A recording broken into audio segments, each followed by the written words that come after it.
Welcome to moistcritikal's compilation to fall asleep to relax. Time to let your brain clock out and your body settle in for serious snoozing. Grab your premium slumber gear and prepare for a lady tier drowsiness.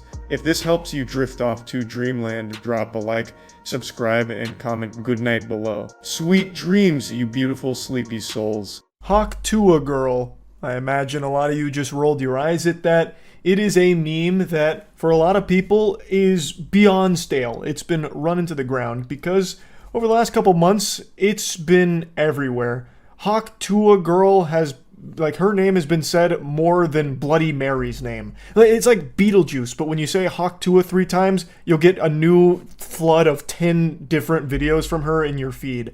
It is just everywhere and has been for a couple months. And it's made a lot of people just pretty exhausted with it. They're tired of it.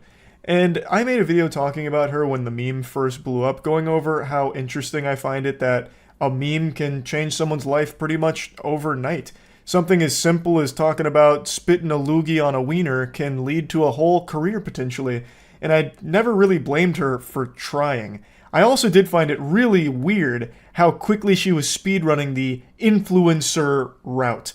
Within 3 days, she had a whole PR team. She surrounded herself with a bunch of parasites that were suckling all the clout out of her like these fucking vile leeches. She was immediately talking about starting podcasts, starting her own, I think it was a TV series or something. So she was going to launch the Hawk Tua cinematic universe to compete with the MCU from the sound of it.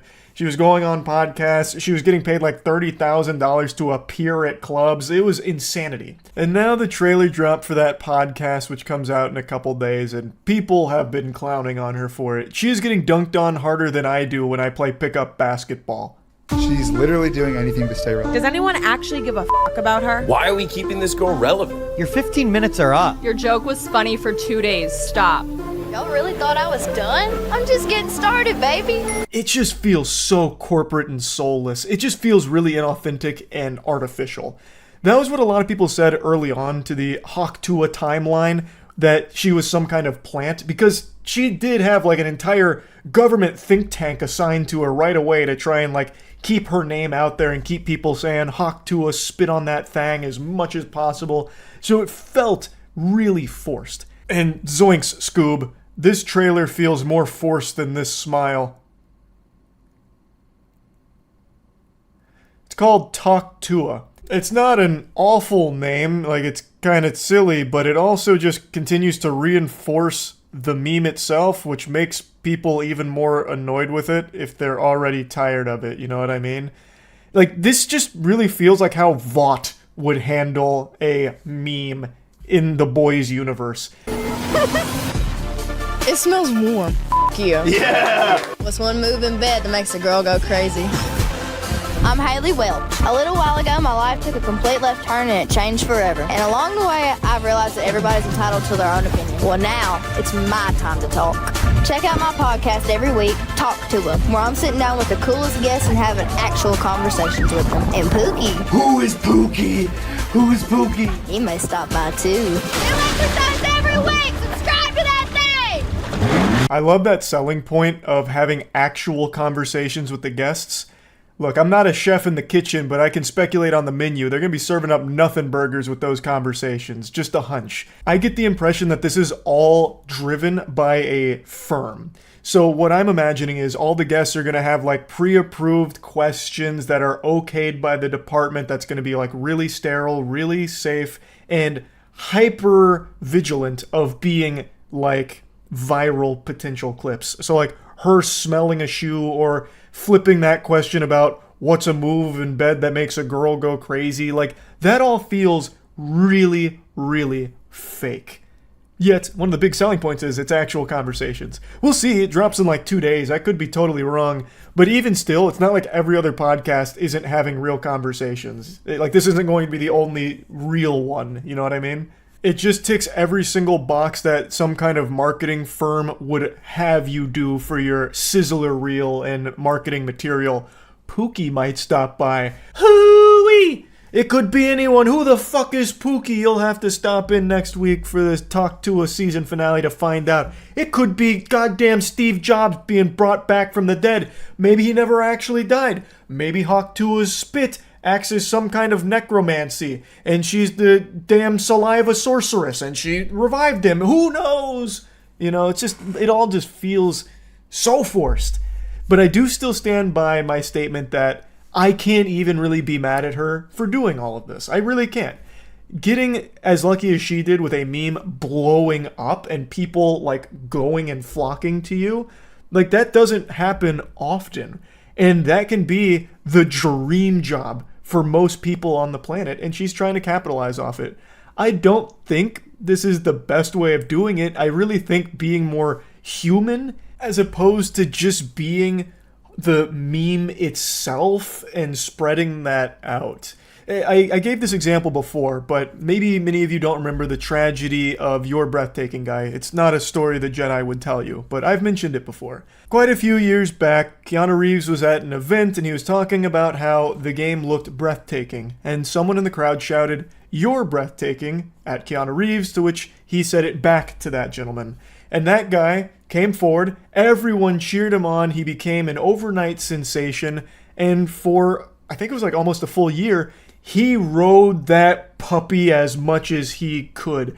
He was milking those titties dry.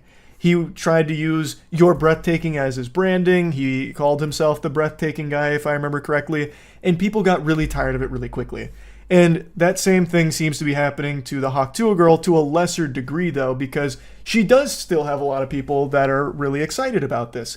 So it is working to a certain extent, but I just really think the best path is to just separate from the meme a little bit. Like, hey, you know, this was my lightning rod. I know you guys know me as the Hawk Tuah girl, but, you know, I'm just kind of hanging out here. I started a podcast if you want to check it out, and just have it be more organic. Hey, I'm playing the One Piece card game tonight on stream if you guys want to stop in and tune in, as opposed to just like wrapping everything around the meme, because it just feels so inorganic. It really does feel like an industry plant situation to a certain extent. But yeah, anyway, just want to talk about it a little bit because I do find it very interesting. That's it. See ya. Good luck sleeping tonight with this villain I'm about to put on your radar. You will be trying to snooze with one eye open and one eye on your phone, looking for any Ring doorbell alerts. Because there's a menace on the loose. There's a maniac afoot, and SpongeBob isn't here to catch him yet. We're talking about the Porch Pooper. An elusive, nefarious scoundrel that's leaving undesired presents on the front door of one man in particular at the moment. But this could be just the beginning of a crime spree. You probably heard of porch pirates, but what about porch poopers? Don't know any other way to say it. I can think of like 100 other ways to say it. Why didn't you just ask me? But I will say, Porch Pooper, I think, is very solid. That's a great alliteration that just flows off the tongue. But I've got some cool names for this cryptid. Feel free to use them. The Patio Shadio, Spready Fazbear, Poop Shitman. I'm partial to Poop Shitman myself. It sounds like the name of a Kojima character, like Die Hard Man. Right now, LMPD is looking for a man who has been using the bathroom on Louisville homeowner's porch all week long. Ward Jollish tracked down the homeowner and spoke with him about being targeted by a porch pooper. That's the last kind of person you want to be targeted by. That's like being hunted down by Jason Bourne right there. A porch pooper has set his sights on this one homeowner in particular for no reason that they can figure out yet. It seems like random act of shit. Listen, a warning. While we won't show you everything, okay? We won't show you everything. Some may be grossed out by this video. When I first watched this, I actually thought this was about to be some kind of like sly plug for their Patreon or something, or like exclusive membership content on their YouTube channel. Look, we're not going to show you everything here, but sub to the Patreon or join on YouTube and you get the full ass blasto experience here, poop and all. More butt cheek and more feces than you can handle. Enjoy to your heart's content. But it's just her letting viewers know, like, hey, there's a dude fucking squatty pottying on this guy's front door, and even though we censored it, it's still kind of yucky. It all started with this. Sunday night, a young man in a red shirt walks up to one Louisville home well after midnight and begins peering inside. The homeowners have no clue. After a few seconds, the man runs away in his socks and disappears into the night. But the next night, he returns and leaves a horrific surprise. There's a lot to unpack here. If you ask me, it doesn't seem like he's in his right mind. He's got to be under the influence of something, it looks like. Because he's approaching the door and he starts doing this with his hands like he's fucking putting binoculars on to see inside of it, about to use x-ray vision or something. I know it's an effective strategy when you actually get to the door so you can see in a little bit better and focus, but he was doing it like from way too far away for that to be useful at all. And of course, you have to be off your goddamn gourd to take a shit on a stranger's doorstep. But what's even weirder about this is that it was a premeditated shitting. It wasn't like some kind of impulse thing where he just had the bubble guts and just couldn't hold it in anymore, the dam broke. He went to the house one night, cased the joint basically, scoping out the scenery, making sure it's like the optimal place to take a shit. Came back the following night after cooking it up, like charging his alt for 24 hours, and then released the payload. Like, he just took the dump the following night. So this was something that he had planned out from the sound of it. And looking at the footage, he was wearing the same outfit. At least if this footage is the proper timeline where he went to the house first just looking at everything, and then came back the next night taking the shit, he's wearing the exact same clothes, so he didn't even like bathe or change in that time. Tuesday morning I went out to my front porch and noticed this, what I thought was a cat poop. The homeowner, who wishes to remain anonymous but who we'll refer to as Jim, then checked his doorbell camera and realized it was no cat at all. And it turned out to be a person.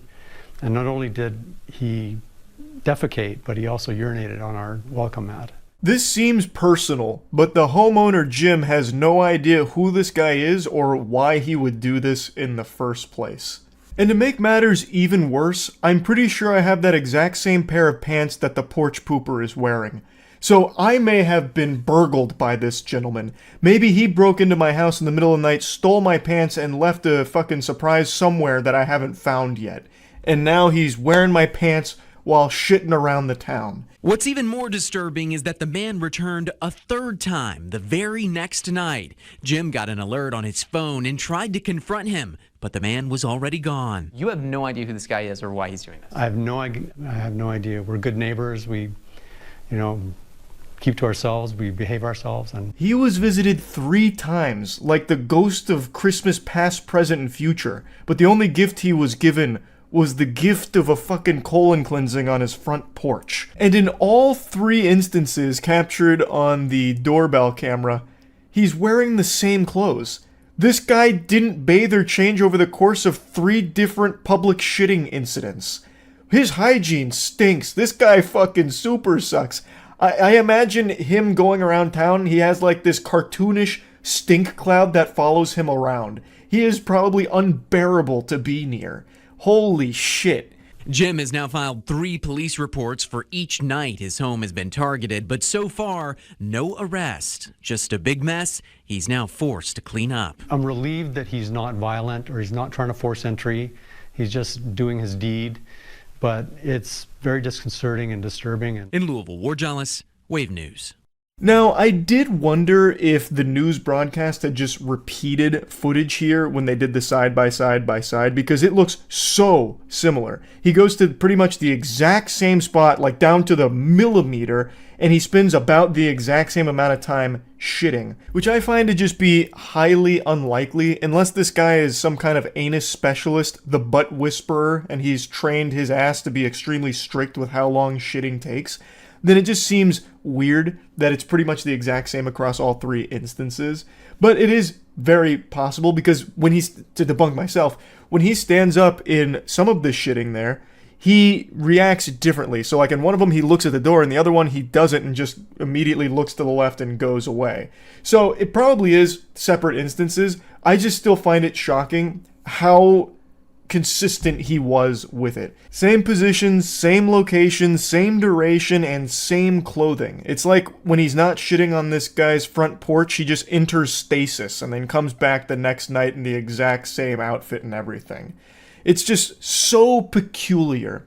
So yeah, hopefully they catch the porch pooper sooner rather than later. I'd hate to see more homes ruined by such foul fecal matter being spread haphazardly like this and in locations where it shouldn't be. So yeah, hopefully Jim no longer has to deal with this porch pooper, and I just wanted to make you all aware of this so you can take precautions. If you hear a rumbling of a tummy in the middle of the night, sprint to your front door ASAP, because you might be able to catch the porch pooper. Yeah, so that's about it. See ya. Sometimes what you need to hear isn't what you want to hear. Like the time in high school when I told a girl I liked her and she said, "Ew." Did I want to hear that? No. Did it make me stronger and did I learn from it? No. Absolutely not. That was like the meanest possible response. But point is, sometimes you gotta get the cold water. And that's what I'm doing today. I'm splashing you with that cold water. Bloodborne is never getting a remake, a remaster, or a PC port, and especially not a sequel. I'm putting my foot down. Every single video game conference and every single year, everyone in chat is spamming Bloodborne announcements coming. This is the one. Finally, Bloodborne. We're going to get Bloodborne port news, this and that. And now the big cope is Bloodborne's 10-year anniversary is coming up. They're finally going to say something about it. I'm going to tell you right now, it's not coming. The closest we will ever get to anything new Bloodborne related is from the fans who are working diligently to bring it to PC with improved visuals and improved frame rate.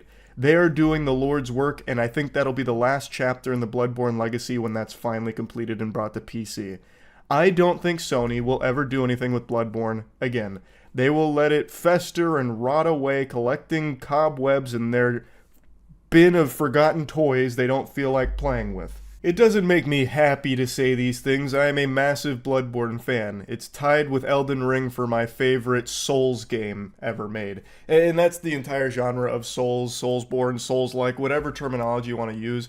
Bloodborne and Elden Ring are tied for me at the #1 spot. I think the game is legitimately a masterpiece, and I would love to see more from it. But unfortunately, I think the only way I'll see more from it is if I close my eyes and just fucking imagine it. Put myself in a box like SpongeBob and Patrick and pretend I'm playing Bloodborne 2 or Bloodborne on PC.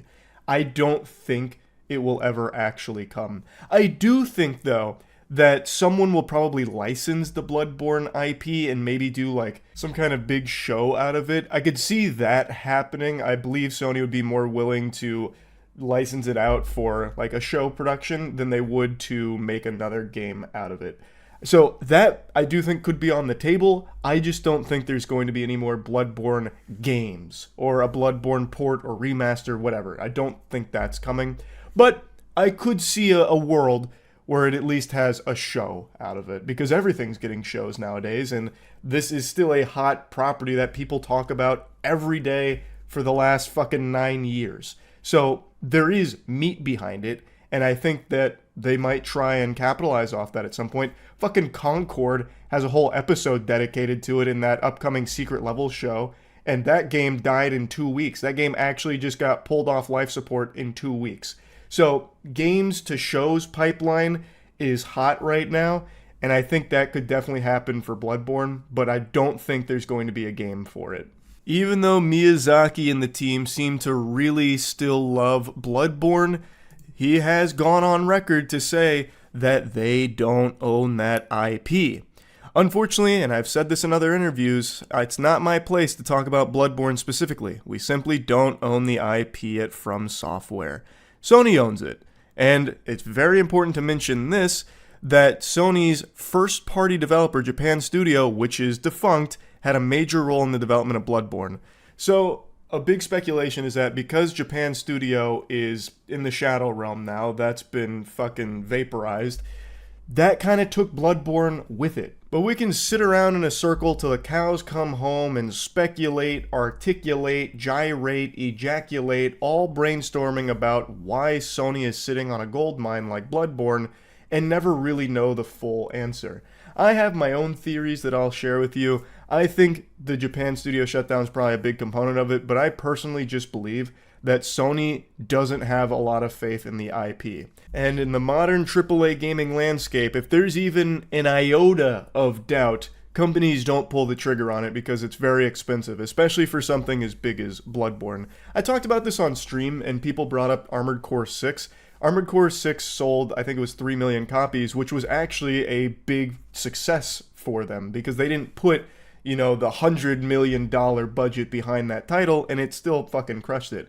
Bloodborne, that would be a chunky financial development cycle. Like, that would cost a lot, and the first Bloodborne sold 7 million copies, which is really good, don't get me wrong, that's great by any metric, except Sony's. I am of the firm belief that Sony only thinks in $100+ million.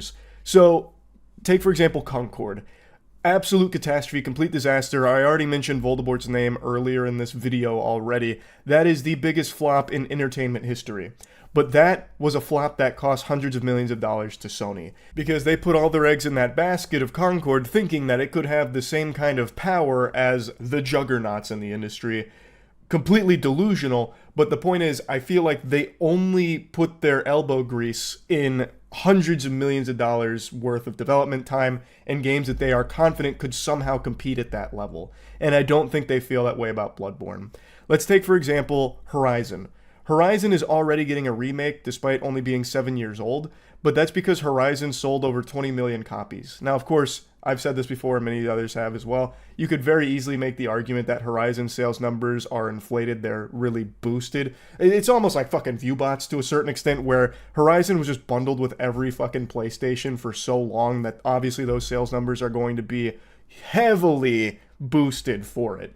So, I still think the game is extraordinarily popular and sold many, many millions of copies, but I think the 20 million plus that it sold is definitely helped by it being part of the bundle. But regardless, to Sony's eyes, the corporate vampires at the top, the goddamn fucking husks in the suits, they're just seeing the numbers. Horizon, huge numbers. This must mean that it's a slam dunk guarantee anytime we touch this property. So that's why they put so much behind it. You got Lego Horizon coming out. You've got Horizon out the wazoo. Horizon being shoved in every orifice on the human body for gamers. It is because Sony has seen huge numbers and huge returns, so they keep doing more with it. With Bloodborne, there is a single game that sold very well, but it's also been a long time, so maybe they're just skeptical that, this very vocal group might not go out and buy it. Because that is a very real possibility too, with things, and I mentioned this on stream, like the new Prince of Persia Lost Crown. People have been begging for a good Prince of Persia game for God knows how long, and begging for a good Ubisoft game for Lord knows how long. And finally, a great Prince of Persia game came out from Ubisoft, and it flopped.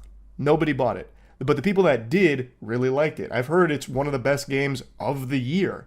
I actually haven't played it myself yet because I'm still playing through 9 Souls, but the people I've seen glazing this game are people whose tastes usually align with mine when it comes to games, so I do think that they're probably right that the game slaps. And even though the game came out and was very well received, it highly underperformed for them. And that happens from time to time, where something is highly requested, people are really wanting something, fucking foaming at the mouth, saying like, we need this is like a, this is a home run, this is a layup if they just deliver it. Then the thing comes out and it doesn't translate to success. That does happen from time to time. You can never really be sure based on like the people that are very vocal about it. You never really know for sure. And I think that's something that Sony might think for Bloodborne, but I feel like Bloodborne is at a point where it is so well known and comes from a developer that has so much prestige that shouldn't be a thought that crosses their mind. I'm just saying that it is a possibility that it is something they consider.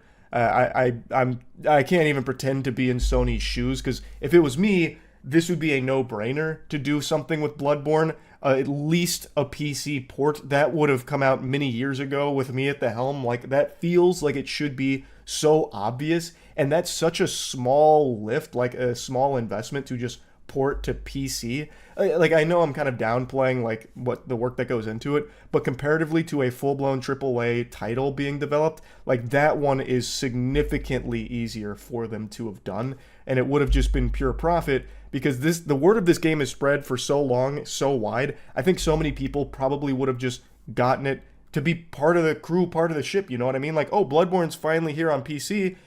I can do that. I can play that now. And I think it would have just popped off for it. But I'm just saying, like, even though like there's a very vocal group that wants something to come out, it doesn't always mean it's going to be super successful. But in the case of Bloodborne, I really feel like it probably would. FromSoft is just one of the most beloved developers in the world right now. Everything they touch turns to gold. It's so stupid to not use Bloodborne, but Sony is choosing to just squat on it. I saw someone make a really good point as well in the comments section a little while ago about like Sony's apprehension to do anything with Bloodborne being even more confusing when you consider that one of their big titles for the PS5, like their next gen, like super system seller type title, was Demon's Souls Remake. Demon's Souls was, when it came out, a under the radar game. Like that wasn't a household name by any means. The original Demon's Souls I think eventually pushed over 2 million once Dark Souls popped off and people wanted to go back and experience like the first of the Souls series, but it was not a widely popular game. Demon's Souls Remake though, they went hard with and put a lot behind.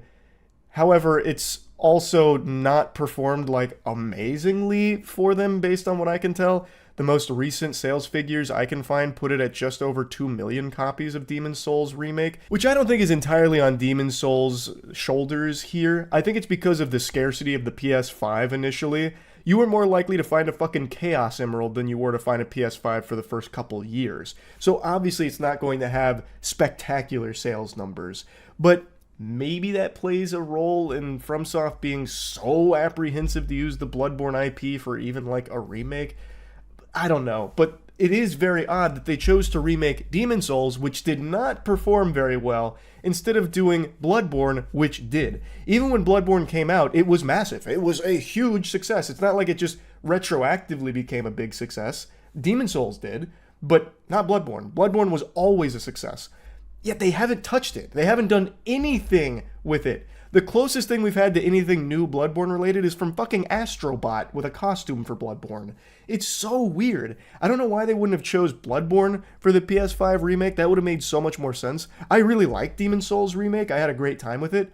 But just really looking at it, I don't know what Sony has against Bloodborne. Like, the more I break it down, I just cannot fathom this hate boner they have for Bloodborne.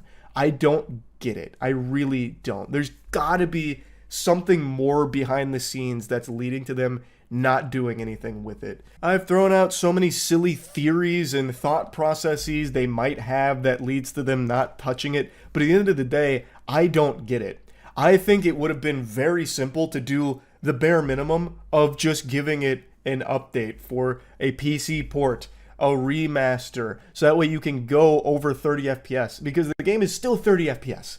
Like, it would have been the easiest thing in the world just to do a small scale project with it. Instead of, if you don't want to cannonball into the pool, whatever, I guess, it would have just been so easy for Sony to test the waters and see how it would, like how the community would respond, if it would be successful or not. And it just doesn't make sense that they haven't. They do this for so many games that are significantly less popular than Bloodborne, and I don't get it. While I may not understand the real motive or reason why Bloodborne is so stagnant and Sony prefers to just let it get stale and collect dust, I do know for sure that they're not going to change. Sony has proven to me time and time again that they are a creature of habit. If they have decided they don't want to use the Bloodborne IP, they're just not going to use it ever. I think Sony as a company will probably wither and die and fucking dissolve before they ever do anything with Bloodborne again.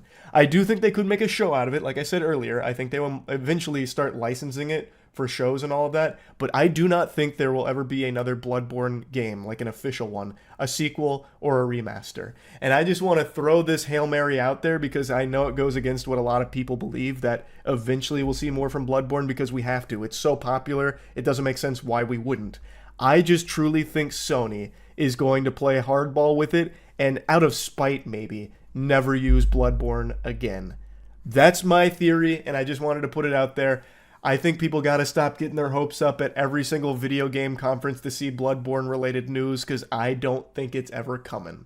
Now, I do have a track record of being very wrong, where I make these predictions, and then within like a month, it's completely washed. I made a similar prediction for Halo Infinite, though I will say I was partially correct, because what I talked about with Halo Infinite is that the game they showed would never come out, and it never did. What we got with Halo Infinite was a much more half-baked version of what they used to show.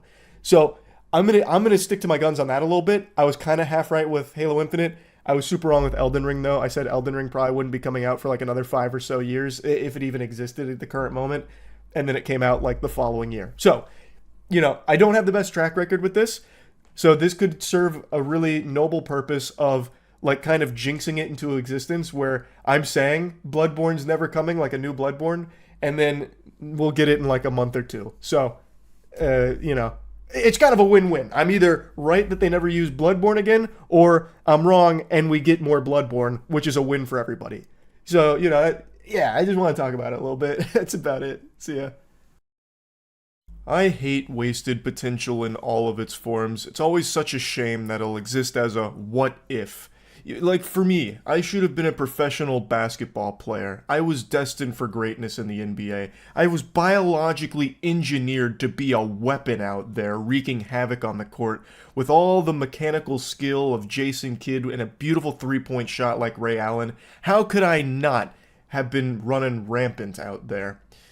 But unfortunately, I stopped growing at 5'6". Nature had some other nefarious plans for me, so my perfect three-pointer, well, at 5'6", pretty much any NBA player could block that with their nutsack. So that'll always just be a case of wasted potential. And with that long-winded introduction out of the way, just to set the stage on how much I despise wasted potential, I want to talk about Uzumaki. And by extension, Ninja Kamui. And by extension, the Rick and Morty anime, which I don't think had any potential at all. There was no juice in that squeeze that they were going for there, but all of this falls under Adult Swim's anime catalog that they've pushed out for 2024, and all of them have been a letdown. I'm just gonna say it. Ninja Kamui and Uzumaki had so much momentum.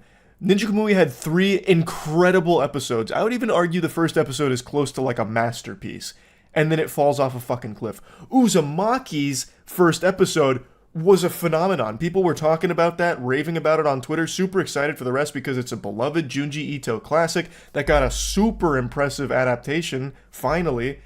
And then episode 2 rolls out and it falls off a fucking cliff. And then the Rick and Morty anime, which nobody in the world wanted, nobody was asking for, comes out, has no potential at all, and still just sucks super shit. And all of them share one common thread, one through line: Adult Swim. Now, I'm not really blaming Adult Swim. I actually think in 2 of these cases it's bad luck. The Rick and Morty anime was just a bad idea from the get-go. But with the case of Ninja Kamui and Uzumaki, I don't exactly know what happened with Ninja Kamui. They just ran out of budget after the first 3 episodes, and then it went from like this really high-quality action, you know, fighting, like hand-to-hand fun combat show to like this dog shit, bottom-of-the-barrel garbage generic mecha anime they tried. So that pivot was disastrous, and I don't think Adult Swim told them to do that or anything. It was just unlucky that it decided to shoot itself in the face. Like, it was a disaster, and I don't think anyone really liked the mecha element to Ninja Kamui. I never even bothered finishing it because it sucked so much ass. It was blowing farts out of crazy straw. And with Uzumaki, I also don't really think it's Adult Swim's fault, because there was actually a peek behind the curtain on what happened with the disastrous animation flop from episodes 2 to 4. So one of the producers, Jason DeMarco, made a statement saying, After waiting so long, it makes sense people would be mad. Unfortunately, I can't tell them who to blame it on, but someone is definitely at fault here, and we all just had to do our best when things imploded. Maybe others would have made different choices. We did the best we could with what we had, but again, a lot of people worked very hard on the show, and I didn't think the actions of just one or two people should be the reason it never saw the light of day. This was in response to everyone with eyes noticing how horrible episode 2 was compared to 1 in terms of quality and the animation. And he says that a large part of the animation team was dismantled and they were left with 3 options. First, abandon and cancel the project. Second, finish the first episode and just consider it incomplete. And third, the option they eventually chose, finish the 4 episodes as they were and just push them out. Those aren't really easy choices. That's like choosing between poop, shit, and a fart. There isn't really a winning move in that scenario, but I do think choosing to do all 4 episodes was the right one. Because if they only did the first one, I think that would have been significantly worse. I know I would have been much more disappointed with that. And if they just canceled it, I think that would have just been disastrous as well. I think people like myself were very excited to see this. And even though what we got was lackluster after the first episode, it's still a good show. It's just such a shame that it wasn't able to keep that level of quality due to some internal turmoil that must have unfolded. And from the sound of it, it doesn't seem like that was an Adult Swim decision that happened there. So I think that's just another unlucky moment for them in their anime catalog. But for those of you that haven't seen Uzumaki, I do highly encourage you to watch it. It's still a good show with a really good story, and it's a very fun, surreal show about the spiral, the curse of the spiral. But I do want to show you Episode 2, the most infamous clip from Episode 2, to showcase how bad the animation is. Come back here! Hasanori! Stop right there! I can't run any further. Yoriko, you little twerp! How many times is it gonna take to beat some sense into you?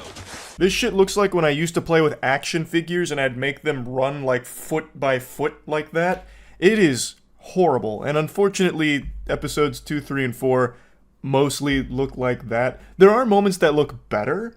Like, sometimes there are moments where it must have been like fully finished, but a lot of the time it just feels very incomplete like that. Like, one of the final scenes of the show is actually just a still image, like a PNG falling downward, and falling I'm using incorrectly because it's not even like anyone's falling. What's supposed to happen is someone is falling down a giant hole, but what you get is a still image being moved downward. It just sucks because the show had such a strong start and it is such a beloved story that it would have just been such a hit. It was so close. If it could have just maintained that level of quality from episode 1, this probably would have been one of the greats of the year. But now it's just a case of wasted potential. I still did enjoy it, and I think a lot of people still will. The visuals are still great. I mean, it's Junji Ito. They at least still got the visuals there. It's just the animation on all of it's kind of trash. You're better off probably just reading the manga at that point. The fucking manga has smoother animation than the anime now. It's just disappointing. These 2 shows, Ninja Kamui and Uzumaki, I really liked when I started them because they were great. I was glazing Ninja Kamui's cheeks left and right on stream, saying this is probably going to be one of the best anime of the year, you gotta check this out, and then I look like an absolute fucking clown, a fool, when episode 4 hits. And I think episode 4 is also when they brought in like AI-generated art during one of the scenes. They had like a 45-second streak of just showing AI-generated art in the anime. It was weird. And then it turns into the mecha, and it's trash. So, like, that hurts, because if they had just kept that direction and that same level of quality that they had for the first 3 episodes, that could have been one of the best anime of the year. And Uzumaki, if it had the same level of quality as episode 1, that could have been one of the best anime of the year. And Rick and Morty the anime, that was always going to be one of the worst anime of the year. That was such a fucking terrible decision to even try that. Never do that again. What we got was even worse than I could have possibly imagined for a Rick and Morty anime. I didn't finish it. I already told you I was going to abandon it. Usually I'll finish a dogshit show like that just kind of out of spite and to see if it ever gets fun bad. That one was miserable. Truly miserable. Adult Swim, that was a huge miss. But overall, I do think Adult Swim is going in a fun direction, a good idea. of taking shows like Ninja Kamui and Uzumaki and trying to bring them to life. I think it's just unlucky how both of those played out. But I hope that they continue down this path so that 2025 Adult Swim anime is just hitting and shitting hard with no hiccups and delivers some bangers. Because I think, I've said this before, I think we're in the golden age of animation right now. There are so many new studios that are popping up with so much talent that we are getting incredibly high quality productions left and right. Like, just right now, the fall catalog for anime is incredible. Like, we are getting some great shit. So, I'm just looking forward to more coming out from it. And I just wanted to talk about these two shows because it is a shame to see potential like those wasted. That's really about it. So, yeah. Google is being sued for $2.5 decillion.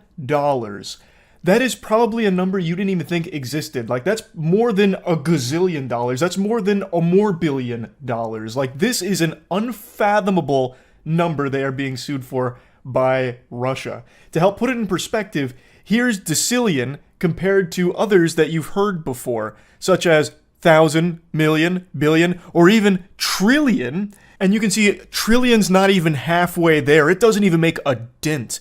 It's estimated that the entire global GDP is 100 trillion, which is like 0.0000001% of what Google is being sued for by Russia. To put it in even more simple terms, 2.5 decillion is almost as many pounds as your mother weighs. It is crazy what they are trying to achieve with this lawsuit here. Shooting for the stars doesn't even cover it. You couldn't sell the Earth for $2.5 decillion to aliens. It's not even worth that much. If you took every dollar, every form of currency ever made throughout the history of our species, it wouldn't even come close to 1 decillion. I cannot stress enough just how absurd this number is. Like, Dr. Evil wouldn't even go for this. This is so far into the realm of lunacy that I don't think there's a single made-up villain who would even try this. At this point, it'd be like a fucking Phineas and Ferb character suing for infinity money. The lawsuit is over YouTube banning Russian media networks. Like, they banned a ton of Russian accounts and accounts associated with, like, the Kremlin and all of that. And the fine arises from Google's failure to comply with previous court orders mandating the reinstatement of these Russian media accounts on YouTube. The court warned Google that non-compliance would lead to compounding fines with no ceiling on the amount, starting at 100,000 rubles daily, and the fines doubling every week until the channels are restored. This is what it feels like to play Magic the Gathering with someone doing doubling season token shenanigans. Like, this is just fucking stupid. The fines doubling every week? It's like a RuneScape scam. What the fuck? What incarnation? So, fundamentally, YouTube had banned a lot of Russian media accounts and accounts associated with the Kremlin and all of that. And Google has repeatedly cited sanctions compliance as the justification for suspending content from the channels, including high-profile networks like Sargrad TV and RIA Fan. They argued that the media entities involved were under U.S. sanctions imposed in response to Russia's geopolitical actions since 2014.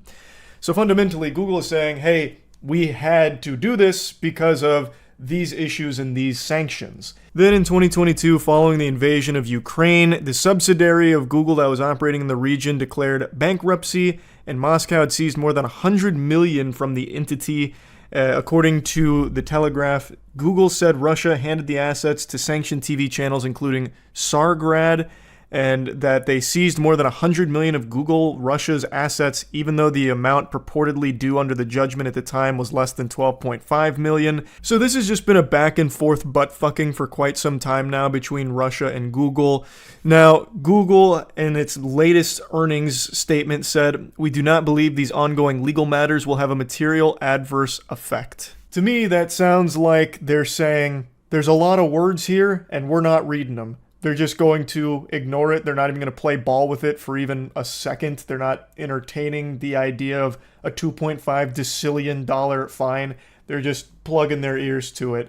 Google has almost entirely ceased operations in Russia already. Like, they've almost fully pulled out from what I can tell. So it seems like they're just going to pretend that, you know, the tooth fairy's not real here and just not think about it. So this has been an ongoing battle here between Russia and Google, and this is just the most recent development in the anime.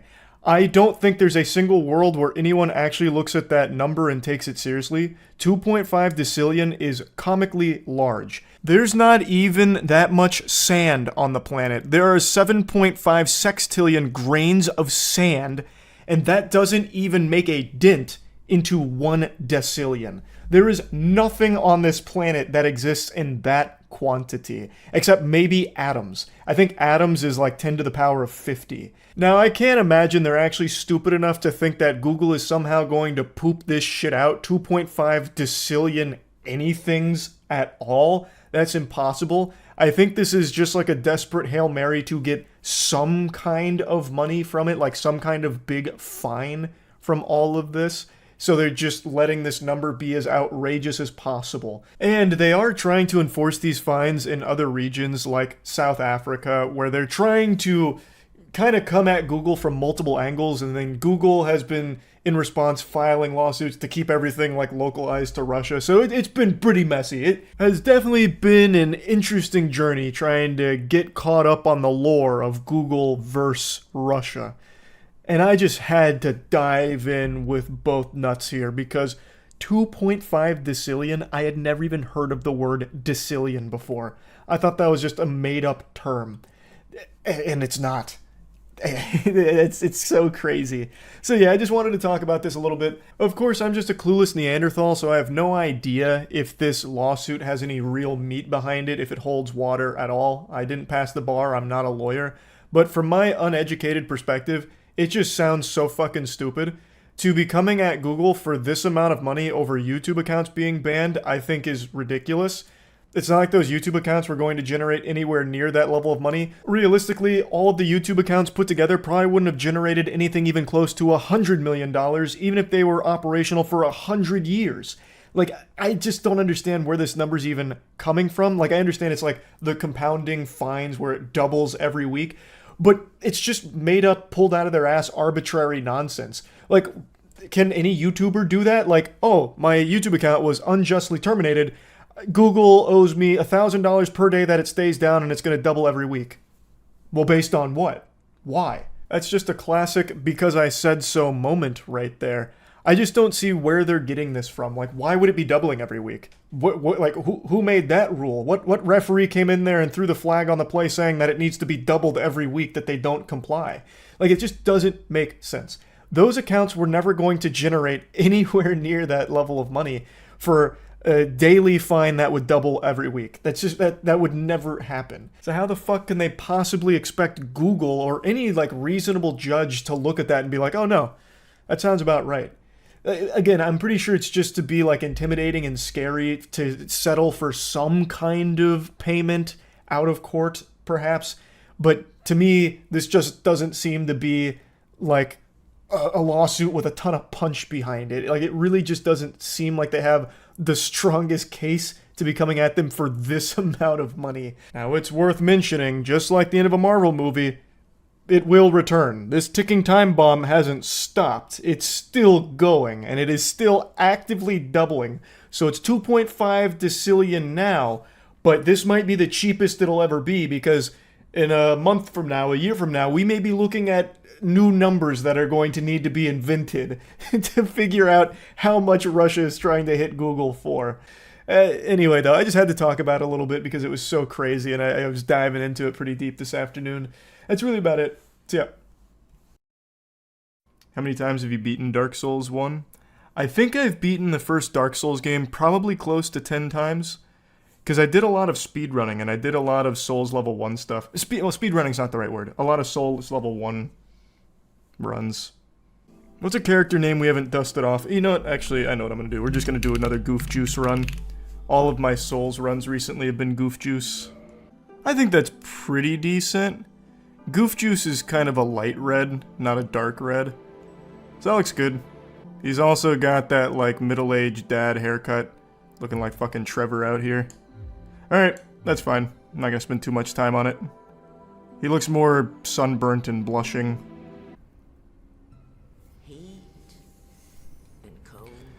The pygmy! Show me the pygmy! What's he doing? And of course, light and dark. Yes. The Burger King next to my apartment blew up. I hope nobody was injured. I will say the neighborhood is probably better off without it there, though. But hopefully there was no one injured.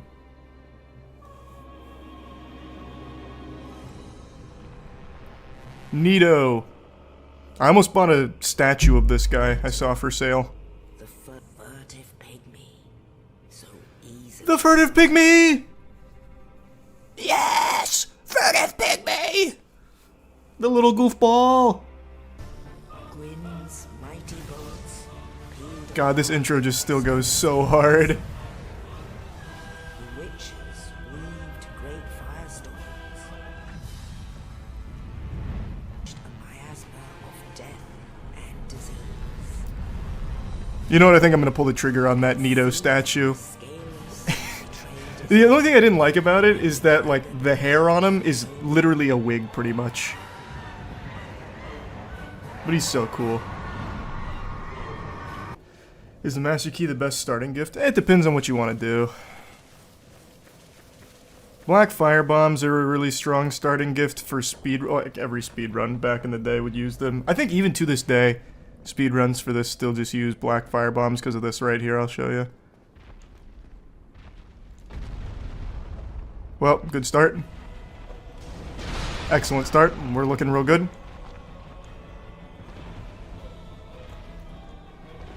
God damn it.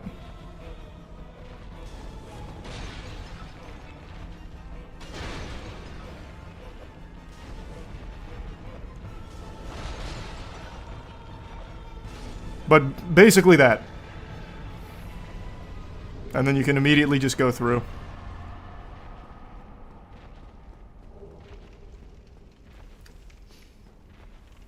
That used to be like the top secret strat that you'd see like IGN writing about fucking furiously. Most players quit before killing the demon, but here's how you beat him easily. They thought I'd forget about the boulder. Oh my god, those fools. Of course not. I would never forget that. You're no hollow. I'm done for, I'm afraid. I'll die soon. That's what happens when you don't drink goof juice. You just die. I'm sorry, brother. Entirely avoidable. You taught us so much. Well, that's cringe. That's cringe. If I die here, I just uninstall. Holy. Excellent. Looking really clean. Hey, hey. What's your name again? I forgot. Petrus. I totally forgot this guy's name. I just remember him looking like Coconut Head from Ned's Declassified.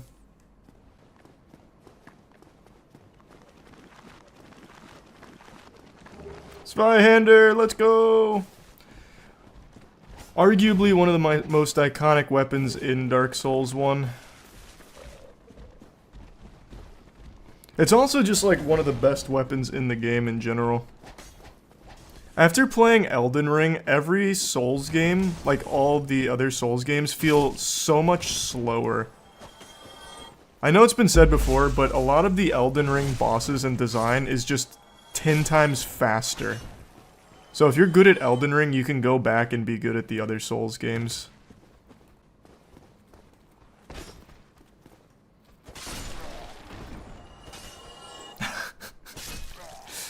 Man. Looking back on it, I was just a dog shit gamer back in the day. I remember these two guys killed me probably like 20 times. Man. And they say you get bad at games when you get older. I turned 30 and I become like the best gamer ever. I need to go back to Apex because I bet I'm a fucking monster at it now. Well, you seem to have your wits about you. Then you are a welcome customer. I forgot that this guy's voice sounds like he's just plugging his nose while talking.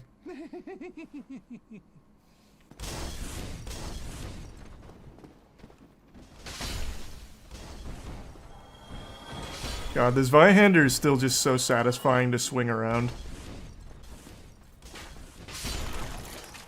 God, the ability to just pancake every little enemy is so cute.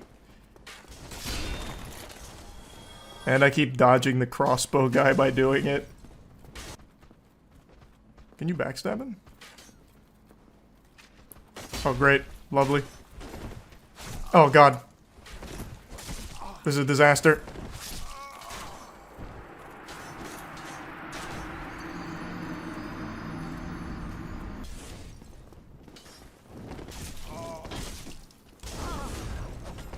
That stun lock was fucking crazy.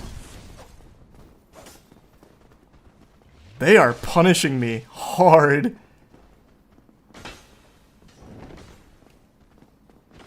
What?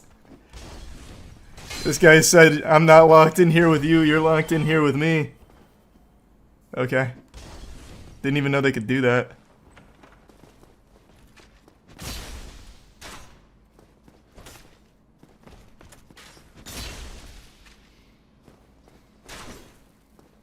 Looking good. No shot.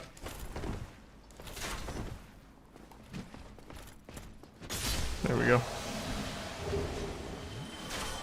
Wow. Black Knight's sword? That's a rare drop, isn't it?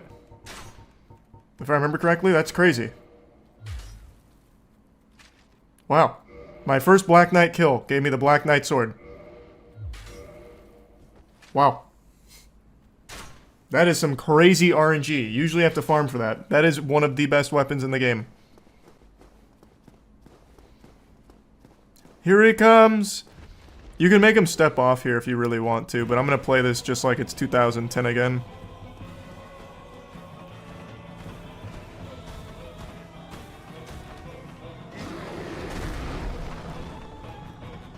Come here, coward! Hiya!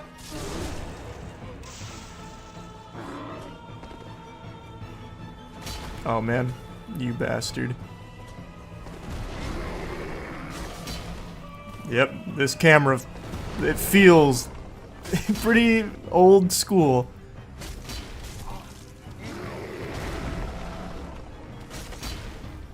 I gotcha. First try Taurus Demon, let's go! That's big! He's down here. Hey, hey, Solaire! Ah, hello. You don't look hollow. Far from it, no. Thanks, there's some bloody. I always have a moment for you, Solaire. The way I see it.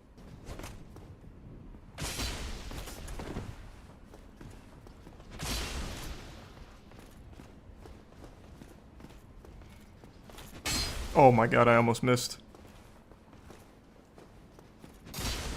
God, this Vihander is so fucking silly. Not like this. Not like this. Not like this. Clutch. Damn. No Black Knight drop there.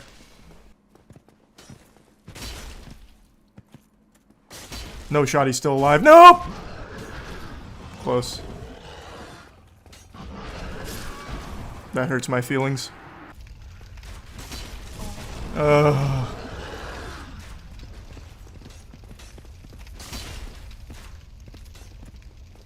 Come back.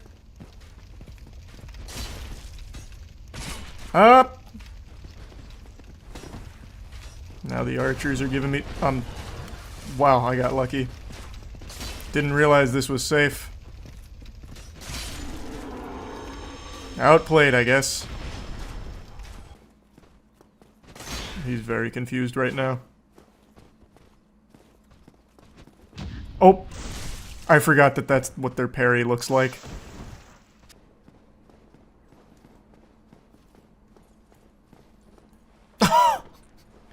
He said, holy fuck, I'm out of here! This guy means business! I need your souls, man. That's the only reason I came here. I'm not killing the gargoyles yet. I'll kill them in a sec. Hey, Lautrec. Absolutely, I could help you.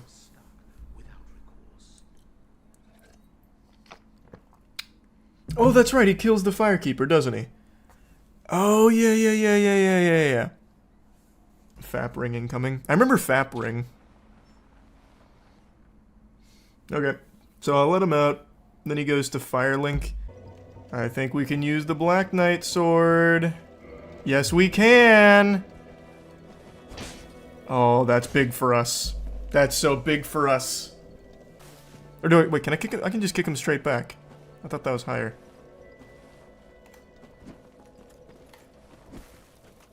Bye-bye! Alright.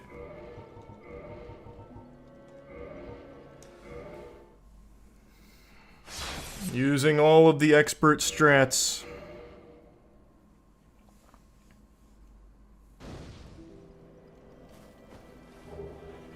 That's big. Ring of Favor and Protection. That's a massive pickup for us. Fap ring stays on. I feel like I'll first try gargoyles. They're pretty easy, but I'm just gonna play it safe and grab this bonfire so I don't have to take the elevator every time. I'll still kill everything on the way though, because I still need souls. God, that damage is so beautiful. Oh. That's got me making the Dark Souls moan sound effect right there. That just feels so good. I remember I got stuck on this boss for a long time when I was but a wee milk-drinking, diaper-shitting little lad.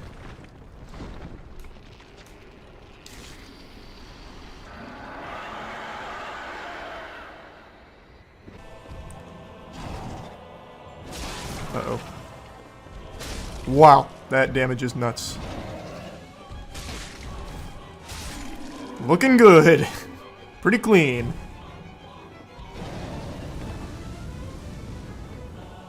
I don't care about getting the tail. Ugh. Just heal. Man, everything is so slow. It takes a long time to get used to. This guy drops Twinkling Titanite, doesn't he?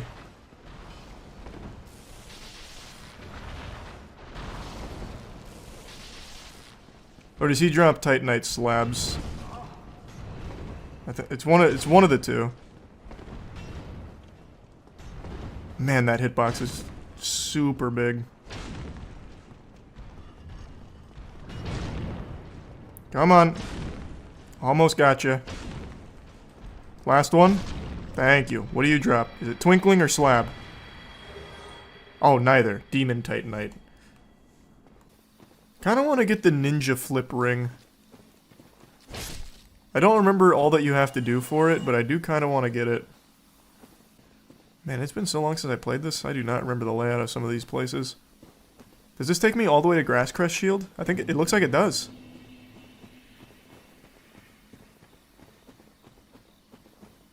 I only know how to get to it from Havel.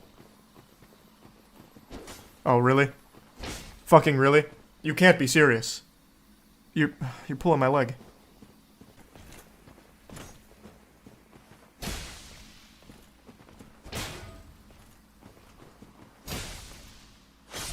Nice. That was a big fight. God, this weapon is gross. Holy shit. Alright, Grasscrest Shield, looking good.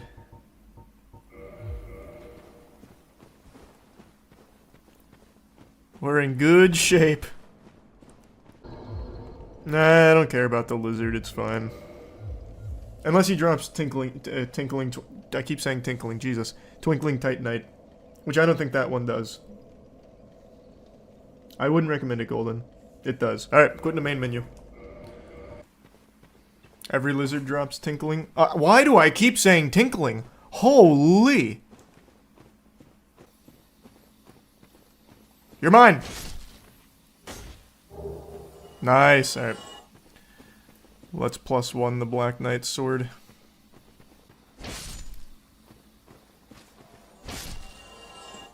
Thought they could ambush me. How embarrassing. Oh. That guy stood up and was so stunned that his friends were dead that he was frozen with fear. Don't do it! Can you stop fucking poking me? Man's out here giving me tiny little back shots. There we go. What? Oh! What?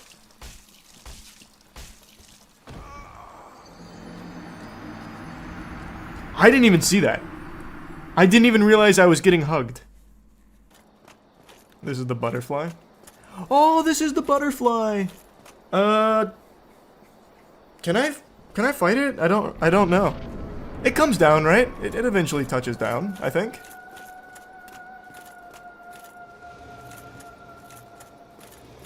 There she is.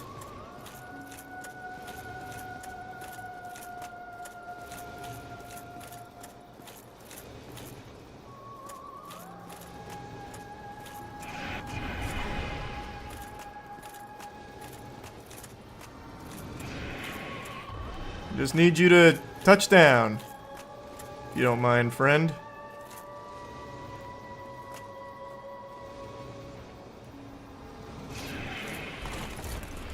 Come on, please.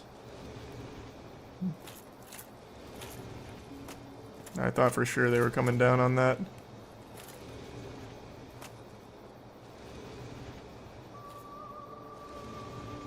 Just whenever you feel like it. Oh, yikes.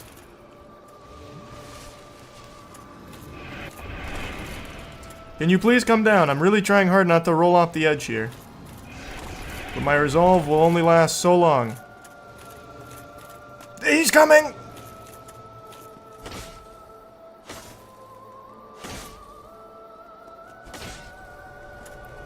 Kill it! Nice.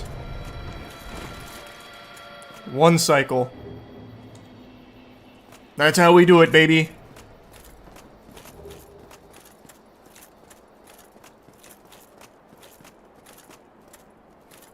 Thank God I didn't have to wait for another rotation. That would have been so awful. Maybe I will just go this way. And we'll go around backwards. Oh my God, I didn't realize there was a drop there. That was almost a disaster. Someone just fell off. And it's not gonna be me. Perfect jump, inbound. Check this shit out. Clean. Always clean. A yoo-hoo! A yoo-hoo! Wow, really? You got some fucking nerve, man. Tried to get me with that peekaboo. Wow. That backstab almost one-shot Havel. 3 shots to kill Havel. Wow. Take this. What? Alright. That was quite a fight we had there. I don't know how I kept missing. Oh, you bastard. Dirty rat. Alright, how do I fight the hide? He puts his head somewhere where I can melee it. I just don't remember where.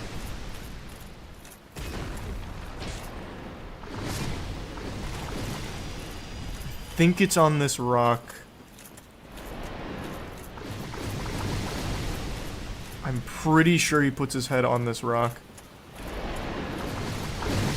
Oh my God. Maybe not, maybe not, maybe not.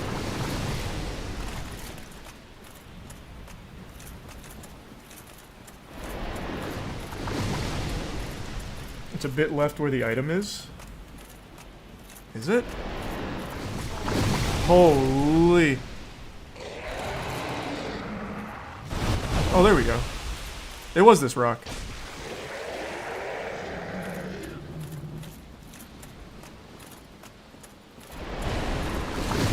Oh, God. I'm fucked. Wow. He missed. What an idiot.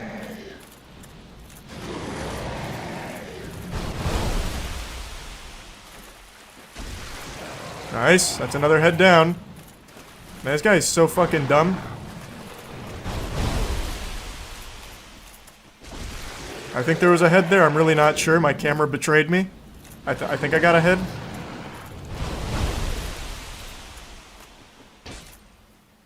There we go. Another one.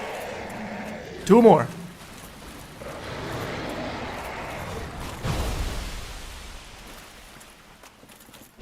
One more. Just top off on health to be safe. I don't know what this guy's capable of.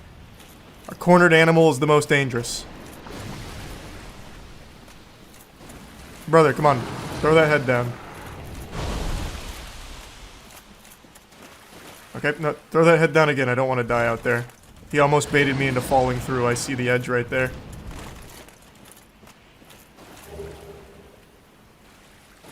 Come on. Throw your head over here. Okay.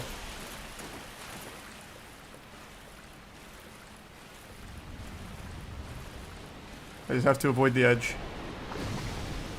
It's right there. Okay, throw your head down. That's so far away. Oh god, that was scary. I'm blind. Wait, I see it, we're still fine. Why, man? That's so far. Am I safe? Where's the edge? There's the edge.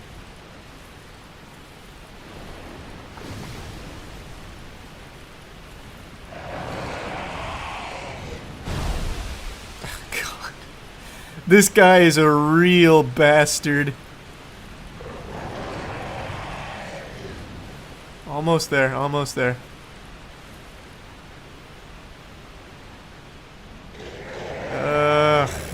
I kind of want to bring out the bow. But I've come so far on this walk.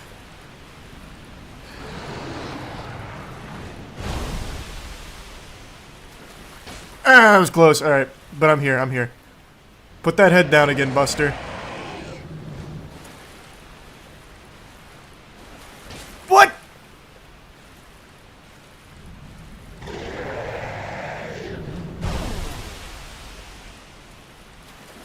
There we go. Christ. He made that so much more tedious than it needed to be. Okay. So there's the ladder to go around the door without needing Artorias' crest. Over there is where you get to DLC. Neurons are starting to activate again. Neural pathways online.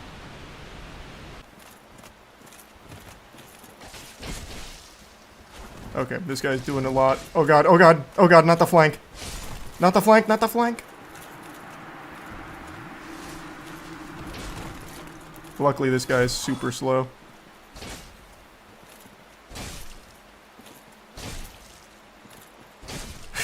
I know you're mad. I know you are pissed.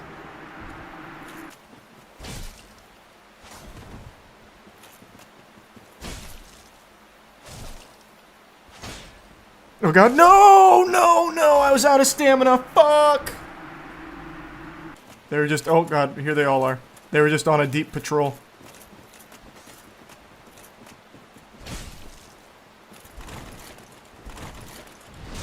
Wow. What a shame. What a damn shame. Panic roll, panic roll, panic roll. Ah! He's gonna kick my butt! There's the cat. Alright, made it to the cat.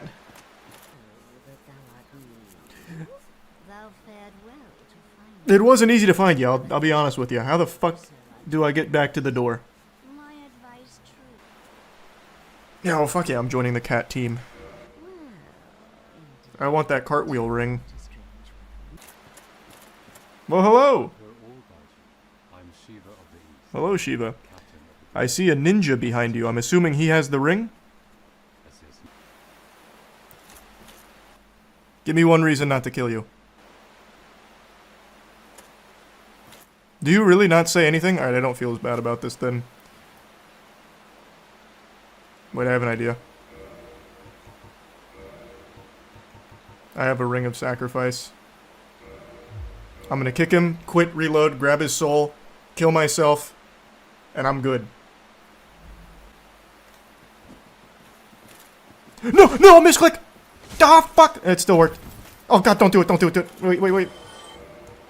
Yeah!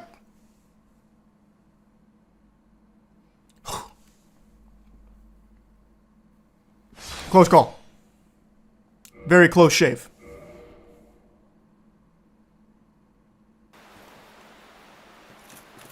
No way. Oh, okay, I got it. We're good. Alright. My plan worked really well. That guy stayed hot and ready. Christ. The second I spawned in, he's like... Love it. I love that. Goof Juice has never looked better. The betrayer is here. Wow, fat roll. You dumb. Oh my god.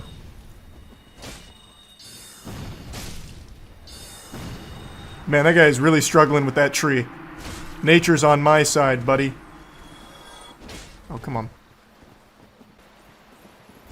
Man, you could probably get some mean backstab cheese going with this ring.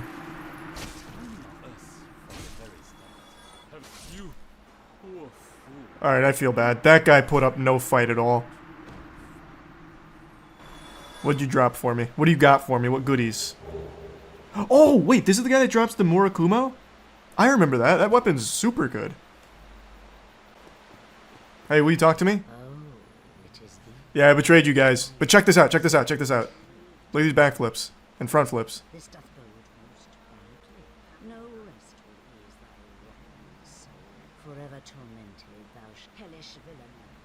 Okay, you can monologue all you want, man. It's really at the... Whoa. No! She killed herself! Why? No! This is everyone's, like, most hated spot in the game. Blighttown is infamous. I never hated it that much, to be fair. I say that, and now I'm probably just gonna get fucking blasted right off the ledge, and I'm gonna be really mad. But in general, I never really had a big issue with it. Oh, almost took me too far. And I remember Mildred defends it.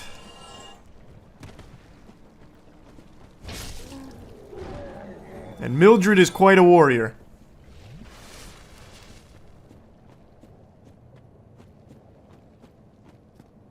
Oh, never mind. Mildred's not here. Mildred's AFK.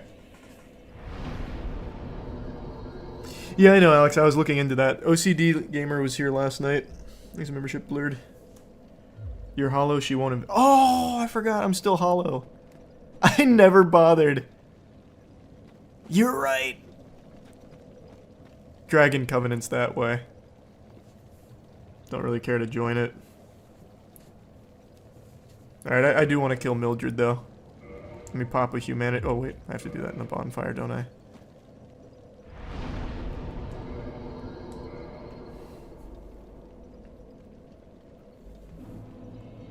Yeah, Goof Juice is back. In all his glory. Alright, Mildred, where you at? Oh, I also do want to go kill Gaping Dragon, so I'm gonna do like a full wraparound for that. Capra Demon's still one of the worst arenas in all of the Souls games. Mildred's here!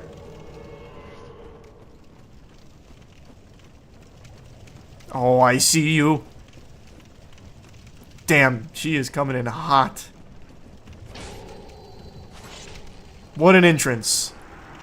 I'll always remember you, Mildred, for how hard you fought. That was incredible. That was incredible. Oh, I should have spent my souls. I didn't realize how many Mildred gave me. I'll leave you guys here in agony. You're welcome. Oh, Mildred! I can summon her. I hate using summons in Souls games, but I'm kind of tempted to throw Mildred in there. Alright, Mildred, just fuck it. Fuck it, Mildred. Get in there. Get in there. You were such an impressive warrior. I'll give you another oorah here.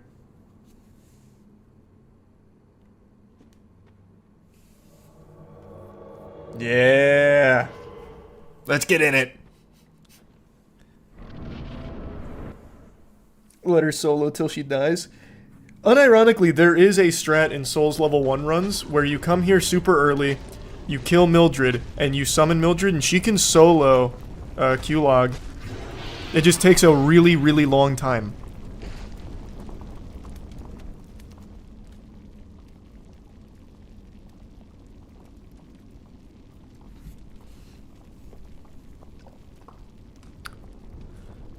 Man, this was an iconic scene. Still is. What a scene. Let's go, Mildred! Huzzah! Where is she? Mildred! Oh, there she is.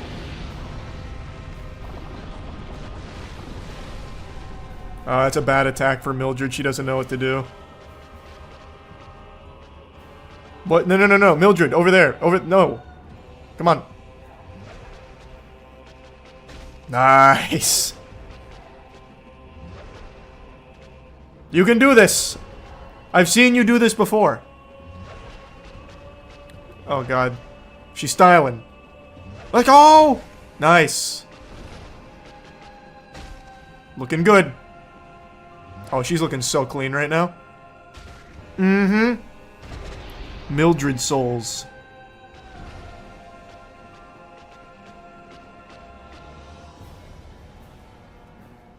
Really good RNG on the attacks right now, because if she... From what I remember, if Q-Lag, I still don't remember how to say her name. If she throws out the AoE fire, Mildred just sits there sucking it. And then she'll die pretty quickly. But right now, she's not using that attack. I don't know why Mildred just keeps kicking. She should really be using her weapon. There you go. There you go. Big DPS. You've got this. Get back in there. What? Hey, hey, hey, hey, hey. Don't run away. You've got it.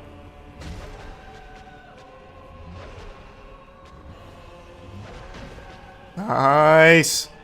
I think Mildred's gonna pull it off. She's in a really good spot for it. Great RNG on the attacks right now. Mildred just needs to capitalize. That's the bad one though. Mildred will go right in there and just sit. She'll just fucking squat in there. Come on.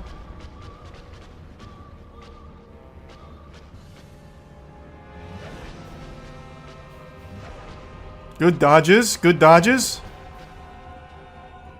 No, no, punish her. Punish her. There you go. Nice. Oh, this is free. That's so free. She's got it. Oh, why are you running? Why are you running?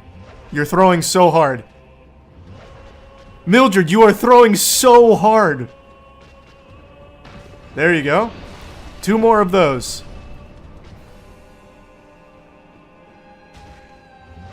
One more. Sorry, miscalculated. There you go. God. That's Mildred for you, I told you. And to celebrate, running right into the fire.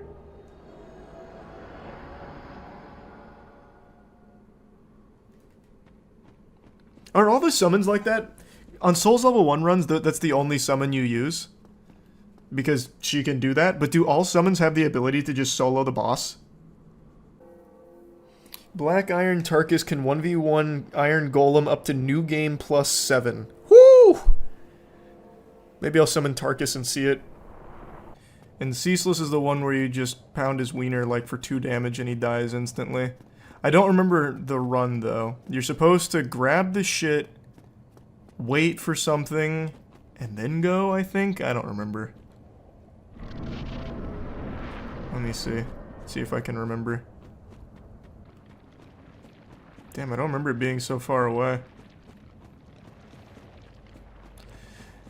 It was a mighty long run. Alright. Hope for the best.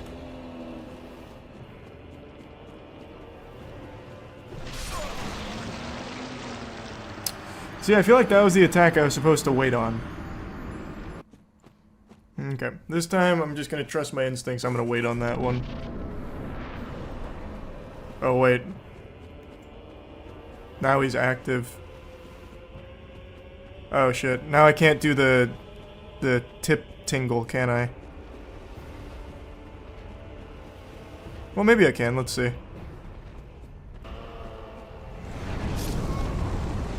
Okay.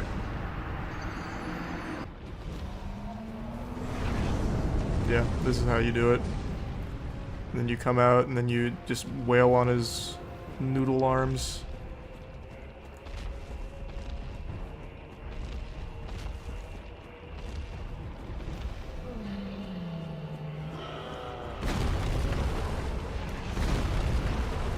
There we go. Good damage. Man, I'm probably like the first person in fucking 14 years to actually just fight Ceaseless Discharge instead of do the Wiener one tap. Whoa, what just happened to my camera?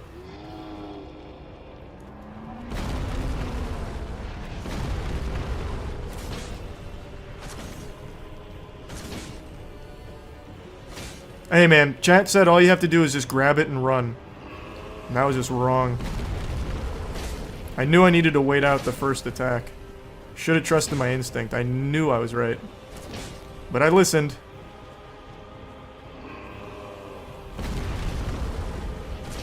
There we go. Take that! In the normal strat people use, you grab that, you wait the attack, you run to the door, and what he does is his penis falls on the thing, and you just hit it one time and he insta-dies. I totally forgot she was here. I opened this up and I never looked to my right, so I never even saw her. I'm not joining the Covenant anyway, though. Glad you're enjoying it, Souls. I just don't like MMOs. So I'm not interested in Throne and Liberty. Thanks, Resub Lamb. What?!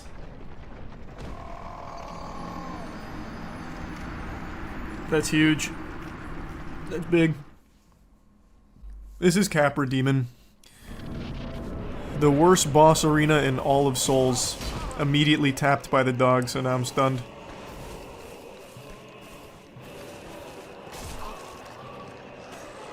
Oh! I didn't have my Estus out. I'm dead. Good run.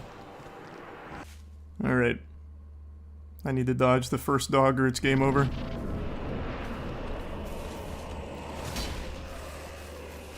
No! Well, I'm fucked. Never mind, we're good. The real boss is just the two dogs. Those dirty bastards. Well, that's sad. There.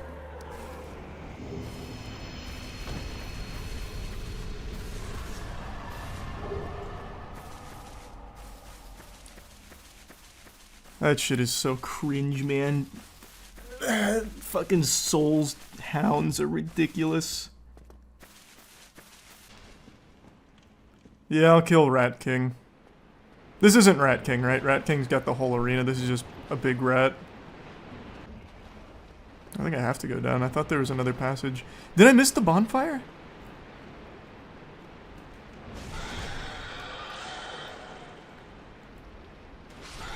Oh, I just one-tapped the poor guy. Gaping Dragon. I remember watching a comparison video with the visuals on Dark Souls original versus remaster. Original Dark Souls actually has Gaping Dragon looking better. Still cool though.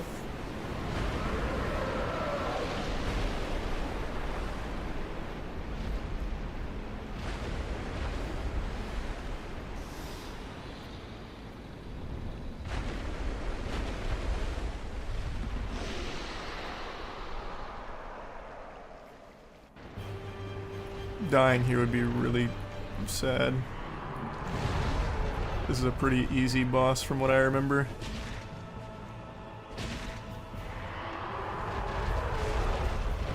Okay, immediately just caught like a tiny little leg there. It's okay.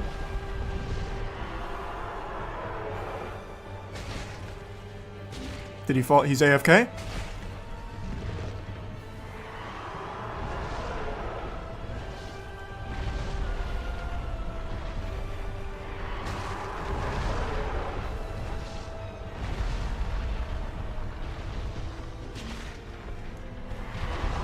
Oh, that hitbox lingers for so long, holy.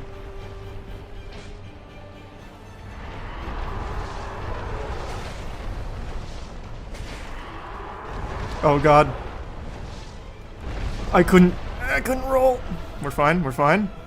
Pop an Estus in his face.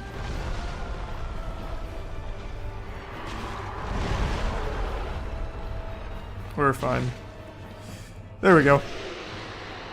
Not clean, but it got the job done. Yeah, you get a weapon from cutting his tail off, I think. But who gives a fuck? I got the Black Knight sword drop. I'm not touching anything else. Alright, time for a little Sins Playhouse.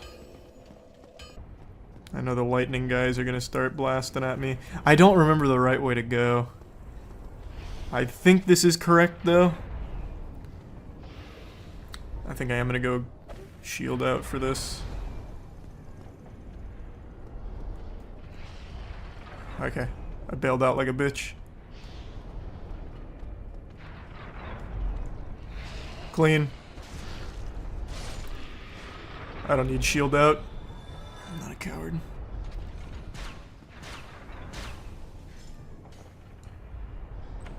Gotta check the chains for if they're mimics or not.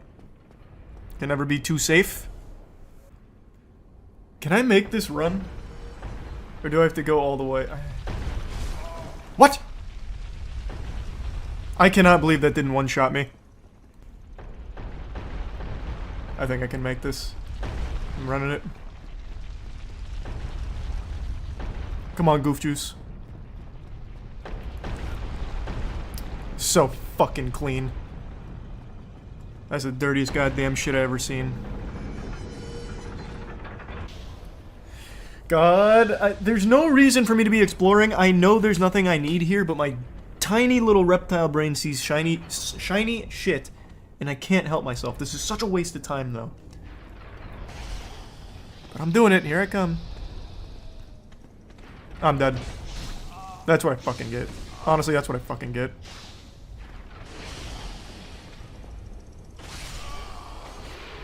I didn't even know I got flanked.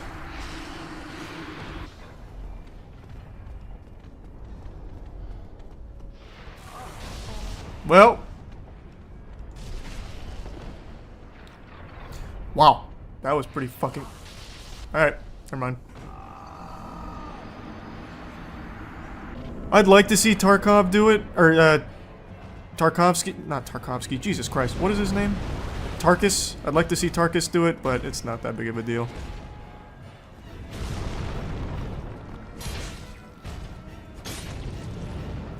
He's gonna fall off, isn't he? Perfect! See, like, that's so cute.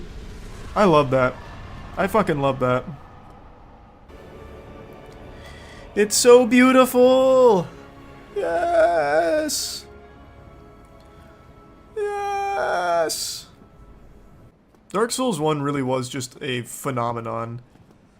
It followed Demon Souls, which went under the radar for everyone. Dark Souls comes around, still not many people heard of it. And then out of nowhere, it just popped off. No shot. Kill him, kill him. If I died right there, you would have heard me squeal really loud. I think a large part of Dark Souls catching on was Rooster Teeth. I remember Michael did a rage quit on it, and that video blew up. And I feel like that actually helped a lot. Where does this go? Is this to, big milkers? Huge honkers? Epic chest ahead? No, this is Library, Duke's Archives. That is pretty wacky. Really? Outplayed. And don't you forget it. I know he's mad. Oh, don't. Outplayed. Oh my god. Expertly done. Oh, fuck, there's another. Outplayed. Oh my god, I'm fucking nasty.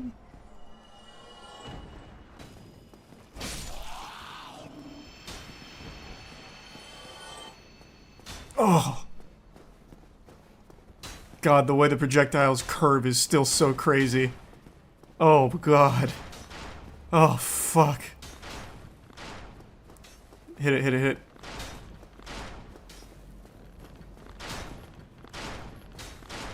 Actually, with Ninja Flip, it might not be that bad. Oh, God. I didn't even hear it go off.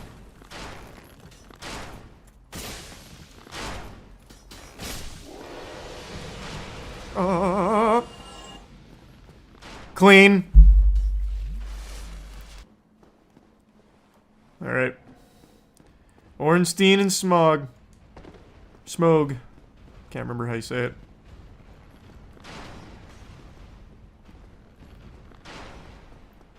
Let's see if I get this first try.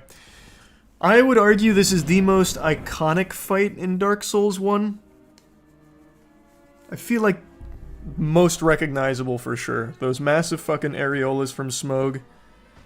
Ornstein being super fast.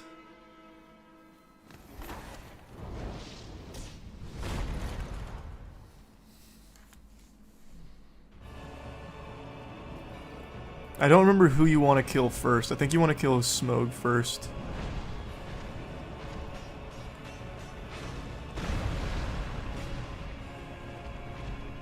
Can't recall. I'll just do whoever lets me. Okay.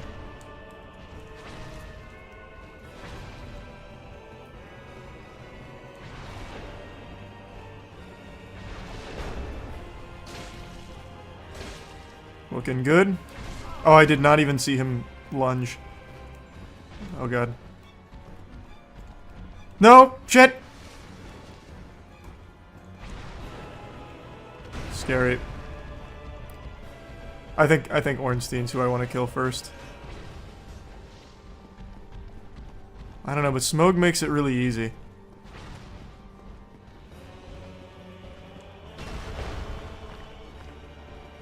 Do the leap again. Thank you. Uh-oh. What the fuck? The back steps. Ah.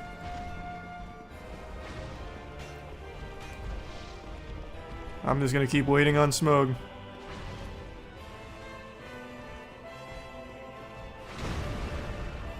I don't know. Maybe it would... Oh, God. I got greedy. We're fine, we're fine. What? That still hit? Damn it, Ornstein!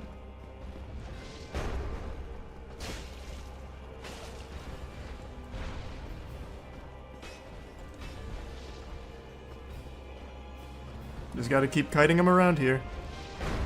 There we go. Smog dead, Ornstein buffed. Maybe I'm wrong. Maybe I wanted to kill Ornstein first and buff Smog. I don't know. Who cares? Who gives a fuck? Now he's heartbroken. His best friend.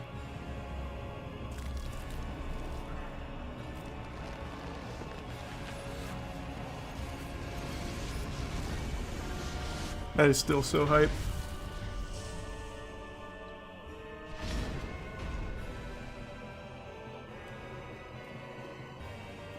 Canonically, they hate each other, is that right?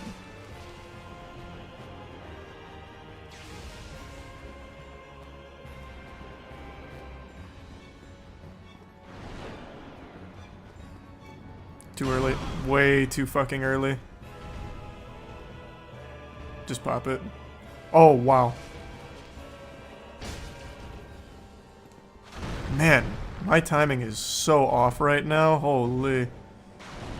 That was better.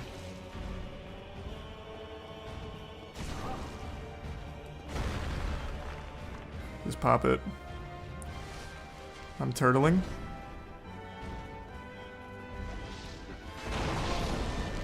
Unlucky. It's not looking good.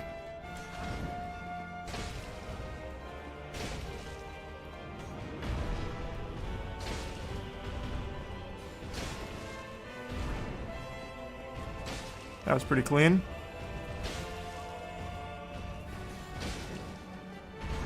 Wow. And I squeaked it out. Everyone was counting me out. And I did it. First try. Got a little dicey. Bit of a tight squeeze there, but I squeaked it out from my butt cheeks there. No Estus, no problem. Didn't remember any of the moves. But luckily, gamer instinct took over. There it is. Amazing chest ahead. I remember that. Just didn't remember where it was. Lord Vessel! Yes!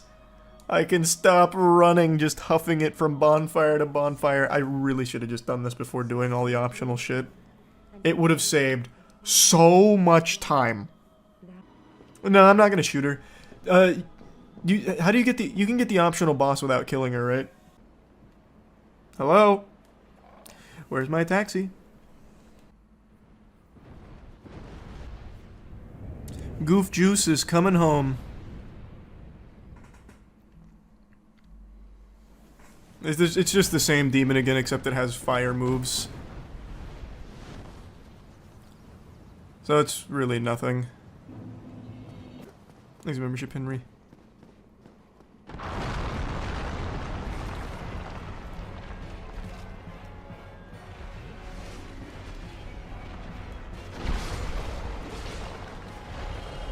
Damn, it's actually got a lot of health.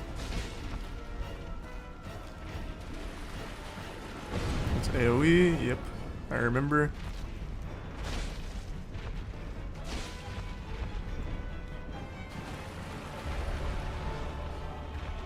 This really is just a pathetic boss.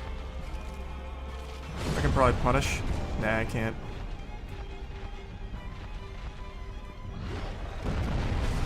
That hit! What kind of fucking baloney?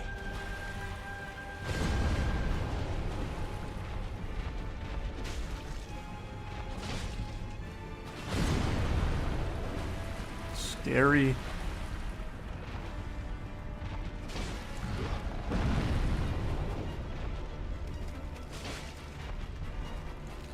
Just play it safe. No reason to risk it.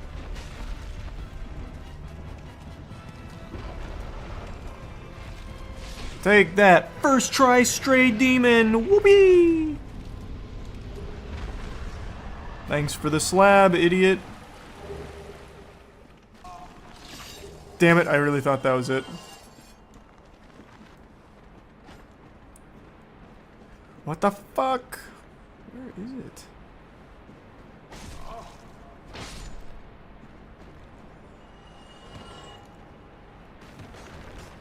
This is bad. Oh, Mo! That was so clutch. Let's just wait in here. Just to be safe. Wow, they all fell trying to emulate my maneuver. Except for that guy. Okay, really? Oh my god, I still caught a crazy angle off that. What the fuck? Why didn't I land on it?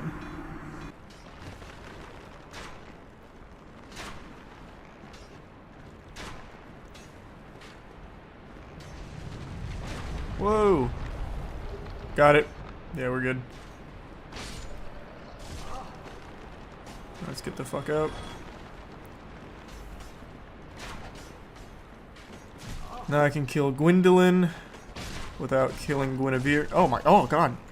I don't mind getting killed here, but I was gonna grab the bonfire, which I think is close by. Do I have to put on the ring?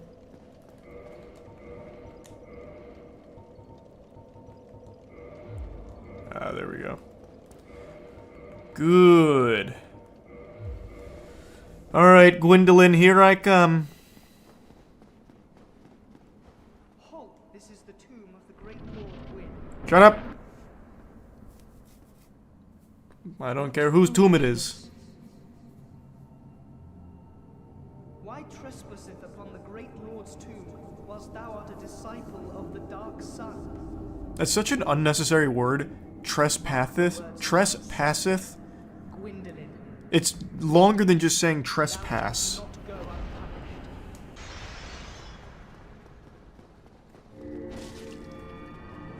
Oh, I got 2 off on that. That was big.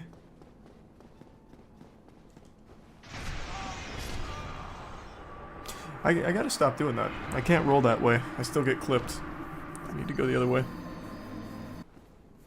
I'm doing the other Souls games after this.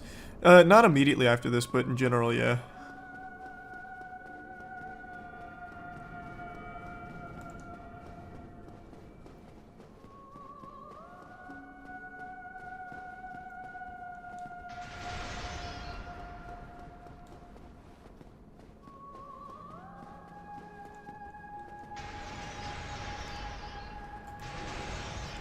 Oh, I was out of stamina. That was close. No, no, no!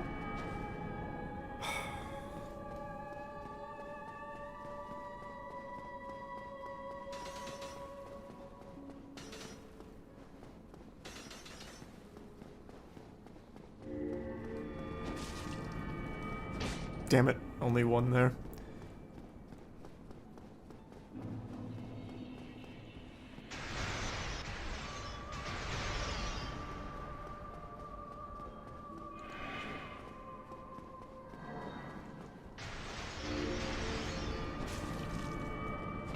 There we go, I got 2. Hitting his fucking spirit.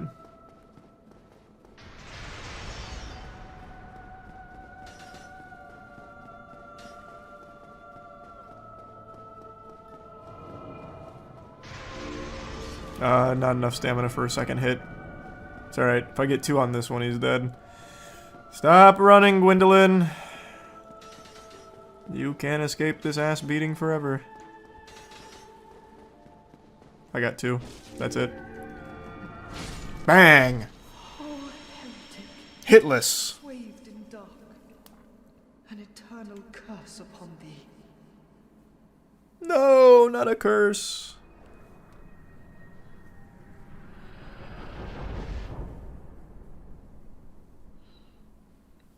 These are prime Fulix.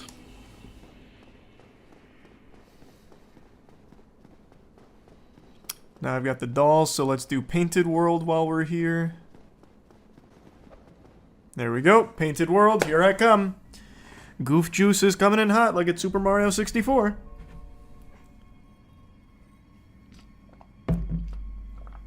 There's a prime cheese. And the resub Baylor. Whoa, shit!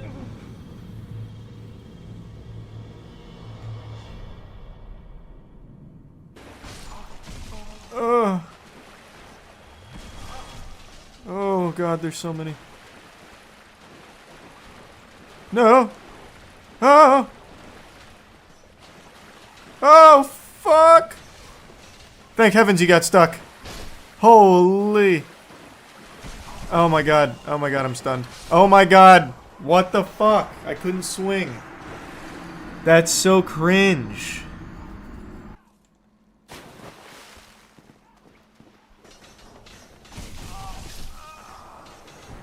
Wow! He hit the sharpest fucking turn I've ever seen. Well, there goes the souls. I didn't need him anyway, but that still was quite a bit.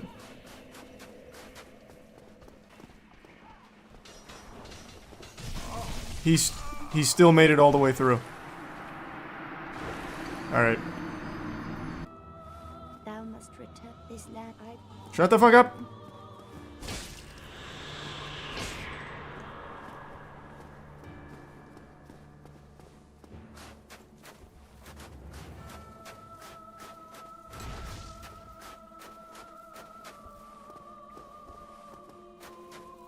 Where'd she go? Is she invisible? I expected as much from thee. Why Found you. must we hurry toward thine death? Oh god damn it. Ran out of stamina for that.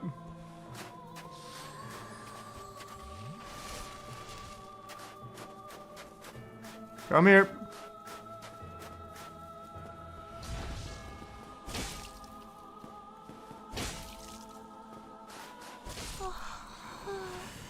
Goodbye, Priscilla.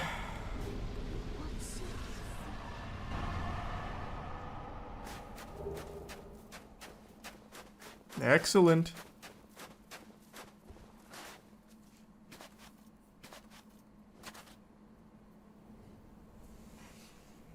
No tail.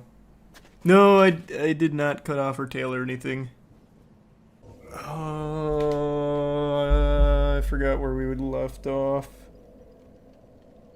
Nito? I can go bang out Nito. Bang Nito, whatever. Yeah, let's do that.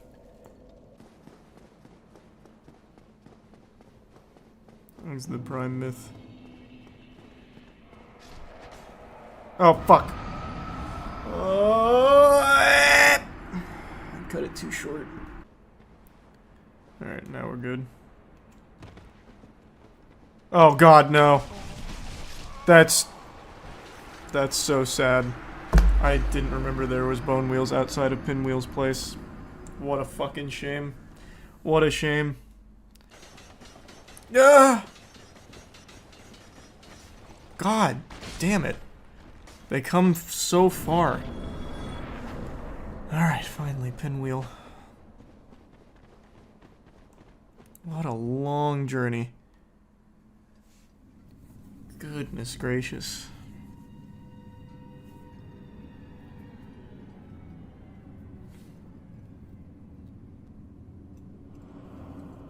No, it'll probably be like 3 hits to kill him, I think. We'll see. I should have grabbed the twinkling titanite from the crow, but I forgot. I'll do that after this. Well, after Nito. Well, maybe before Nito, and we'll see.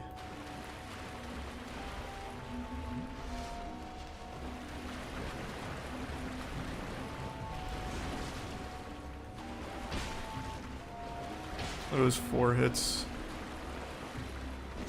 Excellent fight, Pinwheel. It's always a memorable battle when we square off.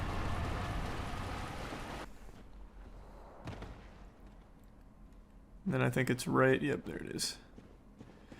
No light source required. Okay.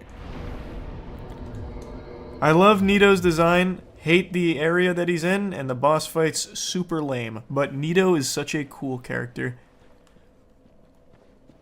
Okay, now I can just kind of ragdoll myself around until I just brute force my way through it. Hey, Patches. What are you doing in the catacombs? Oh, fuck. Really? Then I'd have no qualms telling I want... Oh. Is that the right thing to say? treasure right down that hole. Just kill him. What's wrong with you? Well, that's what it has to be. Damn it. I didn't want to kick him down there, because now his item's down there.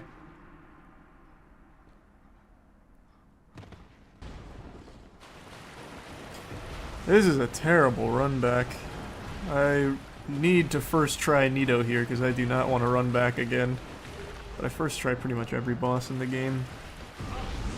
It's really the mobs that are like the actual trouble.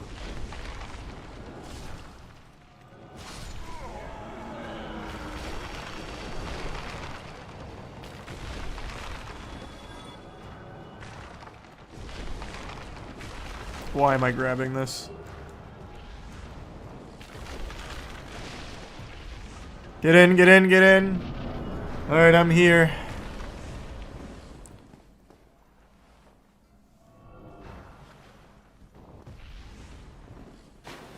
Oof! Alright. Got it. Gravelord Nito time. Thanks for membership, Sonic.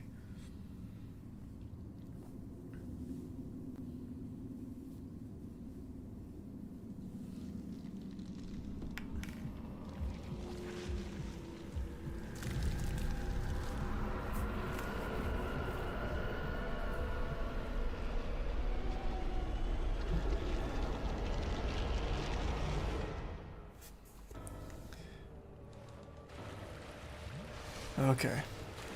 I remember he's kind of gimmicky. Yeah, because of the ads.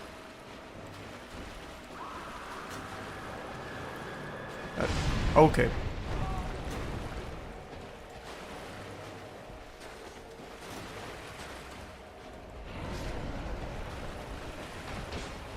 Oh my god. Oh my god. Oh my god!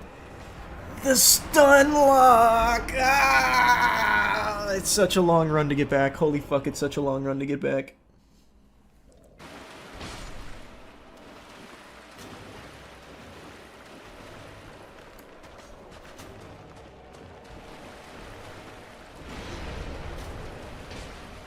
How'd that miss?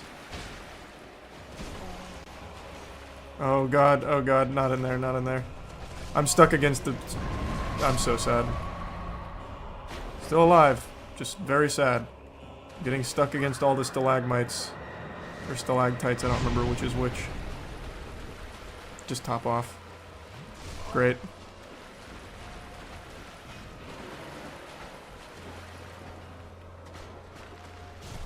Please.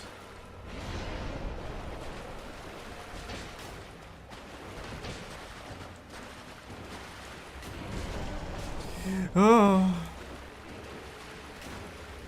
These little bastards.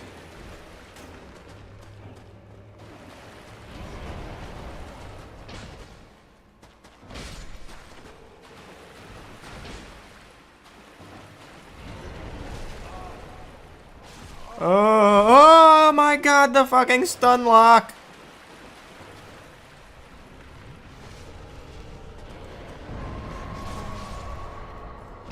How'd that miss? Oh god, nope! That was close.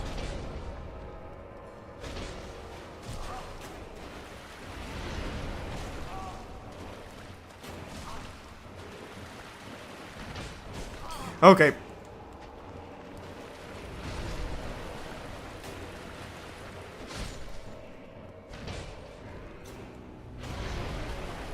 That was so clutch.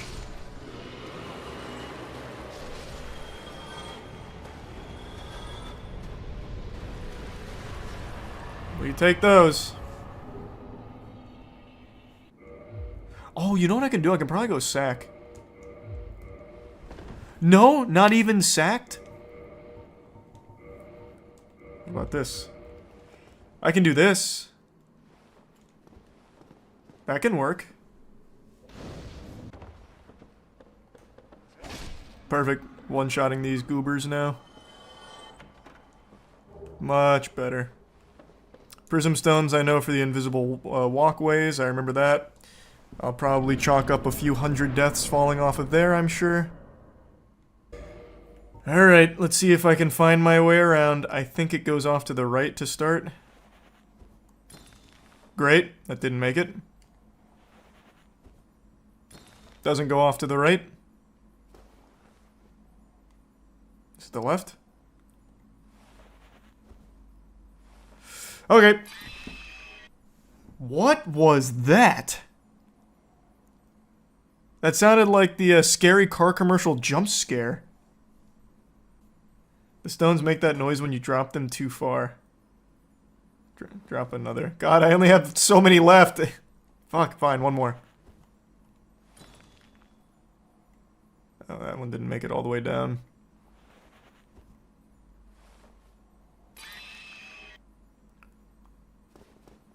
God damn it. No, why did that kick?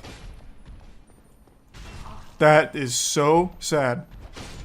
I thought that killed him. No! Wasted that. Meant to Estus.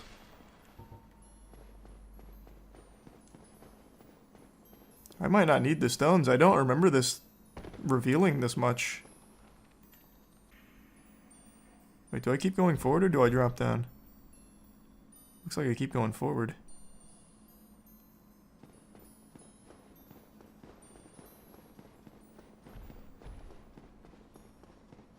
Nice.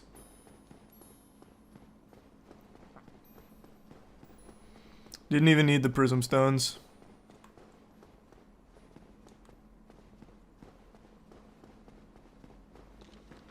No point in killing these guys.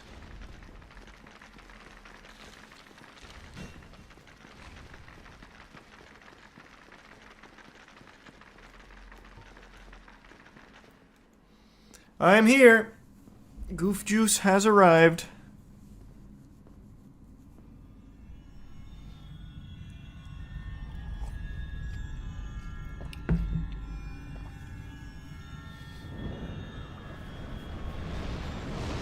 He's back.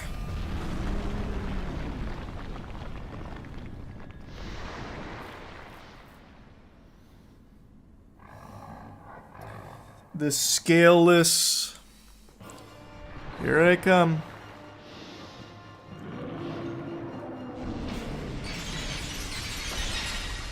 I can't see. Yep, I can't fucking see. That was really nice and sad. What? I don't remember the view getting that obstructed.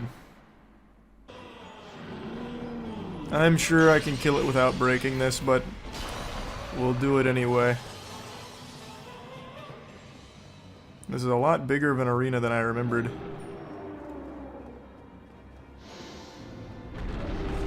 Well, that's sad. Oh my god, come back.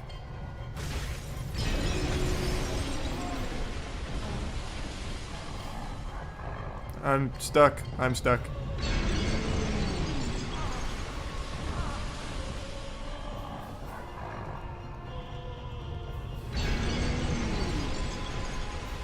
Okay.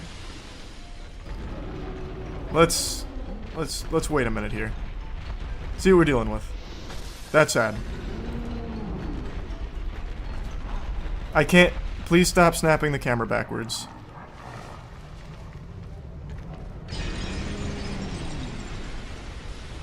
It's still coming. No, we're good.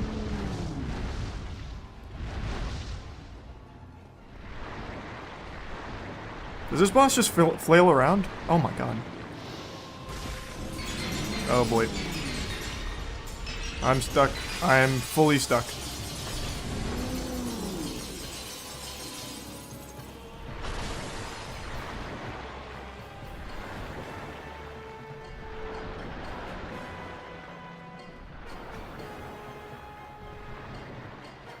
Let's just pop this. I feel like I need to get into its ass. But it's making it very difficult to do that. Can you throw out an attack or something, man? What are you doing? Why is he sleepwalking?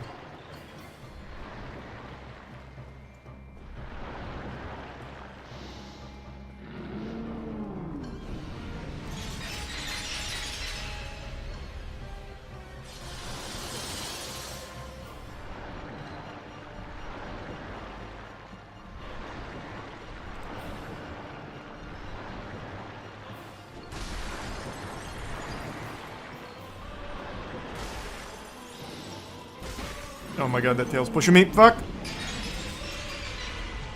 Close call. Here we go. Why?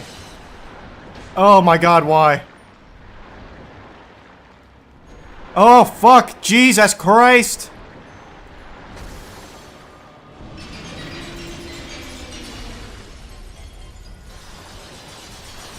Stop turning! Oh my god, how'd that miss? I'm just going for it.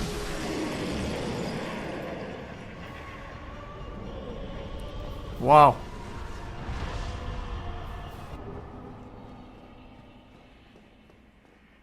What a fight. Alright. DLC time. Starts with the Chimera, right? Pretty sure you go right into the Chimera fight. Chimera, Artorias, Calamite, Manus. In that order. Calamite optional. Yep, I just do every boss. The Sanctuary Guardian. The hash slinging. The sash ringing.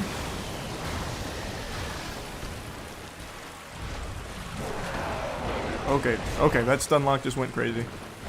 I'm dead. Never mind, I'm fine.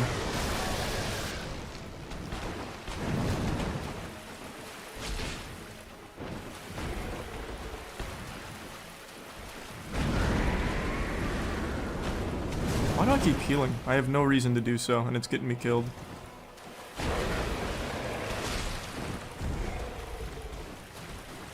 I gotta stop being a bitch.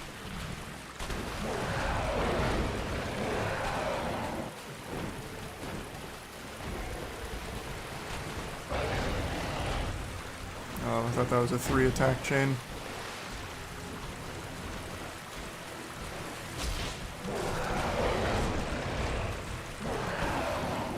Oh, I don't know why I healed in his face. Why do I keep healing? Why am I doing that?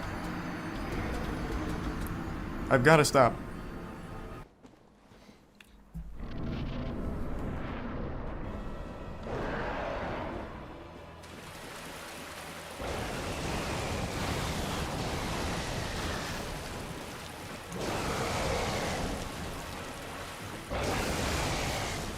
I'm here.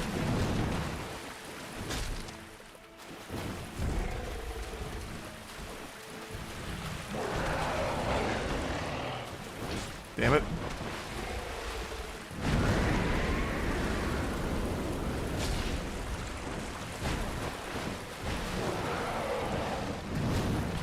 Come back. Oh, he moved his tail. You bastard. Oh! Why?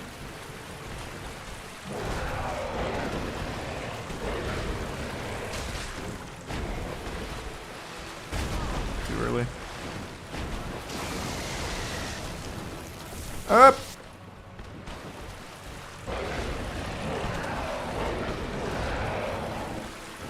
Can you stop?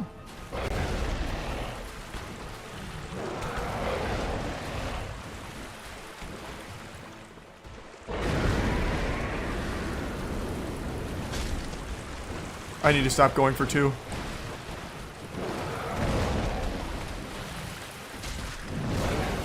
That's so sad. I'm dead. Poison's gonna kill me. Never mind, he gave me a chance. Idiot!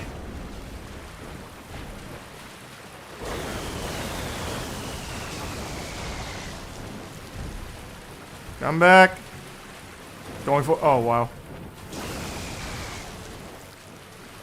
Fuck it. Gotcha. If he had just pressed an attack on me when the poison procced, I would have been dead, because I would have had to dodge that and died. Well, actually, the poison's kind of weak. His poison doesn't do much at all. Never mind, that guy just sucks. Here I come.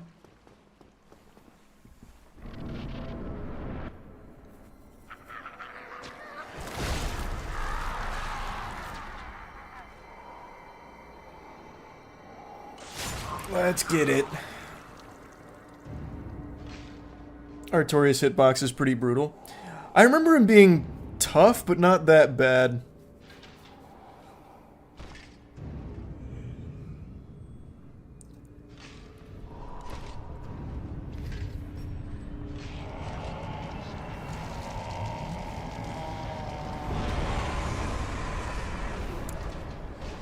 Here I come.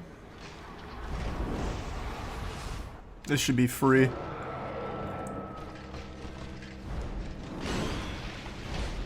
Okay, I forgot that it's 2. Okay. Pop.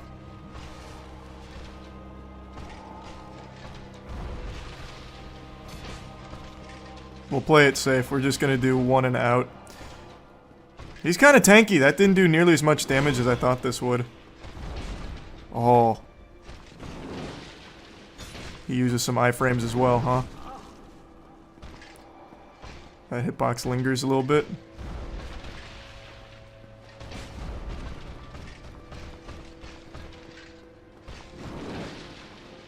I thought there was going to be a chain there. It's just 1. Got it. I'm collecting data. Okay. Oh, so he has an option for 2. Here, I'll power up as well.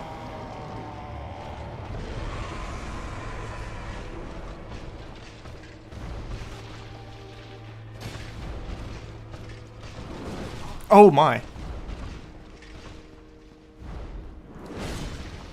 That's probably gonna explode. I was wrong. Damn it. I went into the wall. Alright, that was a good download. I'm sending that up just in case. Not that I don't have confidence I kill him on this right here, but just in case. Maybe a lag spike, you know. Something out of my control here that would cause me to throw. Okay.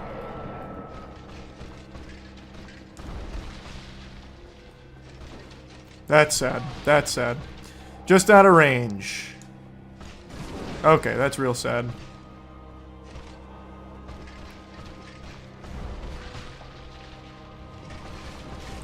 Wow, that was fast. Compared to all the other bosses in this game.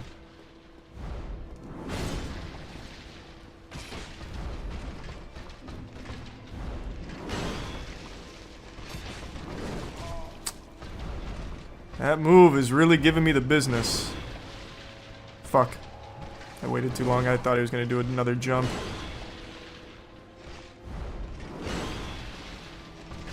I'm dead. Never mind, I'm good. Oof. This is not going well. This isn't very clean right now. I'll be the first to admit.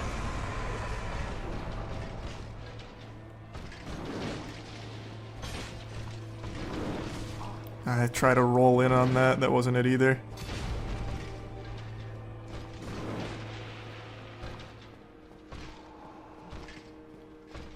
Damn it! I was waiting for him to jump too, and he just never did, so I thought I was good. I can heal out. No, I can't. Yep. Man, the second I healed, he went. I waited for a while too. I thought I was just fine. I don't know why I'm so focused on healing like a bitch. This just keeps getting me killed. So not so easy after all. Brother, that's 2 deaths. It's not very many. It's fine. I needed the double.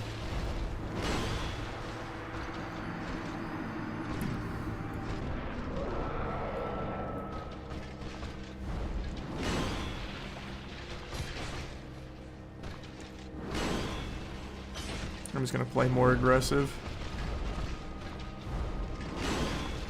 That still hit.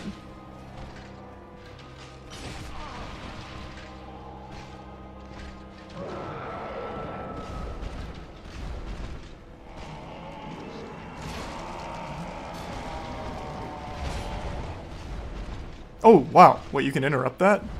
I know he's mad. Holy.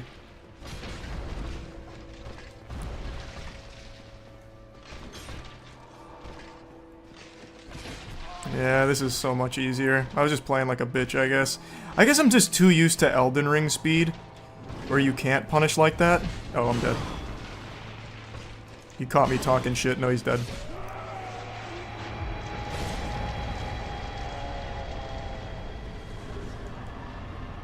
That was pretty free. Oh, fuck. Well, they got me good with that hole. I was looking at chat, I thought that was just gonna wrap around.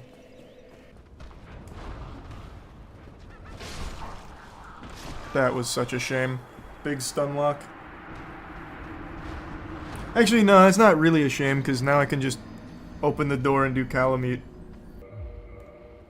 Well, I can do full gold hymned. That's pretty good. That gives fire resistance. Hey, hey! My guy! Yes, please shoot down the dragon. Well, freed is generous. I murdered him, but yeah, I guess.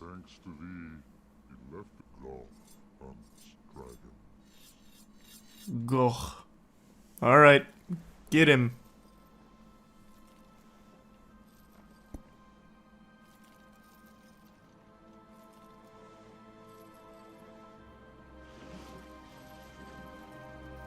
That really is a nice bow.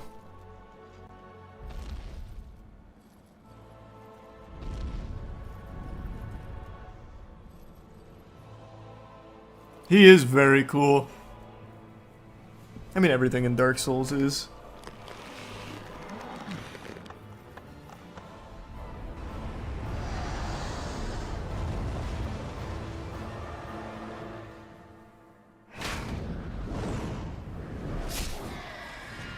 Damn. So why does he even need my help? He can absolutely solo this dragon. I am unnecessary. And him falling like that looked exactly like Spyro. Calamite! Here I come.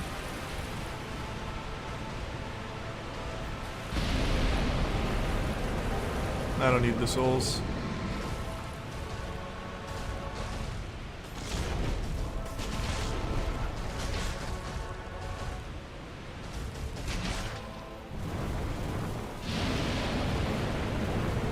Oh, that still hit.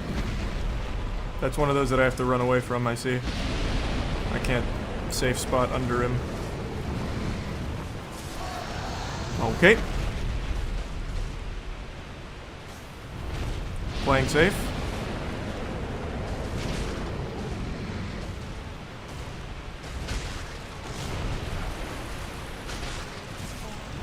God damn it. Uh-oh. That was scary. That hitbox was crazy. What?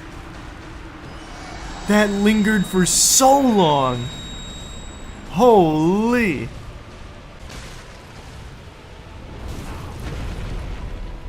Okay.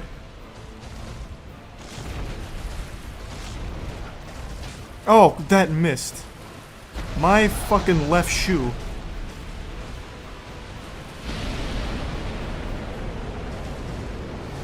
Man, bad run right now. Very bad run.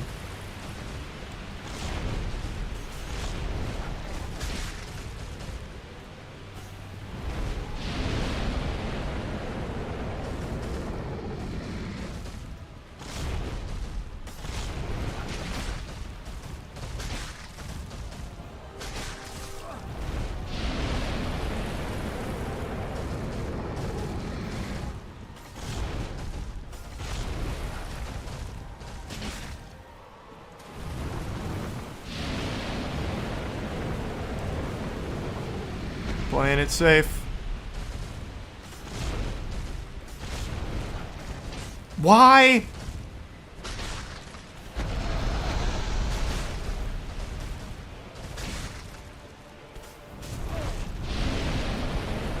That was a tight squeeze. Holy.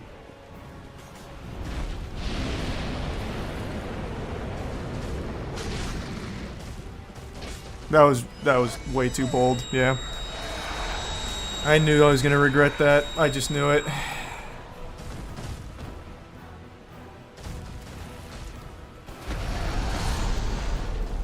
Well.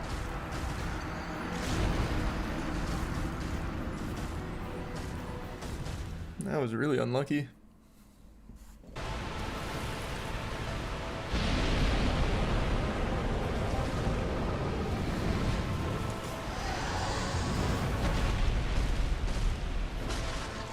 Oh. That's a terrible start.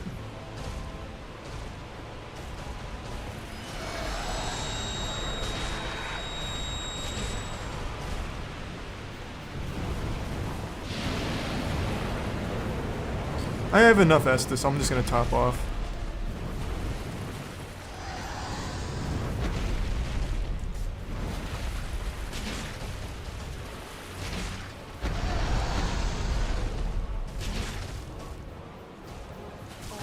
That hit? Oh god. That was risky.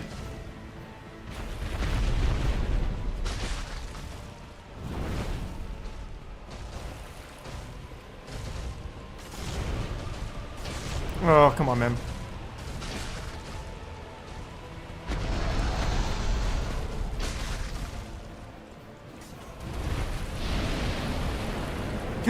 I didn't make it. No, no, no. Scary.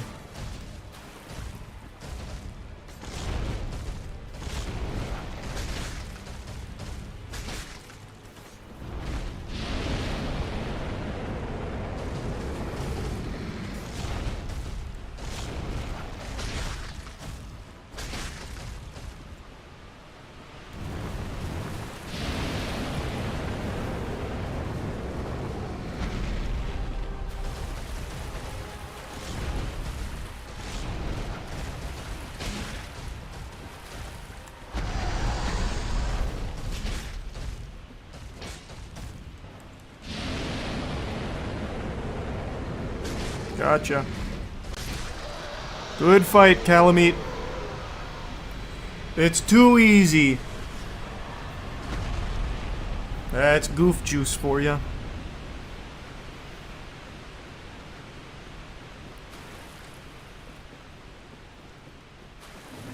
I don't think there's been a single boss so far that's taken me more than 3 tries.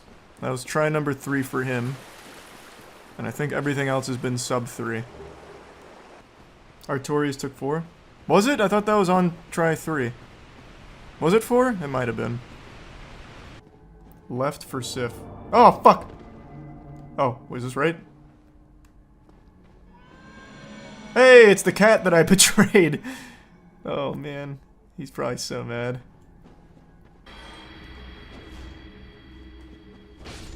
Alright. Got him. And some humanity. Hey, Sif!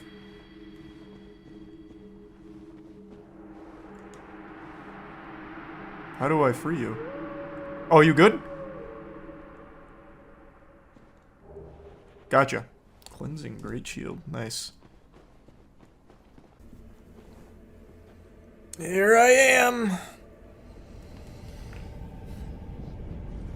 Ooh! I think Monas is so cool.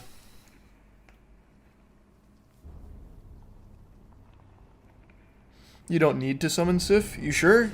Half a chat was saying I did earlier.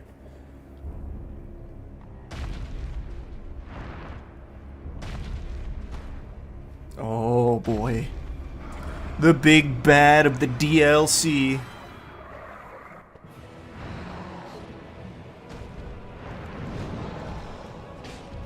How'd that miss?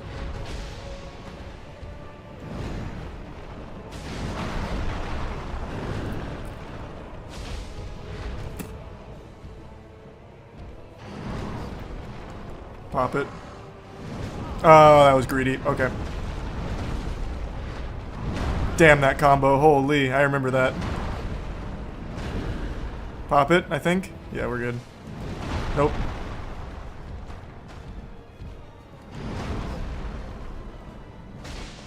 That I could have popped. What? That hit?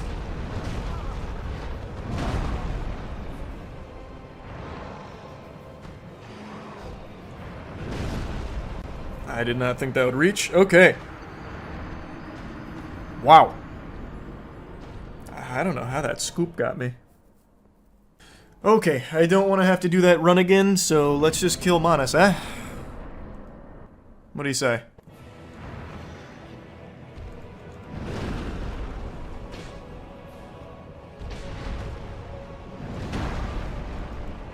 Oh god. Jesus, he delayed it. Just pop it, fuck it, I'll eat this.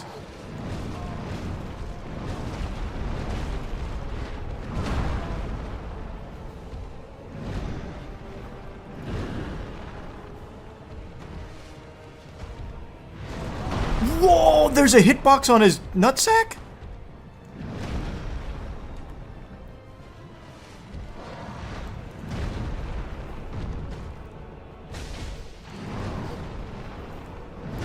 Ugh. This guy delays his attacks. It's like the only boss in the game to do it. I wanted his little fingies.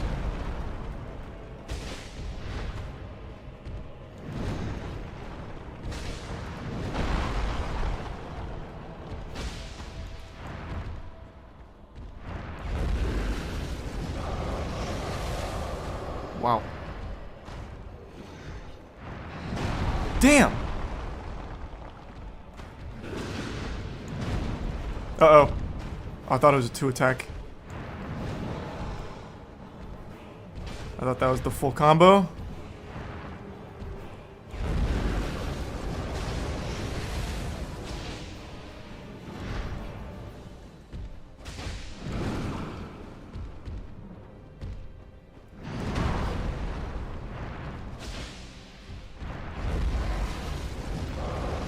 No, no, I got clipped.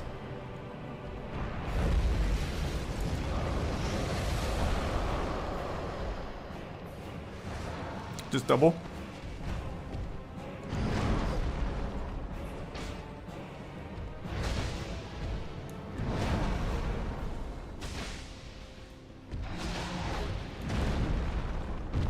Alright, second try. Easy enough. I did not want to have to do that run again. It was a long run back. And I said, no thanks! I've had my fill doing it once. Yep, I saved Sif, so now we get the special cutscene! I wish there was another way, I really do, man. After all we've been through in the DLC.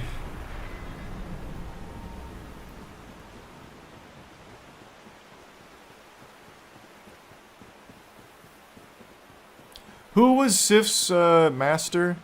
Was it Artorias? I don't remember now. I forgot the lore. It was Artorias? Okay. Thanks, Concord. Hey, Joseph. Hey, Sif.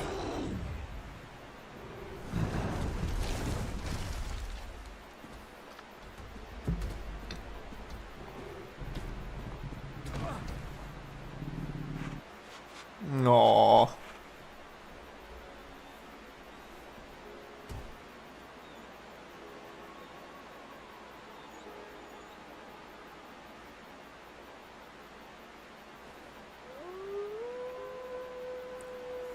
Why can't there be another way?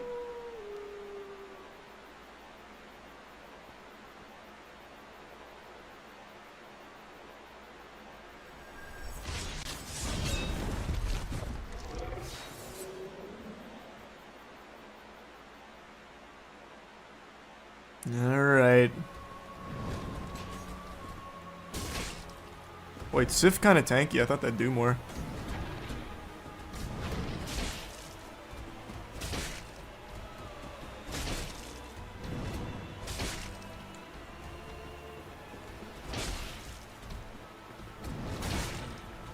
I'm so sorry, Sif.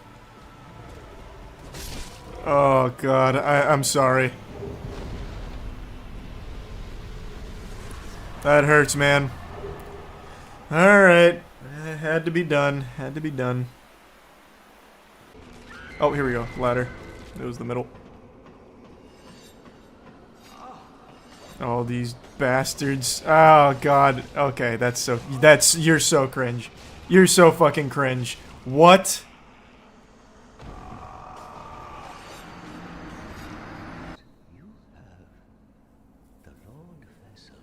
Yes, the Lord Vessel is with me.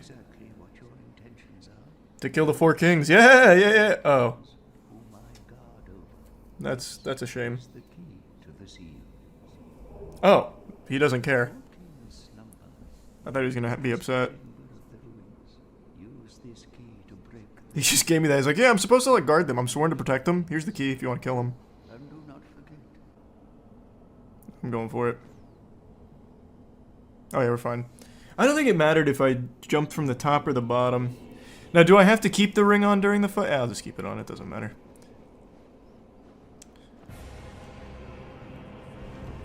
I'm coming for you.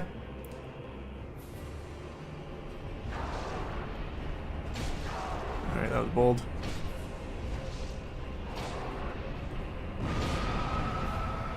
I just face tanked it. I really should have just dodged. Yikes. I'm just kind of playing on autopilot. That'll kill, so we're fine.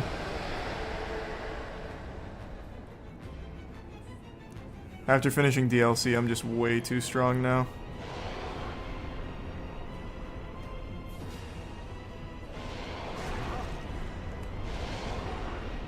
His spiky body actually hit me.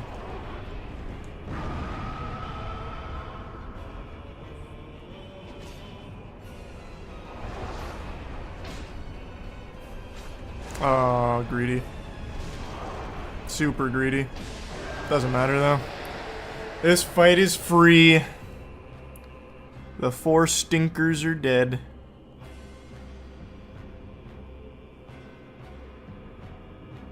Where's the other guy? Hello? Oh, there you are.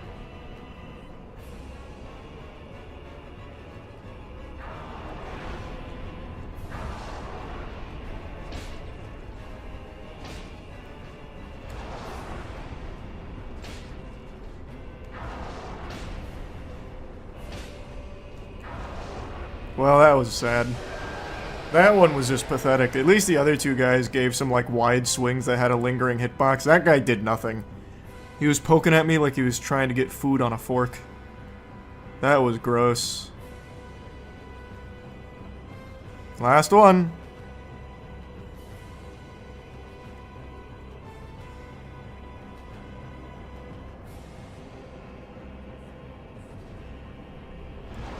Not you two. Oh, wait, that was a grab? Didn't expect that.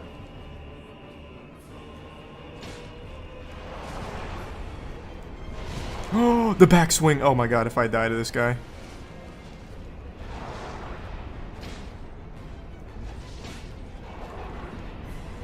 I don't know why I didn't just finish him there. I panicked.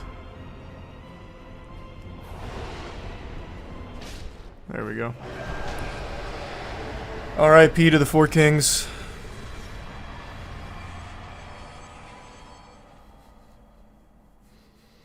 Alright, last Lord Soul is the Fire Sage Demon.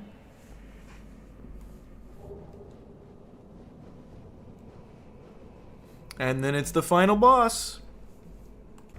What's that area? Hi, Demon Fire Sage. Really? Fuck it. Just top off. Oh, are you fucking kidding?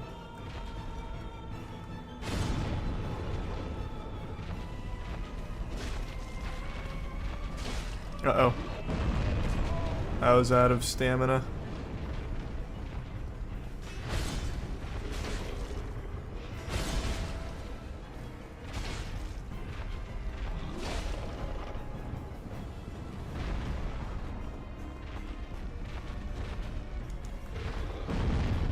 That still hit my fucking left butt cheek. Can't believe I'm taking damage on this. This is so cringe. I'm so embarrassed.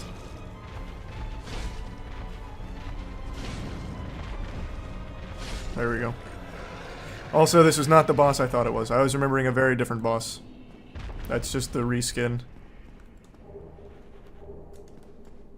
Also, what's back this way to the right?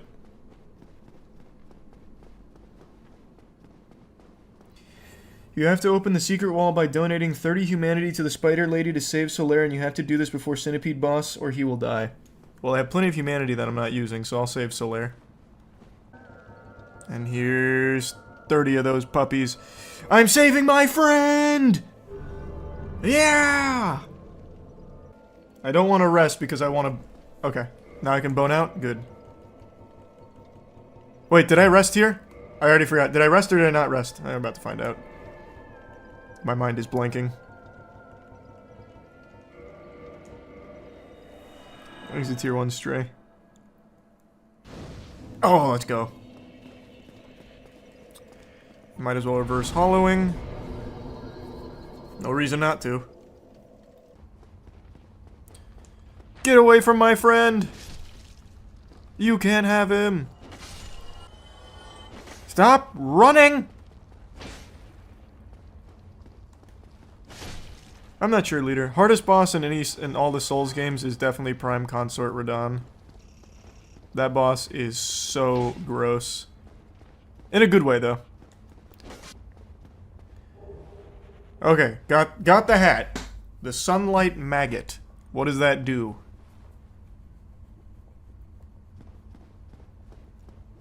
Now you've saved him. How did that save him?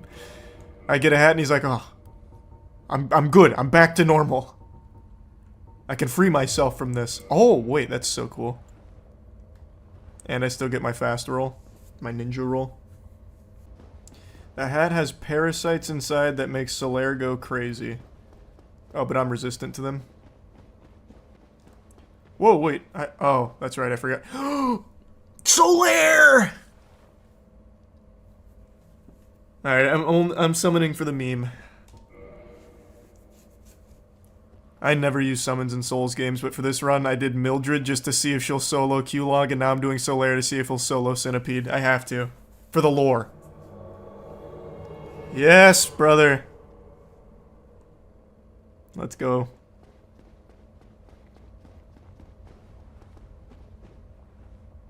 Come on in, Solaire.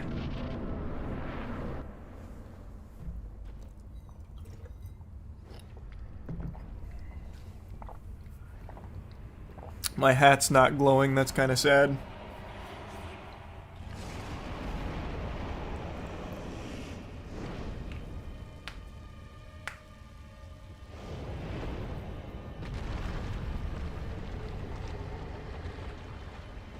Oh boy.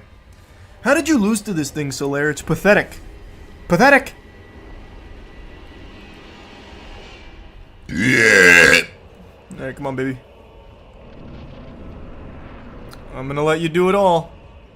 Let's see if you can do what Mildred did. Solaire, fight. Go fight. You just fucking RP walking. Solaire, fight, man. What? Get out there.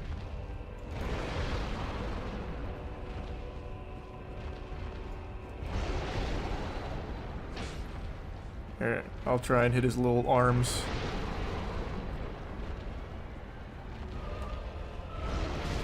Oh, that hitbox. Solaire, can you... Alright, man.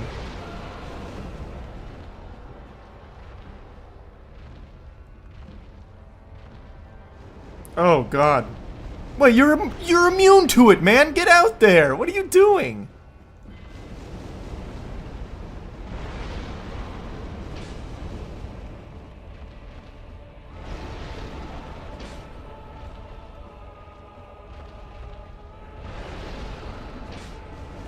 Can I ever hit that?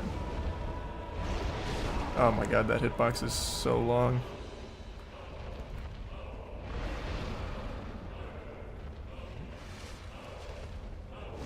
Oops. You more comfortable now, Solaire? Here, there's one hit for you. I chopped off one arm, you do the rest.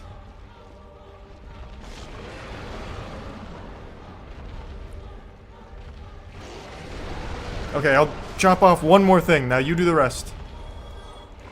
Fucking chop the ring off of it somehow. Where are you, man? What are you doing? I'm about to kill it myself here if you don't start. Give me the tail.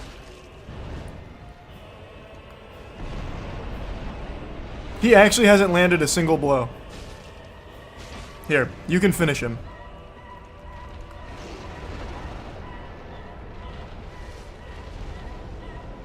He is just standing and emoting in the fire, and he just missed a fucking faith throw. The lightning bolt. I actually don't think he does any damage. Wait, there you go, there you go. Stay on him, Solaire. How are you missing? He is standing still. Oh my god, I'm being dragged in the fire. Nice. Jolly cooperation, Solaire.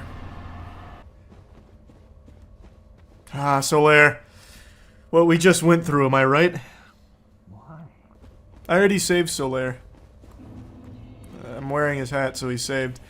Someone said there's a Solaire ending. Is there? I don't know if I've ever done that one. To be honest, I don't know if I've ever even saved him. This might have been a first for that, too. Yeah, just summon him before Gwyn. Oh, okay. Gwyn's a pushover boss anyway, I don't mind. Who cares? I'll let Solaire get the last hit again. I don't remember where the bonfire is, but I think it's somewhere close.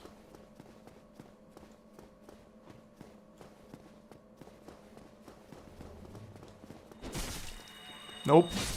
I know you cast, what is it? Chaos Hellstorm? Nice. Whoa! An invasion? Alright. Good invasion.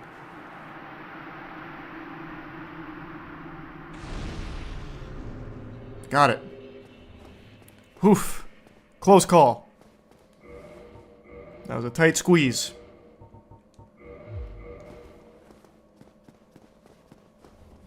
Alright. I don't remember... I don't remember a lot about the Beta Chaos gimmick. I know it destroys the floor, makes you fall. And I remember I have to hit left, right, middle. Ugh. I already know I'm going to take that Sunbed of Chaos. I can already just see it coming.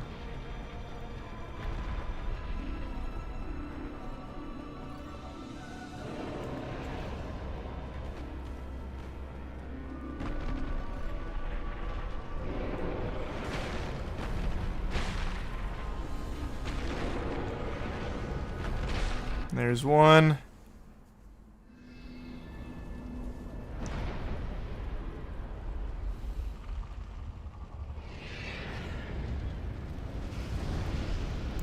Now I go all the way across to the right side. It's such a shame because it's like a cool looking boss, but a dog shit gimmick fight. Here, you want to know what I want from the next FromSoft game? No more gimmick fights. I hate them in every single Souls game. They are not fun. They're not. Oh god. They're not creative. They just suck ass.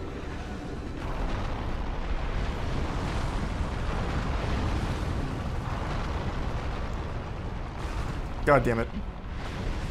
Oh god, fuck, I wanted to heal. Got it. No! I knew that would happen. Oh wait, do the platforms stay gone? Oh, I didn't remember that. Oh wow. I don't know why I went and grabbed my souls, I don't need them. Nope. Big dodge.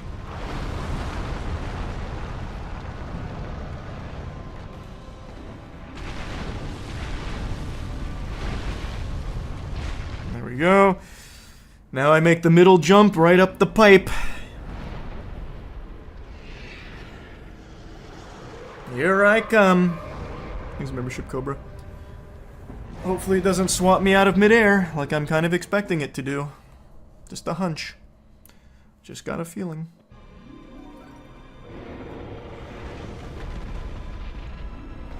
Oh god, I'm out of stamina. Oh! No! Not the tree branch. Wait, just wait it out.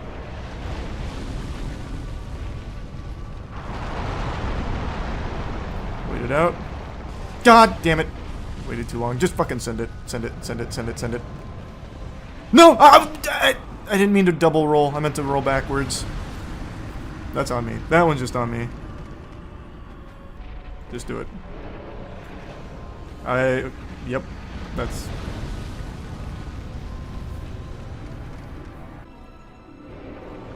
Just gonna wait.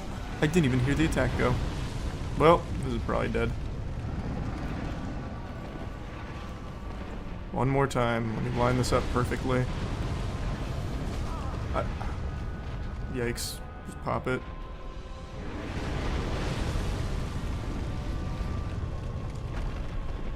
I'm going. There we go.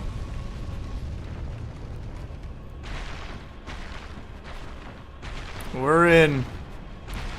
Down the gullet.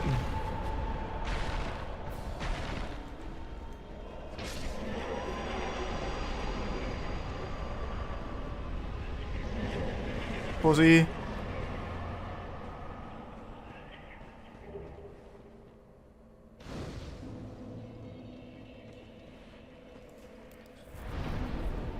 I don't even know why I'm bothering to put points into that. But nothing else to use them on.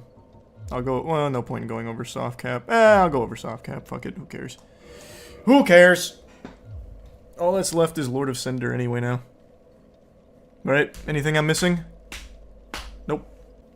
Yeah, I've killed every boss. Gaping Dragon, Calamite, everything. And Gwyn, yeah. I already have his hat and everything. I already went down the shortcut. You can just jump, you know. I did not know I could just jump. This is cooler anyway, though. And here's all the Lord souls. Let's take it home. Goof Juice always gets it done.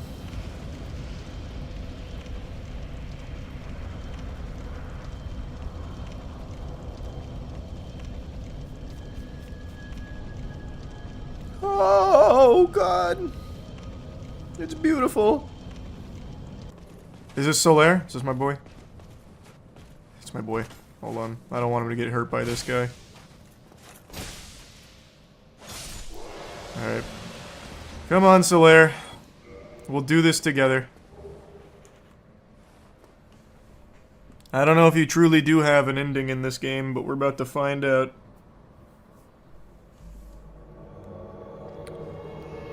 Yes, jolly cooperation has never felt so good.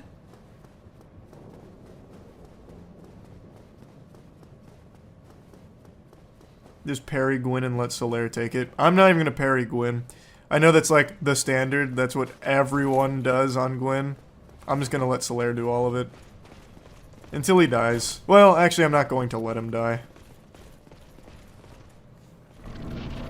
If it looks like he's about to go down, I'll save him. Here comes the parry! Kidding. Alright, come on, Solaire, it's all you. Can you stop, man? Meet my friend.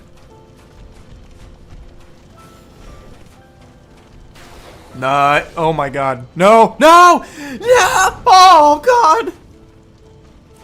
Solaire, no! Parry him! Oh, wow, he's getting worked. Stop oh my god, I can't let him die. I can't let him, I'm getting hit trying to help him. Get off of him! Get off of him! Get off of him!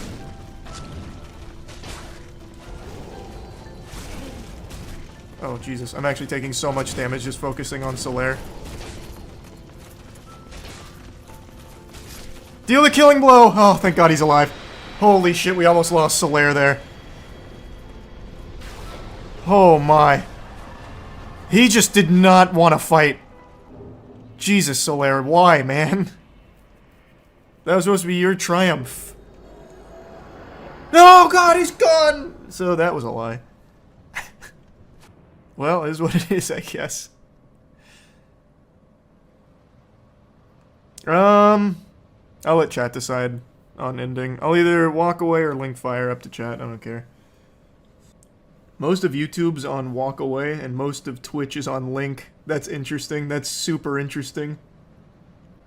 Yeah, it looks like Link made a huge rally on both YouTube and Twitch chat, so we're just gonna do Link.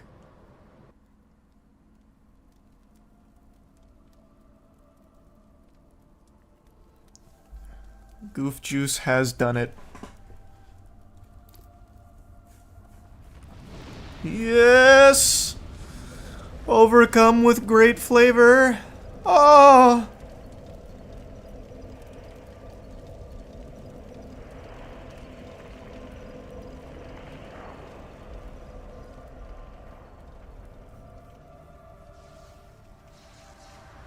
Nice. What a happy ending.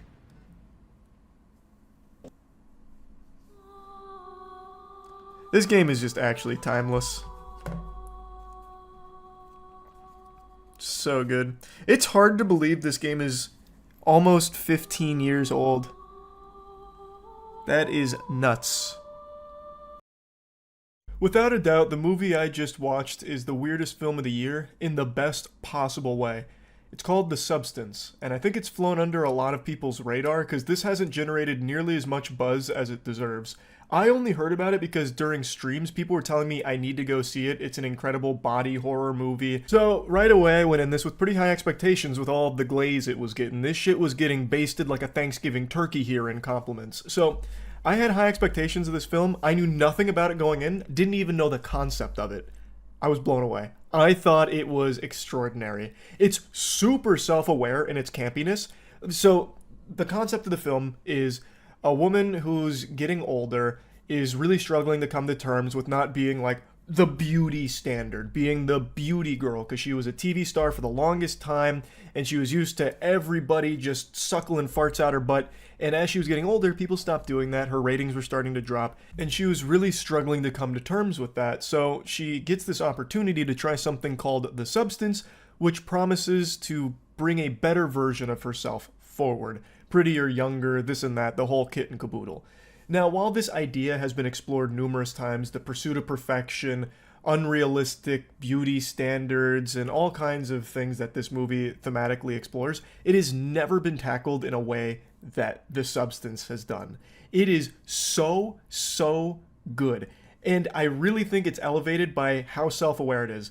Very clearly, there's a lot of Cronenberg influence on a lot of what you see and a lot of what you experience with this movie, and I love it. It was so refreshing, it was gross, it was yucky, and I'll get into the nitty-gritty of it for sure, but I really do think this was a pretty special film, but not everyone is going to like it. We went with a pretty large group, and I'd say 60% loved it, and the other 40% were repulsed by it. They hated it. Drew was livid. There was steam coming out of his ears. He hated sitting through this movie so much. He wanted to be neuralized by the Men in Black just to get it out of his mind because he thought it was just that trash. And I feel like that's going to be an experience for a lot of people. There are going to be people that can really appreciate it and those that are just going to be super put off by it. I guess another thing worth mentioning that some of the people that hated it pointed out is that probably a good 20% of this movie is spent naked. So there's a lot of titty and ass and close-up of booby and ass. Sometimes it came out of nowhere like a jump scare with bang, honkers. And there is a lot of that for sure. I don't think it's needless nudity or something. When it's there, there's a reason for it, but there is a lot of it there that maybe some people might find to be excessive, because there were moments where it was actually softcore porn to a certain extent, especially because one of the big things is, I'm not going to get into that because I think that's probably too big of a spoiler, but the sexuality of things does play a role in the actual plot of it all. But me personally, I was smiling ear to ear from start to finish like there was someone tickling my armpits. It had me in such a good mood. It was so fun. It was silly in all of the right ways and at all of the right moments. It was serious at all of the right moments, and the body horror is so good. Typically when something tries to be body horror in 2024, the modern age, they just do the laziest, cheapest shit ever where it's CGI blood coming out of orifices and maybe an eye poke or something. This film, it goes hog wild. It was like watching a live action Meat Canyon film. I thought it was so good. And it also does play around with the blood too. There is eruptions of blood. There's tons of guts and gore and everything. But that's not the bread and butter. This whole film, from the way it's filmed to what it presents you with for the monster creature design, is stellar. I love how everything in this film feels like it's under a microscope. So even something as simple as the Hollywood big shot smoking a cigarette, it's super zoomed in on the cigarette and his pores, and he's got saliva dripping out of his mouth while he's smoking it. He's eating some prawns and it's really yucky sounds, the worst ASMR ever. And you just sit there and witness all the grossness of it. Even when it's not body horror, it's just filmed in a way that just puts you on edge effectively. And I just thought it was great. Now, like I said, a lot of people hype this movie up saying that it's one of the better body horror films and the best horror movie of the year. And I agree, it is definitely up there. And interestingly enough, there was a sizable chunk of people that thought I'd really appreciate it because it's eerily similar to a concept that I wrote about years ago. I had an idea for a short story that I put a tweet out about 6 or 7 years ago, and I had even told a piece of that short story on our album, The Evolution of Tears for the Gentle Men, just kind of as a silly little track, so we put it to music, and it was just a short summation of the story. And fundamentally what it was just this dumb dog shit idea I had where a woman achieves immortality through birthing a clone of herself. So she gets to her octogenarian era, she's senile, she's about to buy the farm, but before she dies, she spontaneously gets pregnant and births an exact copy of her younger self with all of her current self's memories. And in The Substance, it's actually kind of similar. So when she gets the substance, she collapses, her back splits open, and she spawns a young version of herself. So the big thing is she is the Matrix, and this new person, this new being, is actually her. You are one, but it is two separate people, the old you and the new you. And the thing is, you have to keep switching bodies every 7 days in order to not have any bad side effects from it. I'm trying not to spoil anything, but all of this I'm pretty sure is going to be in the trailers because it's the entire premise of the film. Now, if you've got your thinking caps on and you're using all the neurons up here, you're going to start to connect dots that my short story and the substance, they share some similarities. Now, I'm not necessarily going to be knocking on their door with a lawyer with some papers drafted or anything, because obviously my short story did not inspire this in any way, shape, or form, and they are drastically different. But I couldn't help but actually laugh once the birthing of the younger version of herself happened, which was a really good scene, by the way. But I couldn't help but laugh because I immediately drew that connection of, oh, this is like actually my short story that I'm watching right here, this one moment. Because that is fundamentally what I was writing about for it, in a much worse, stupider way.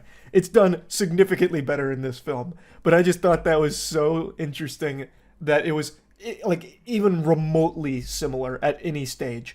So I just wanted to point that out. I'm not asking for royalties or anything, I just wanted to put that out there. Yeah, I just thought this movie slapped. As I mentioned, I think it is a very self-aware film in a way you don't really see that often. It's campy in the best ways. And let me give you an example. Dennis Quaid. Dennis Quaid plays this Hollywood guy. He has the television station that our main character was once the star of, and now the younger version of herself is now the star. Of course, no one knows these are the same person or anything. Like, to everyone else, they're two separate people.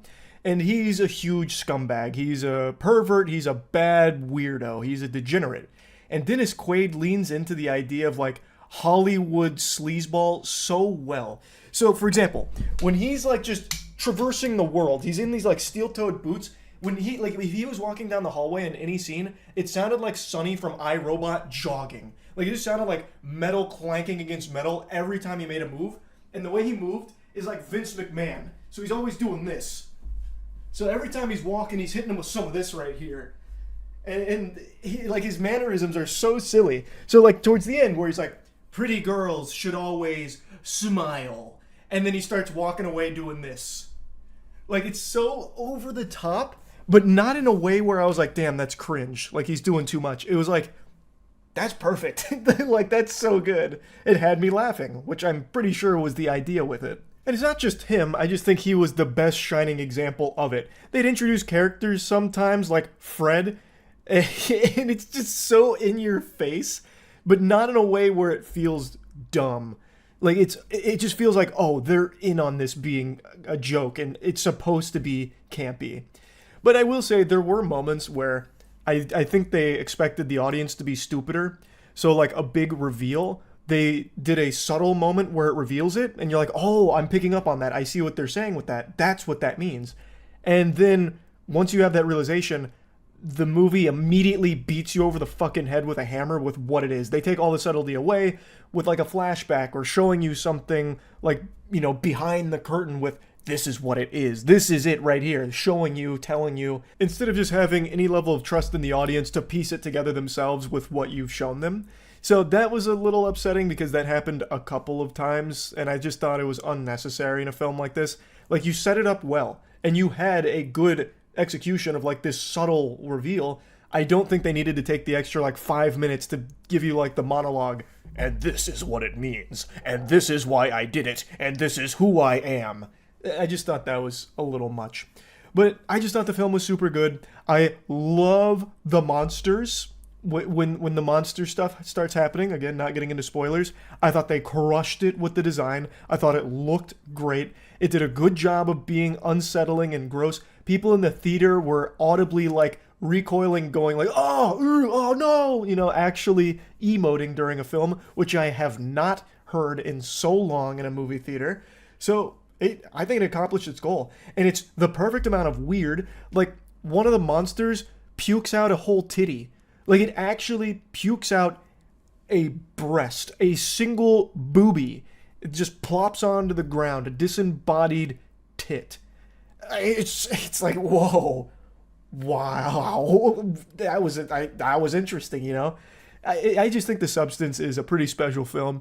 I thought they crushed it. I really did. But again, I think there's going to be a ton of people who hate it. This is not a film I think that's for everyone. It is a weird movie, and I think you need to go in there ready to accept that it's, like, cartoonishly over the top. And once you do accept that, I think you're going to have a ton of fun watching it. So, yeah, that's really about it. So, yeah. It's time I lend my expertise to an important case that requires my specific set of skills. I'm not a talented man. There's not many things I'd consider myself a master of. Maybe coping with having a patchy beard and below average height, but beyond that, not much else. Except for one thing, and that's my ability to analyze a video over and over again to a level many would deem unnatural. There's a case going on right now that I've been fascinated by all afternoon. LA Dodgers superstar Shohei Ohtani's 50th home run ball is being auctioned by the fan who left the stadium with it. But someone else who was part of that mad scramble for the ball says not so fast. Ohtani is one of the best to ever do it, period. I'm not even a baseball fan, and even I am blown away by how good Shohei Ohtani is. And I'm sure most of you know this, he just set a record for hitting 50 home runs and 50 stolen bases in a single season, and that 50th home run ball is now up for auction or up for sale for $4.5 million. Stop the auction. The true owner of LA Dodgers superstar Shohei Ohtani's historic homer is being challenged today. This 18-year-old in the red jersey claims the ball was snatched out of his hand in the tussle. He's asking a judge to halt tomorrow's auction of the ball, which could fetch as much as $4.5 million. 4.5 million bones is nothing to scoff at. You could eat at Five Guys for a whole month off of it. This is a ton of money. And the 18-year-old in the red shirt is claiming that he had the ball and the guy in the black shirt wrestled it away from him and stole it from him, basically. So he wants the auction to stop. He's opened a lawsuit against him for it, for battery. 18-year-old Max Mattis says the ball was taken from him as a result of civil battery.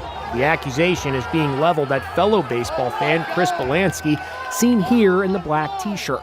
The lawsuit says the teen firmly had possession of the ball, but Belansky wrapped his legs around Max's arm and used his hands to wrangle the ball out of Max's hand, stealing the ball for himself. You be the judge. I will be the judge, and the jury, and the executioner, if I find any fishy business and foul play afoot here. So, I've gone through every angle of this footage and I want to share it with all of you, because I actually think he's wrong.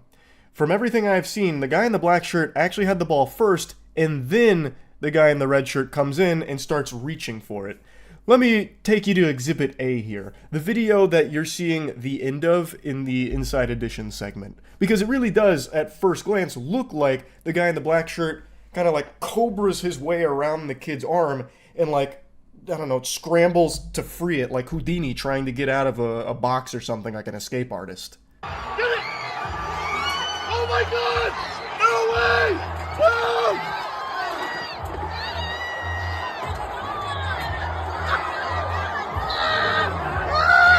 Oh my God!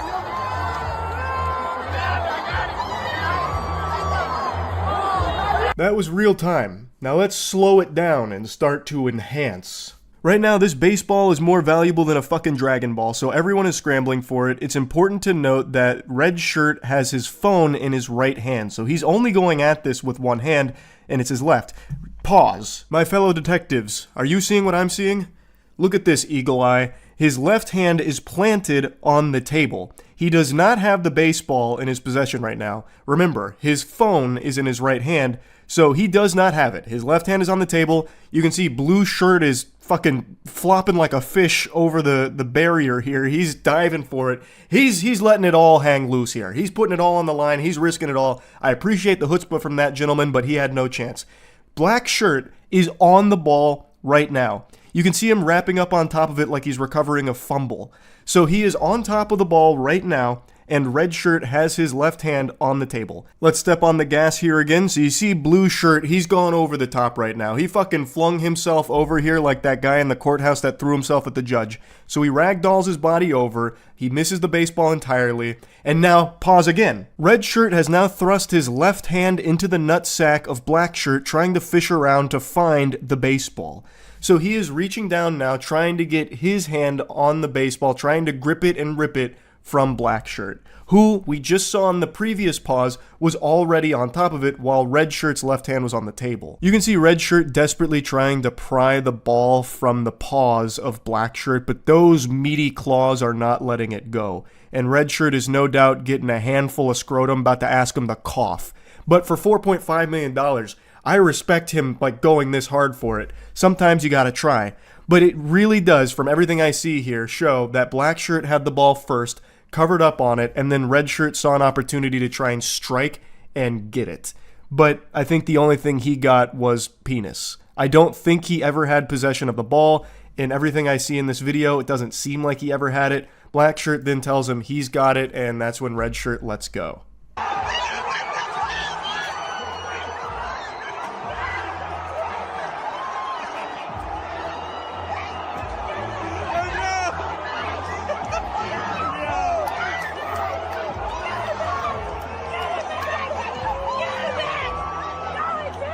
This is another angle of it. You can see that red shirt is right where the ball bounces off the table, but because he has his phone in his hand, which was a huge blunder, if he didn't have his phone in his hand, I think red shirt gets that ball easily. But he has his phone in his hand, so he doesn't get it off the bounce. The ball hits the floor, black shirt is on top of it, and you can see red shirt is still trying to get in to get the ball. I don't believe red shirt ever had the 50th home run from Ohtani. I don't think he ever had that ball in his hand. From everything I have scrubbed through on the footage here, and I went through it with a fine-tooth comb. I damn near brought the fucking binoculars out on that. I was trying to go CSI on it where I was enhance. And I don't see any moment where he beat black shirt to that ball or ever even really had the ball. The most compelling part of it is when his left hand is on the table while black shirt is already on top of it. I do think this plays out very differently if red shirt had put his phone in his pocket. I think in that situation, he walks away with that ball, no questions asked. That's business right there, baby. That's kaput. That's the end of that chapter. I think he would have easily gotten that ball because he is the first one to it, but you can see he misses it off the table. It's on the floor, and black shirt covers it up immediately, and red shirt was never able to get it at all. I think the only thing he got was close to giving the dude the old dick twist. I don't think he ever had the ball, so I think the lawsuit isn't going to go in his favor. Of course, I am not the preeminent expert on it. I have analyzed the footage a lot, but I'm not exactly what you'd call the smartest man in the world. That could very well be wrong, but I just don't see any compelling argument where you could say that, yep, he had that ball first and black shirt wrestled it away from him. From everything I can see, it really seems like red shirt started grabbing for the ball after black shirt had solid possession of it for a little bit too. Again, the damning evidence is his left hand on that table while black shirt is already on top of that ball. It honestly just seems like red shirt's heart wasn't fully in it. Like, you got your phone in your right hand, you're nerfing yourself when you're fishing for that ball. The second you saw that ball flying your way, bro, I'm fucking spiking that phone like it's a football touchdown celebration. Like, I'm focused on getting that ball because you know that fucking thing is going to be selling for millions. Like, that is a huge life-changing amount of money. Of course, hindsight's 20/20. Like, I wasn't there or anything, and I'm sure he regrets holding onto his phone. Like, I'm not trying to rub salt in the wound. But you can see this would have been super different if he had both of his hands available to him. I don't think he has a case here to claim that the ball was wrangled away from him in an act of civil battery. I don't think he ever even really had the ball. I think he had a handful of that dude's balls. I don't think he ever even got his hand around the Ohtani home run ball. So, yeah, I guess we'll see how it plays out, though. I could be very wrong about that, but from these angles, it just doesn't seem that red shirt ever had the ball. That's about it. See ya. Let's see how this is. People have been saying it's actually good. I also like the idea of stepping on Nintendo's property. I'll do that. I'll just call it. No, I was gonna go official Nintendo store, but we'll change it around. Can I put an accent on that so it's correct?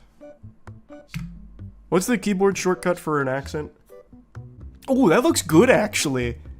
The way that E kind of slides in there in a different, like it's not bold, that looks nice. Luckily no one's stolen my packages yet. There's a Pokemon skin mod as well on Nexus Mods if you want to install that. Is it really? Yeah, I kind of want to go all in on Nintendo property. What do you think, Buster? You more excited for Tetramon or Pokemon, huh? Now get the fuck out. We're closed. We're closed. Get out, Stinky. Leave. Leave. Hey, put him back. Put him back. It's gonna be under new management. An unlicensed Nintendo Pokestop. Let me download this mod real quick. We're in the Pokemon Store Simulator. Right now, there is one person at the Nintendo headquarters that just felt something tingle in their soul as they get the pin ready for another lawsuit. Oh, yeah. The official Pokemon store is here. Look, all my friends have gathered. Yeah, baby.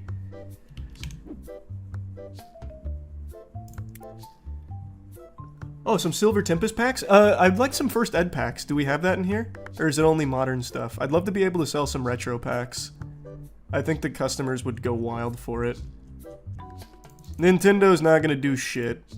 They can't. This is a parody. I'm legally within my rights. I'm sure. What are they gonna do, sue me? Said from the guy who gets sued. Forgot to place the order. It's almost open, boys. Calm down. We're actually gonna have some people killing each other in here for these Pokemon card packs, just like real life. Like with Target having to like outlaw Pokemon cards because people were dying for it. I don't know, that could be kind of like fun events to have here at the official Pokemon card shop. Like we could have like brawls, like actual fights for Pokemon card packs. Come on in. Why can't I open it? Oh, prices. I could probably charge 20 bucks for Pokemon card packs and these fucking idiots would still buy it. Hello, valued customer. Buying some officially licensed Pokemon card packs, I see. Thank you so much.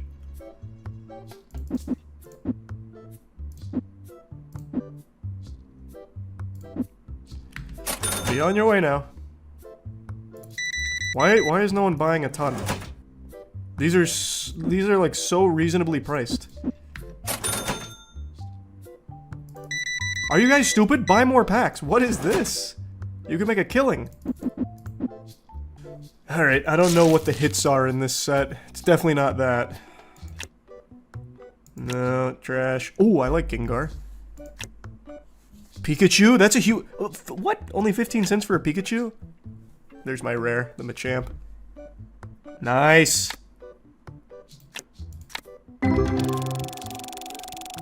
Okay, that's not a bad pack. Come on. Blastoise. Hitmonlee's my favorite Pokemon. Come on. This has got to be it. Wait, why is this Pikachu 458? Oh, Gold Border? Was the last one Gold Border? I don't remember. The last one was not Gold Border. It was a rare Pikachu. Damn, I'm on a stinker streak. Hopefully you guys... 3 packs? Are you serious? You come into my shop and you buy 3 fucking packs? 3 lousy tiddlywinks? Are you kidding me?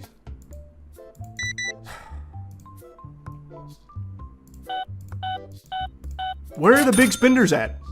When does Leonhardt come in here and buy my whole inventory? I don't really need that. Could do a play table. Oh wait, no I can't because I'm not level 2.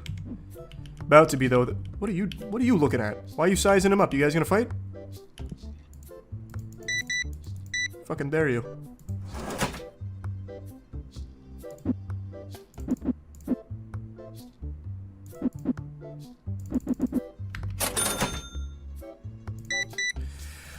Man, maybe I did price them out. I thought people would buy Pokemon packs no matter what. People are only buying like 2 at a time. You come in here looking like this, like the son of some kind of Malibu executive, and you buy 1 pack? Are you kidding me? Oh my god. And you hand me 25 clams? Brother, just hand me one of those 5s.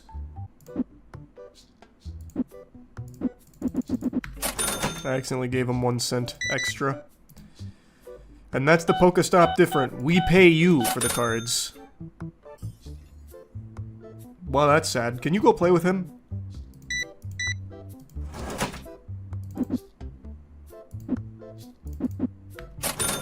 Oh, thank you. This isn't how Pokemon is played at all. Do you guys even know the game? Sure. Okay. Enjoy the event. Eventually we'll get some big spenders in here. Is this the... I'm gonna change my prices. The market has spoken. This must not be a Pokemon town.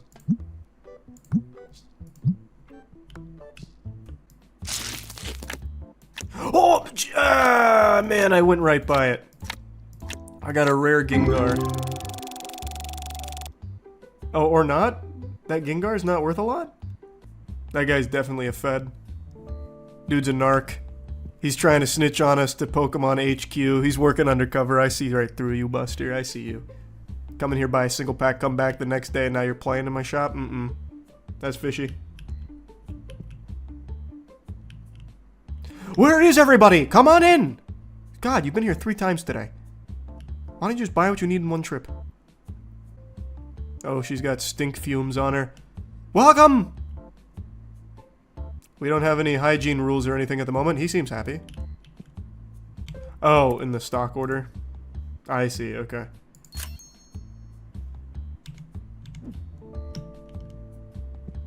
Where'd that go?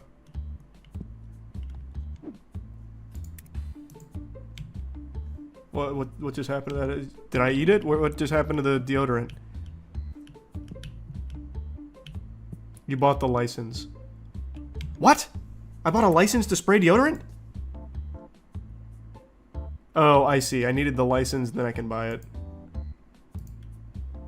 It's a process. They had to do background checks, like purchasing a gun. There we go. Ma'am, come back! I know you'll be in my shop tomorrow. I'm future-proofing. Oh, she went...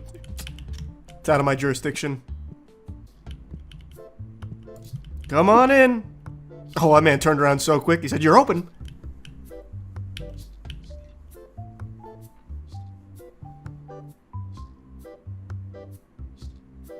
Thanks, you should, Gavin. Oh, that's my boy. He absolutely went into his mom's purse. He said, "I need more cards." Hey. Thanks, champ. Appreciate the business.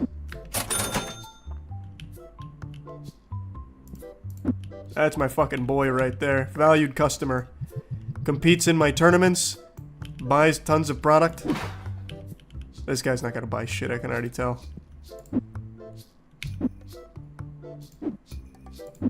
God damn it.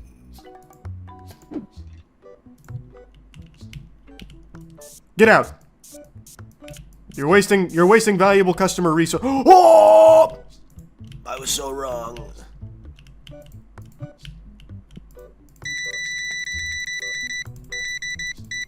Max Mofo must have opened Pokemon cards or something last night on stream and it went viral because people are going crazy right now. Thanks so much, come back. You ruined it. What is this? What is this? That's it? Trash, trash, trash, trash, trash, trash, super trash. Terrible pack. That was a terrible pack. Trash, trash, trash, trash, trash. That's a good Gengar. That's my highest pull yet. Why do people keep walking behind my counter? Can you show some fucking respect? Was this not who you wanted to play with? I can almost afford my card table. You guys interested in some of this? Huh? What do you think about the product, huh? Okay, they didn't like that. I'm sorry, I ruined their game. That's on me. That's actually just my fault. Sorry. Shouldn't have done that. That's my big one. I'll go market price. I'm gonna go down on market price. I'm gonna make this a great deal. There we go. You're looking at the wrong side, idiot. What are you doing? Like PSA grading it from the back? Okay. I don't know what you're gonna do with that card. Enjoy it. Oh my god, we got Andrew Tate in here. We got a celebrity. Hey, go play with him.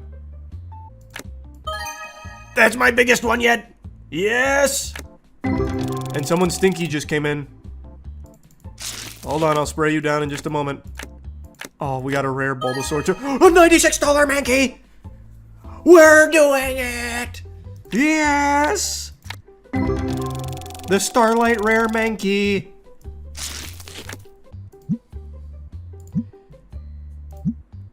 Damn, that's such a good deal on that card too. Holy fuck. You can't beat my prices. You actually just can't beat my fucking prices. I will tell you that right now.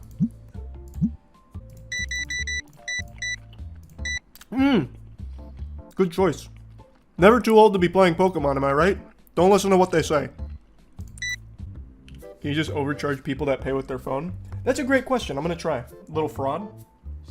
Might as well. It's Nintendo's reputation, not mine. Make the prices low, then when they get in and come to the counter, jack the prices up like crazy. Ooh, that is nefarious. Come on in! Ethical business practices Pokemon shop here. Let's try. Before he gets here.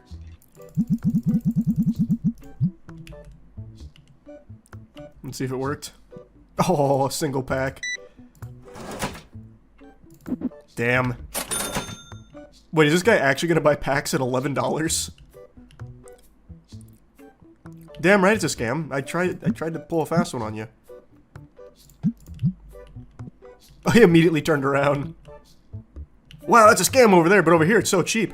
They bought all of my singles! Whoa, oh, this guy's a scalper.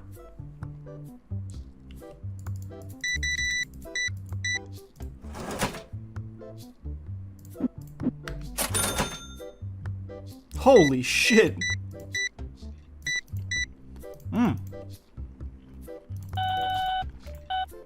Damn. That would have been a huge play. I haven't even seen a Charizard yet. I'm just seeing the same Pokemon over and over and over again. Is this all there is? That'd be really sad if that's it.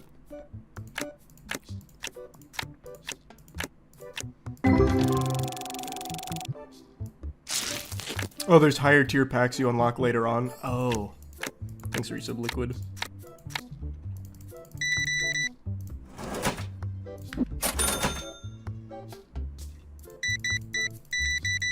Wow. Jesus. That's my biggest transaction yet. Congratulations.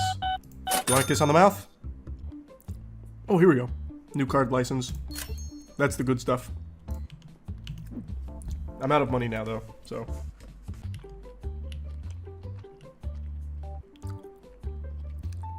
Why are you acting like you've never been here before? What do you mean $3 for this seems fair? You've bought like 1,000 packs from me already. I'm your plug, you know it's fair. That guy's in the witness protection program for sure. What are you doing here? That guy doesn't play card games. I accidentally gave someone an extra $1 when giving change, and that person never came back to return the $1. I hate this community. He stole from me. I would never buy this game. Who gives a fuck? It's not my game, I don't care, man. Don't buy it. Why even say that? What was the point in even typing that? I do not care. Who asked? Get the fuck in here, boys. My inventory's going crazy today. Everyone's getting pussy. Pardon me. Enough of that. New packs, new set. What? What do you mean I can't mix? Oh, yeah. That's the good stuff. That's the good stuff. I'll give it a little markup. Man, go home. Man, just go home with this. One pack today? One pack? Get the fuck out, man. Hold on, I didn't see what you slapped on the table. I'm eating a quesadilla. 1 second, sir. Man, what happened? Why is no one spending today? Jesus Christ, where'd all their money go? Dumping it on hookers and blow? God damn it. I didn't actually look at the prices. Let's open some of these. We'll crack a few. Maybe I'll get some big hits. Hey, $14 Pharaoh. Okay, okay.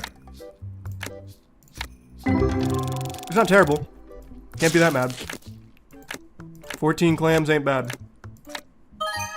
Hey, $14 Hitmonchan. Okay. Okay. Give me just a huge one. Put my store on the map. Come on, come on. What do you got for me? What do you got for me? Damn, what a stinker. Shit. These packs suck. They're a ripoff, man. Oh, here we go. Okay, here we go.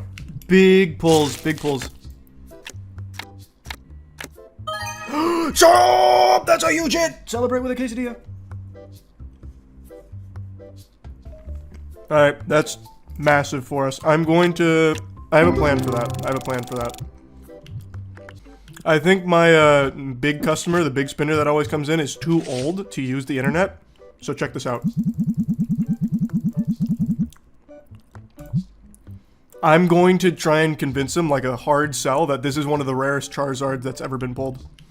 I just need to wait for him to come back in. He's not going to be able to price check it because he doesn't have a smartphone.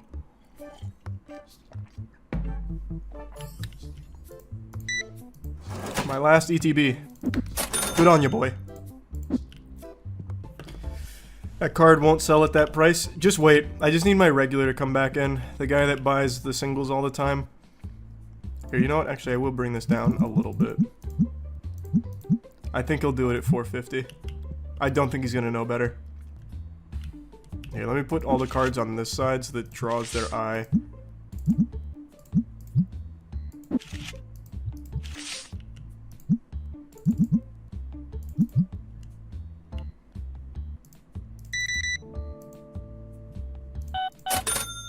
Did he just buy the Charizard? Wait, what did you buy? Oh, he pump faked me. Hit me with the fucking Hezzy Jimbo over there. Come on in.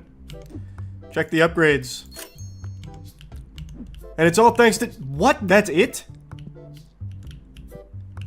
I added like a little fucking shame corner? Ugh. Okay, maybe no one's gonna buy the Charizard at this price. Let's do that. I need that to sell. I need that money. I haven't seen the old guy in a while, so I haven't been able to like try and brainwash him into spending 500 bucks on that. You son of a bitch. Alright, decent far-fetched. Give me something in the 20s and 30s. Shit. One basic pack. Can you not show your face around here again, Ronald McDonald? Christ. Why are people coming in here to buy one pack? Just leave. Don't even waste my time.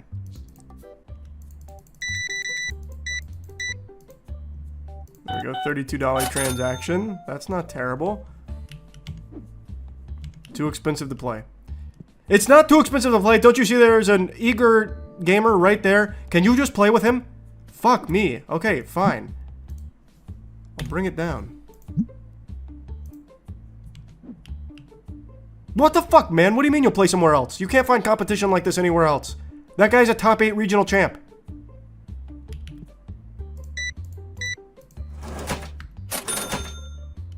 Oh my god, everyone smells like shit today. Fucking stink epidemic. I had to get some meaningful upgrades there. Thanks, membership meme.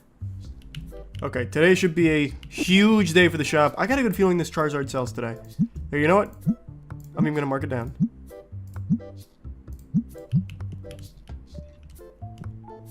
That baby's gonna fly off the shelf, I'm telling you.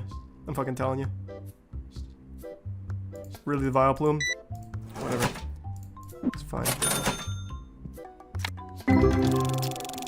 Yeah, the basic pack. Someone's got the Charizard. I see it's gone. I either got robbed or someone's buying this. Someone saw his Kraken pack and said that Charizard's mine. Man, I got a long line here. Hold on, guys. Doing business. Okay. Wow. He actually came back and bought the Charizard from me. What a nice guy. A lot of sleeves. That's a good purchase. Wait, can I sell half-used spray? No, surely they'll complain about that, right?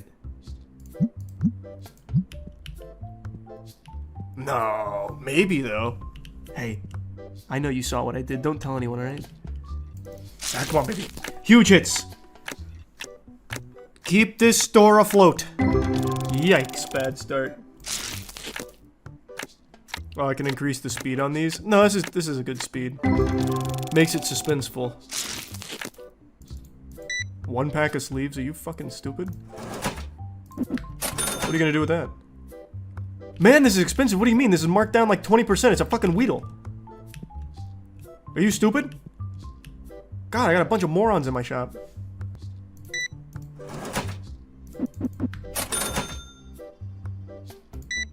This guy actually bought my deodorant spray cans. Are you... Oh, I love you, man. For 30 clams? Oh, yes. Oh, oops. Hey, enjoy that. Hey, enjoy it. You and your wife are gonna have a great night. Oh, she's gonna come back and thank me. Let's crack some packs for that. Oh yeah, I'm excited for the ghost hunt tonight. I already know nothing's gonna happen. That's how it always goes, but it'll still be fun.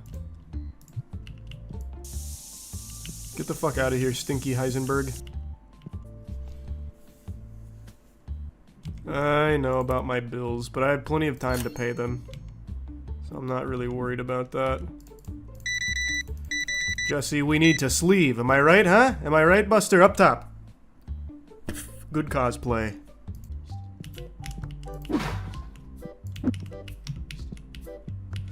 Did someone smelling like shit just come in and immediately sit down? You got some nerve. You're a regular here. You should know better. Have some shame.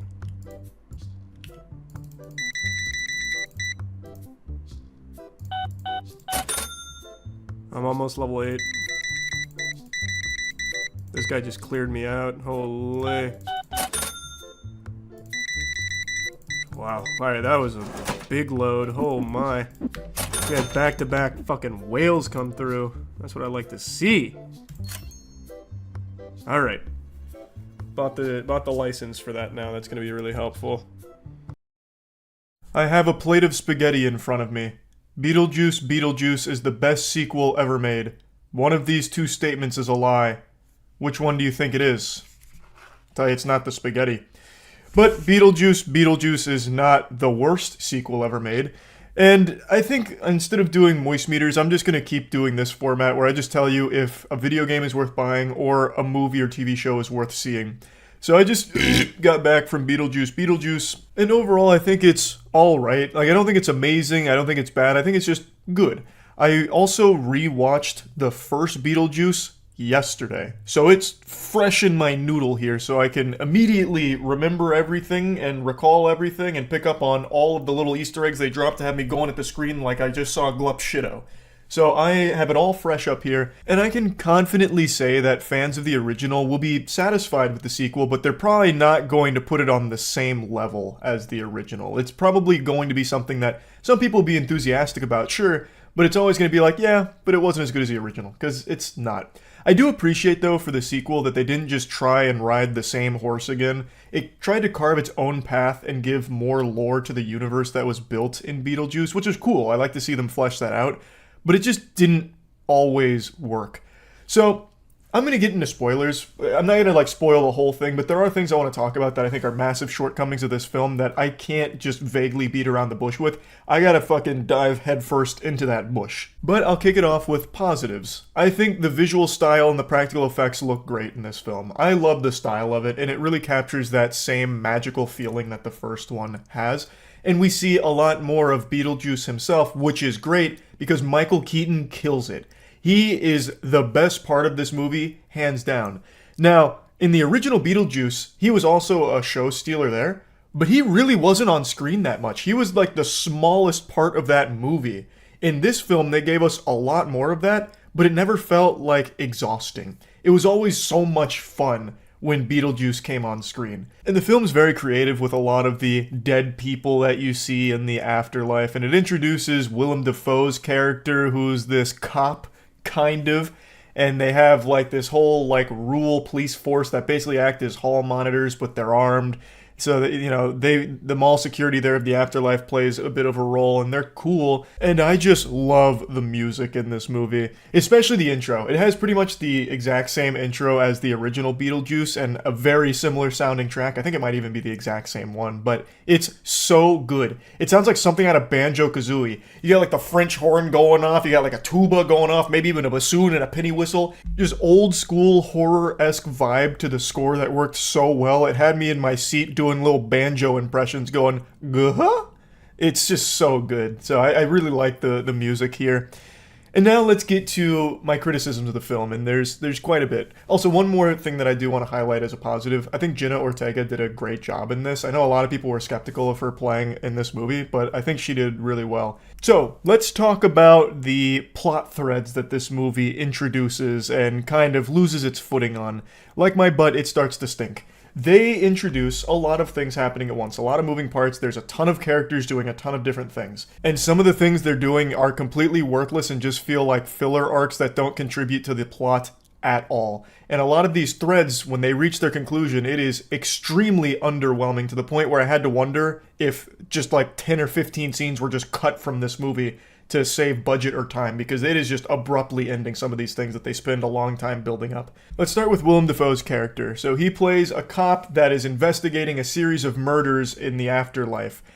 And through his investigation, he's starting to piece things together, and ultimately he just does nothing. He's a really entertaining character, and I'm a big Willem Dafoe fan, but if you edited his character out of this movie, nothing changes. The movie progresses exactly the same. It honestly felt like this whole movie was filmed without him there, but then he like replied to a letter that was sent to him 2 years ago saying, "Yeah, I'd love to be in the Tim Burton film." And they're like, "Oh fuck, well we don't want to miss this opportunity." So they just gave him a role after the fact that only like loosely ties into it but never directly interacts with it. Even at the end of the movie, where it really seems like, you know, everything's popping off now, this is the perfect time for Willem Dafoe's character and all of the, you know, police force, like the Turbo Power Rangers, it's their time to do something, they don't. They just get locked in stasis. So he actually does nothing. What was the point? Yeah, his scenes were entertaining, but if they don't actually contribute to anything, they're kind of just worthless in the context of the film. You could get the same effect by just jump cutting to me doing a "I got your nose" bit or telling the board burgers joke doing armpit farts. Like, it doesn't actually progress anything in the movie, and it doesn't even really interact with anyone or anything in the movie. And I feel the same way about Monica Bellucci's character, which is the soul-sucking woman. She's introduced immediately as this huge threat. I thought this was going to be the main villain that would be the catalyst for everything that was going to happen. She's able to kill the already dead by sucking their soul like it's Luigi's Mansion. And what ends up happening is nothing. She does nothing. There's a couple of scenes where she contributes a little bit of lore to the backstory of Beetlejuice, but it's not her doing it. Beetlejuice is afraid of her and kind of just exposition dumping about his relationship to her in the past. So her presence in the movie gives us a little backstory on Beetlejuice, but she doesn't actually ever interact with this movie at all. Again, if you edited her character out of this film, everything plays out almost exactly the same. I have a conspiracy theory that nobody on set aside from Tim Burton ever even knew Monica Bellucci was in this movie until the very end. I think she only showed up to the set with the core cast members one day out of the entire filming period, because throughout this entire movie, she doesn't interact with, share a room with, or even share like the general space of any of the characters that we follow. She is always isolated to her own side missions, like her own side quest. It's not till like the last 5 minutes of the movie where she shows up, everyone just gasps like, "Ah, who is that?" And then she's immediately exterminated. She just gets like fucking one-tapped. It's so underwhelming. It just... What was the point? Again, like, she didn't even need to be in the movie because she doesn't contribute to the plot. The movie plays out almost exactly the same without her presence. Like, because Beetlejuice, the reason he gets brought back into this is because of a death in the family, and Lydia goes back to the original ghost house, and Beetlejuice notices this and takes this opportunity to try and capitalize off of it. and some more shit pops off, and it leads to them needing Beetlejuice to help them out of a tight squeeze. But that pickle that the Dietz family found themselves in would have happened without the Soul Sucker ever returning and threatening Beetlejuice, because it doesn't have anything to do with anything. It's just like this moving part that we tune into occasionally. And then there's another one where Jenna Ortega has met this guy and they, start to fall in love, and then shit goes south, and then immediately everything gets resolved in, I shit you not, maybe 10 seconds. Like, after what happened is revealed and the mystery put together, it gets solved in 10 seconds and then never referenced again. Like, it's so weird because there's a lot of moving parts, but they don't actually follow through on any of them in a satisfying way. It's all just so lackluster. It just feels like kind of a waste of time to have followed those other storylines, and it would have been better served just focusing more on like one story thread to follow through. Like, I'm not saying they should have just emulated the original. I like that they didn't, but Beetlejuice is a really simple movie, and I think it benefited greatly from that. This is really convoluted and messy. Well, messy's not even the right word because it's not hard to follow or anything. It just becomes a question of why are we following this, because it doesn't actually matter. Like, Jenna Ortega and that boy, that plot thread actually does matter. That is the main reason why Beetlejuice gets brought into the fold with Lydia. However, that plot thread gets solved in 10 seconds and just introduces us to this next problem. But they could have done a lot more with what they were building up there, because they were building up a lot with that. They even gave some backstory on it too, only to just immediately get rid of it. It feels underwhelming. The movie itself, though, is not bad by any means. I was entertained. I enjoyed it. It's just not great either. Also, I have to mention this. There's a couple moments in this film where they try to do something the original did, and it falls kind of flat in my opinion. Like, there's some iconic moments from the first one that they try and emulate to a certain degree in this film and pay homage to them, but it just feels so uninspired. It's like, I can't find the right word for it. Like, they're not bad scenes or anything, and it's very clearly trying to, be like, hey, remember this in the original? Like, here it is, and, we're doing it in 2024, and it's just not as good. It just feels kind of off. Like, I don't hate that they did those couple of scenes, but I just wish they were better. Overall, though, I think Michael Keaton does a lot of heavy lifting in this film. He starts to carry it on his back from time to time, because even when things start to really drop off on those plot lines that abruptly end or don't contribute to the overall plot, you'll have Beetlejuice come in and just liven it up, bring some fresh energy, and make you giggle a little bit, and that really helps. Michael Keaton is extremely good in this movie. Not every joke lands, but the ones that do, I appreciated. Like, I had a good time with it. It's just a bit of a bummer that the film wasn't better, especially given how long it's been since the first one. These legacy sequels almost never work out, and this one's better than some, for sure, but it's still just not amazing either. Overall, though, I'd say it's probably worth watching if you really like the first Beetlejuice movie. If you didn't like the first Beetlejuice movie, you're not going to like this one, I imagine. But if you are a fan of the original, I think you'll at least walk away being entertained. Like, I don't think you're going to be let down and, inconsolable over how they ruined it or anything, because I don't think they ruined it. It's just not as good as it could have been, and it's very hard to compete with something as, like, timeless as the original Beetlejuice. So, yeah, that's really about it. So, yeah. That advertisement next to this article's crazy. Why do gynecologists recommend this 100% leak-proof underwear to my ma'am? Hey, to USA Today's credit, at least this isn't completely inundated with ads. There's only 4 here that I can see. Usually it's like 7 or 8. Yep, so what came out last night in the P. Diddy case is a lawyer from the Busby law firm has come forward stating that he received thousands of calls over the last 10 days, and they have verified 120 of the victims as legitimate victims, including 25 who were minors. So they have now filed a pending civil lawsuits for it, and he gave a little conference going over kind of like the gist of it.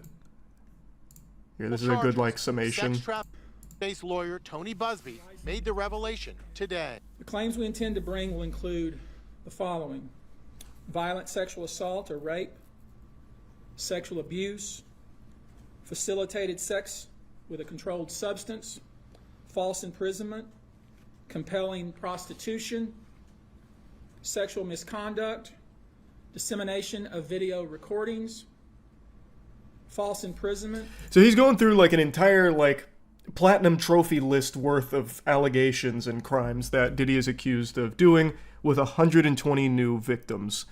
So it's a lot, obviously. It's a huge fucking chunk, which I don't think anyone's surprised by given the scope of Diddy and the Diddy parties and all of that.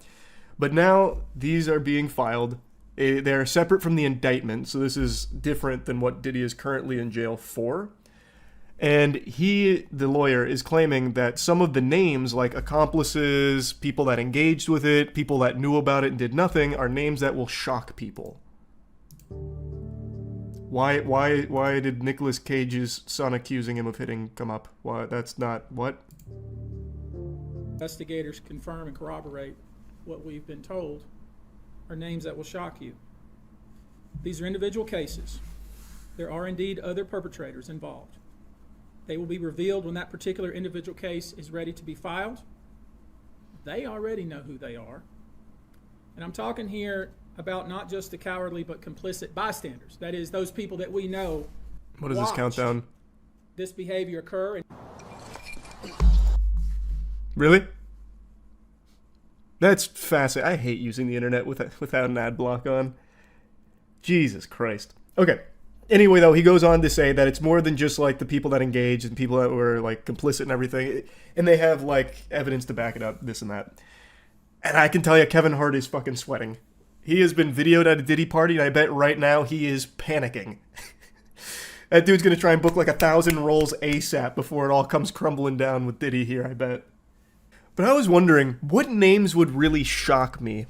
I just feel like everyone in Hollywood is just fundamentally evil, save for some rare exceptions. I don't think anyone that'll be named in this, if they're confirmed to be like a Diddy associate that like engaged with all of this degenerate, awful, illegal shit, I don't think there's any names there that would surprise me. Like maybe Bill Nye would surprise me. Or like Humphrey Bogart, because he's dead. Like that would be crazy if Humphrey Bogart is in the middle of all this. But aside from that, like, I don't know who else would really surprise me. Maybe, like, Wumpus from Discord would be another one that'd be pretty shocking. Keanu. Oh, Keanu Reeves would be a very shocking one. But I'm so confident he wouldn't be involved here that it's not even a thought that crosses my mind. Like, he doesn't engage with any Hollywood zombies or anything, really. Brendan Fraser. That's another person, though, that also just doesn't really engage with a lot of people in Hollywood. He was even ostracized from Hollywood for a little while. So I just don't think he'd be involved in it either. But those would be shocking. You were right, yeah. Those were so shocking, my voice just cracked. Who would be your number one pick? Like, who do I think is for sure going to be involved in all of this? If they ever release the Diddy list? I think, obvious one, Kevin Hart. He's already been on video at a Diddy party. I think, for sure, sexual abuse of minors. Busby says the victims include both men and women, and he says some of them were minors. Our youngest victim at the time of the occurrence was 9 years old. We have an individual who was 14 years old. Jesus We have Christ. one who was 15. 25 of the 120 individuals who are plaintiffs in these cases were minors at the time of the acts complained of. And he says there's evidence to prove it. You should know that more than 55% of the victims filed reported this conduct to either the authorities, that is the police, or to hospitals. Diddy is being held without... So, we're going to see how this unfolds here, but he also mentioned in the conference they received 3,000 calls, and of the 3,000 calls, they verified, like they did their due diligence, according to him, verified 120 of them as like legitimate victims, and claims that they have a lot of evidence to support it. So it seems like there's quite a lot of weight to that. Like it doesn't seem like just people trying to capitalize off Diddy for a payday.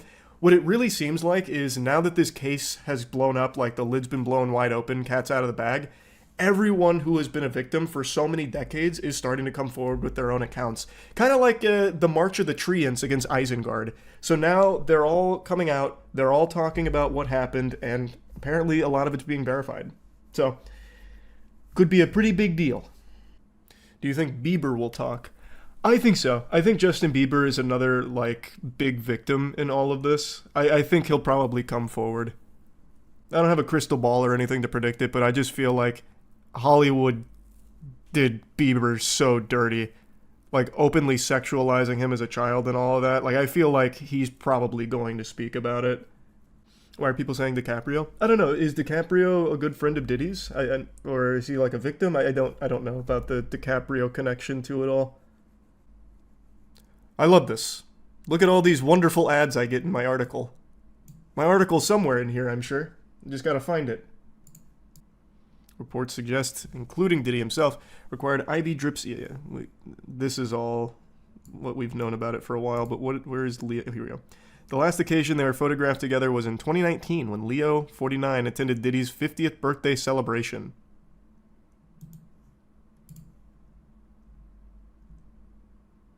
That's crazy.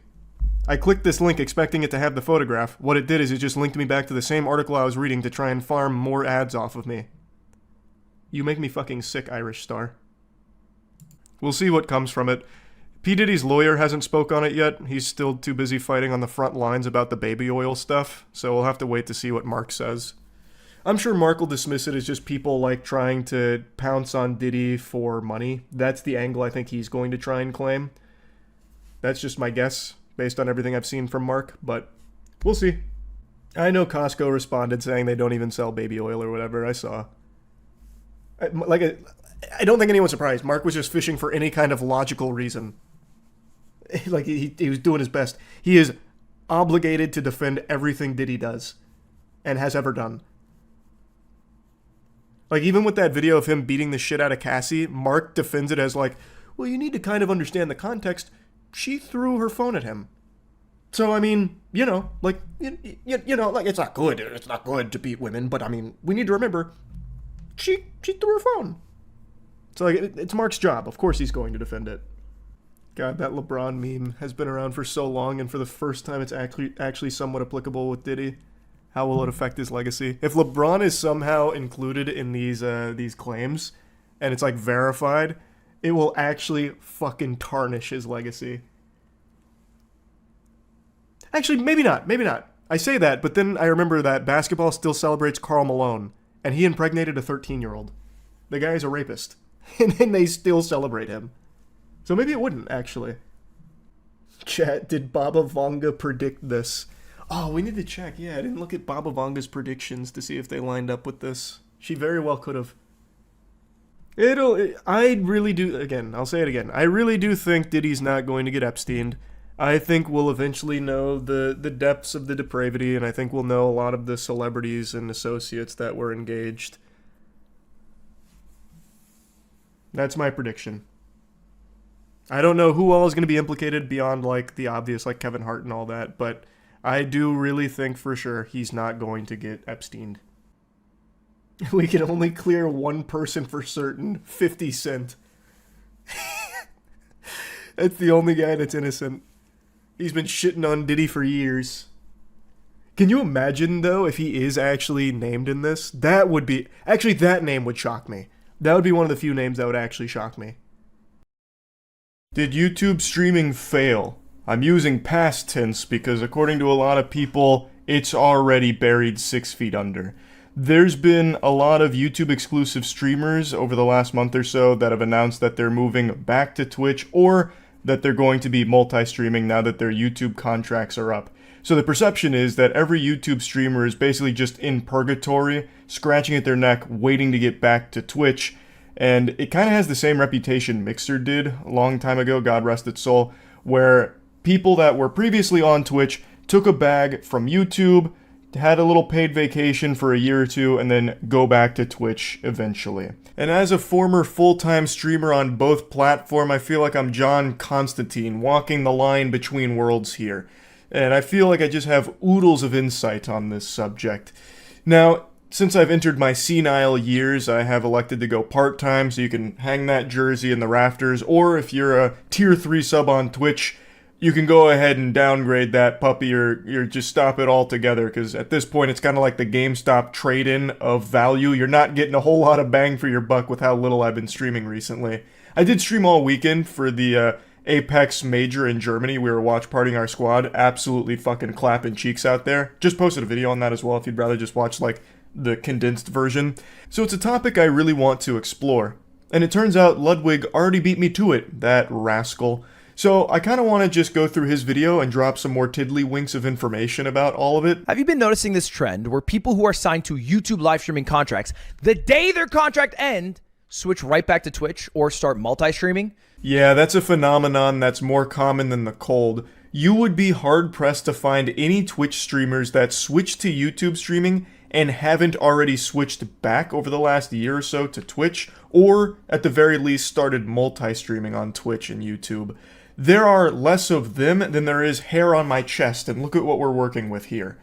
Everyone seemingly that switched to YouTube streaming, either through YouTube contracts or through Twitch's fumbling over the last couple of years with like some policy changes as well as like some platform direction that people were upset with, have over the last year or so switched back. Because Twitch started to find their footing again with some of the changes and changing things around, like reverting a couple of things, as well as YouTube no longer doing streaming contracts. So it seems like everyone's flooding back to Twitch the second they can. YouTube and YouTube Live not changing isn't because they move slow. It's because YouTube Live isn't a priority for YouTube. But your friends that went to YouTube are all coming back, Sushi. Yes. Yeah. Dan Clancy, cool as a cucumber here. I'm actually shocked he didn't have a cigar in his mouth delivering this little speech. Like, he's basically just dancing on the grave of YouTube's reputation in the public eye. There was a time when everyone, myself included, thought YouTube was going to be a real threat to Twitch's market share. Because Twitch has had the streaming ecosystem in a titty twister for years. They've had the nipple clamps on those honkers. And YouTube started to get a lot of momentum with streamers that were native to Twitch switching to YouTube even without a contract. But it seems most streamers grew tired of YouTube doing absolutely nothing besides letting the streaming element of their site wither, fester, and die. So pretty much all of them have switched back to Twitch at this point, except for the ones that are still under contract or banned from Twitch. But there was a moment where it really did seem like YouTube was encroaching on Twitch's stranglehold on the industry. And at the height of this, Dan Clancy was interviewed asking, are they panicking? Are they worried about Twitch users switching to rival platforms? Is Twitch going to do anything to keep users and streamers on their site? It was also public knowledge at this time that Twitch had completely stopped doing contracts for even their biggest streamers. They just put the kibosh on contracts entirely. And Dan Clancy just said nope. In fact, he encouraged everyone to try alternatives. Like, if they want to stream on YouTube and Kick, go for it. Go hog wild. He said that he believed that all of them would be back to Twitch because he believed in the platform being the best that streaming had to offer. And it seems like his bet has paid off so far. Like Luigi, he won without having to do anything. It seems most streamers that went to other platforms are all starting to flock back to Twitch. You know, when Myth ended his YouTube contract, I believe he took a break. He stopped streaming on YouTube. Lily, the moment her contract ended, switched back over to Twitch. Dr. Lupo, when his contract ended, started multi-streaming. I mean, shit, Tim the Tapman today said he was going to start multi-streaming on Twitch and YouTube. And look, his viewership is better on Twitch after 3 years, I think, on YouTube than it is right now on YouTube. And that's a pretty crazy thing. So the perception and the fear for a lot of streamers was if they left Twitch, if they ever decided to come back, their viewership wouldn't be what it once was, or their sub count would be significantly lower. But time and time again, it seems like that's just not the case. Not just Tim the Tapman, but there's been other streamers that have gone to other platforms that have come back to Twitch and have been in pretty much the exact same spot that they left off in, no matter how many years had passed. Everybody knows when you switch platforms, your audience doesn't necessarily follow you. You're definitely not getting the whole kit and caboodle to come over to the new platform that you've come to. You're lucky to get like even a fraction of it. Like, yeah, you'll hit like huge peaks for the first couple of streams with people like, you know, trickling in just to check it out. But that audience you built up on the previous platform, they're most likely just going to go back to that because that's the platform they're most comfortable on. So if you're not on it, they'll probably just find another streamer, and maybe they'll occasionally tune into you on the other platform, but for the most part, they don't get converted to the new platform that you've switched to. So with the example here, Tim the Tap Man, he built up a YouTube streaming audience, and now that he went back to Twitch, that Twitch audience he used to have, it seems like they're still using Twitch and look to be receptive to Tim the Tap Man being back on their preferred platform, so his viewership has kind of stayed pretty much the same there. And nothing fucking changed. He's literally doing better on Twitch. And you might be wondering, okay, why are streamers switching back to Twitch? Well, one might be because they do better. They get more viewers. Two, it's because they also make more money. I saw someone say sub count, by the way, earlier. I didn't answer it. I apologize. I'm not making up messages here. We are at 6.3. Crowd, our game's over. If you have an official number, I'm joining up. We're probably closer to 6.5, if I had to guess. And Tim basically says he got 6,500 subs in one single stream. On Twitch and on YouTube, he had 14,000 subs. So he basically got almost half his subscriber count in one day. So he's going to start making more money from Twitch subs than he ever did from YouTube members. That is another huge thing. That one is a big ol' fucking set to wumbo explanation for why a lot of people will switch back to Twitch. The earning potential on YouTube streams is substantially lower than it is on Twitch. Twitch is a platform with culture. Chat experience on Twitch has always and will always be better than YouTube. Period. Hands down. There's nothing YouTube can do to really beat that, and it doesn't seem like YouTube's even trying. They're just waving the white flag on that. They're just eating the huge fucking L on just having a bad chat experience compared to Twitch. But also, Twitch just has a culture of subbing. Like, Twitch has Prime subs, which is something you can do for free for your favorite streamer, where you sub to them with Twitch Prime, and it's free for you, and the streamer gets paid. Like, that is a deal YouTube just can't match. And it's extremely beneficial to the streamers on Twitch. So Tim the Tap Man can make in one day what it took 3 years for him to make on YouTube, at least when it comes to like membership numbers versus sub numbers. So YouTube has a sub equivalent with members, but nobody fucking uses it. Most people don't even know it exists. Also, it's not even functional on mobile. You have to go outside of the YouTube app, like on like a different browser on your phone, in order to even find the join button for most channels. Like, it's not something that's integrated into YouTube streaming. So most streamers on YouTube will never come close to the amount of subs a Twitch streamer will have. And they won't even come close to the amount of money a Twitch streamer earns if they are streaming on YouTube. So that's another really enticing reason why a lot of people that were streaming on YouTube are going back to Twitch.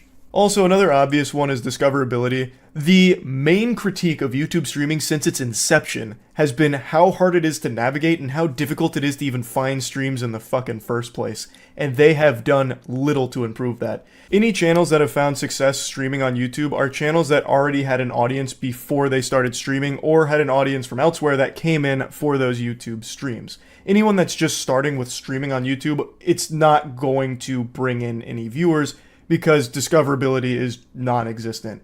YouTube is actually really good when it comes to like event streams though.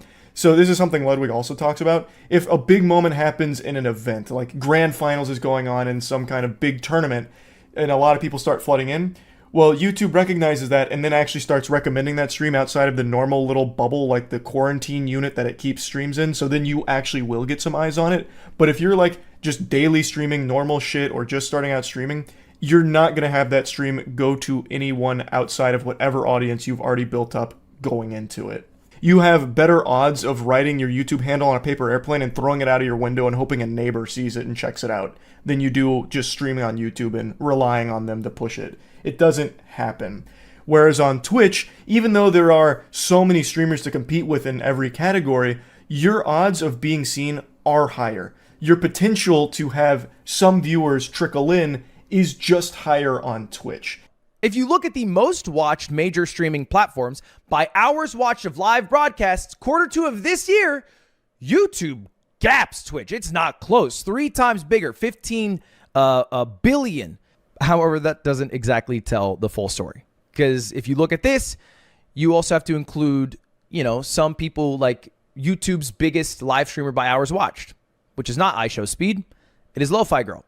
Yeah, so just looking at the cold, hard Carfax here, looking at these numbers, taking a peek under the hood, it looks like on the surface YouTube is slapping Twitch around when it comes to these numbers. But it's really not. Because these numbers are bloated just by the sheer volume of streams that are going on that are just literally always on. So like Lo-Fi Girl, probably the biggest stream in the world when it comes to watch hours. Like the watch time on that is absurd because it's 24/7 nonstop with tens of thousands of viewers that are idly just listening to it in the background or have it on while they sleep. So it's not like the healthiest number that they have here, it's just the biggest one. So it doesn't really tell the full story. And Lud also mentions some other very, very popular streams on YouTube that really inflate the fuck out of those numbers. Things like Lo-Fi Girl or videos playing on loop or what there's a bunch of on YouTube Live, which is scams. In fact, one of the biggest live streams right now on YouTube is Tesla, except it's not Tesla. It is a scam account with 20,000 subscribers with 86,000 bots watching to give it some credibility. So people click on it who aren't part of the bot number, and then they scan this code, and then they lose all of their crypto. Do not scan this code. I'm showing this as an example of YouTube's corrupt botting problem. If anybody actually scanned that QR code from Ludwig's video, I believe that it is now Ludwig's responsibility to pay you back for all of your lost crypto. He is liable now because Ludwig scammed you. I had the decency to censor the scam QR code. I'm just being a little goofster. If anyone actually scans that QR code and loses all their crypto, they 100% deserve it for being an unfathomably stupid buffoon. I will never be able to wrap my head around who actually falls for those. I truly don't understand it. Like, I know the default answer is like old people. I don't believe that because they probably don't have crypto in the first place. But anyway, what Ludwig is highlighting here is that these scams have tons and tons of viewership, last for quite a long time, thus bump those numbers up on the YouTube streaming hours. And they're not real. Like, you can probably find 10 of these streams going on right now.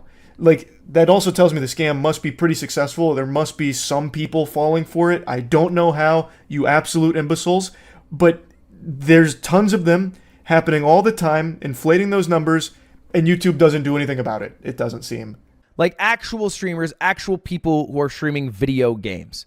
Well, then the contest becomes a lot more fair. And there's still a lot of huge streamers. I mean, look, Steak right now is live with 41,000 viewers. That is massive. That is a huge stream. When you look at the actual streams going on with real sentient human beings behind them, the number gets a lot lower than you would expect given the huge number that you can see in the data.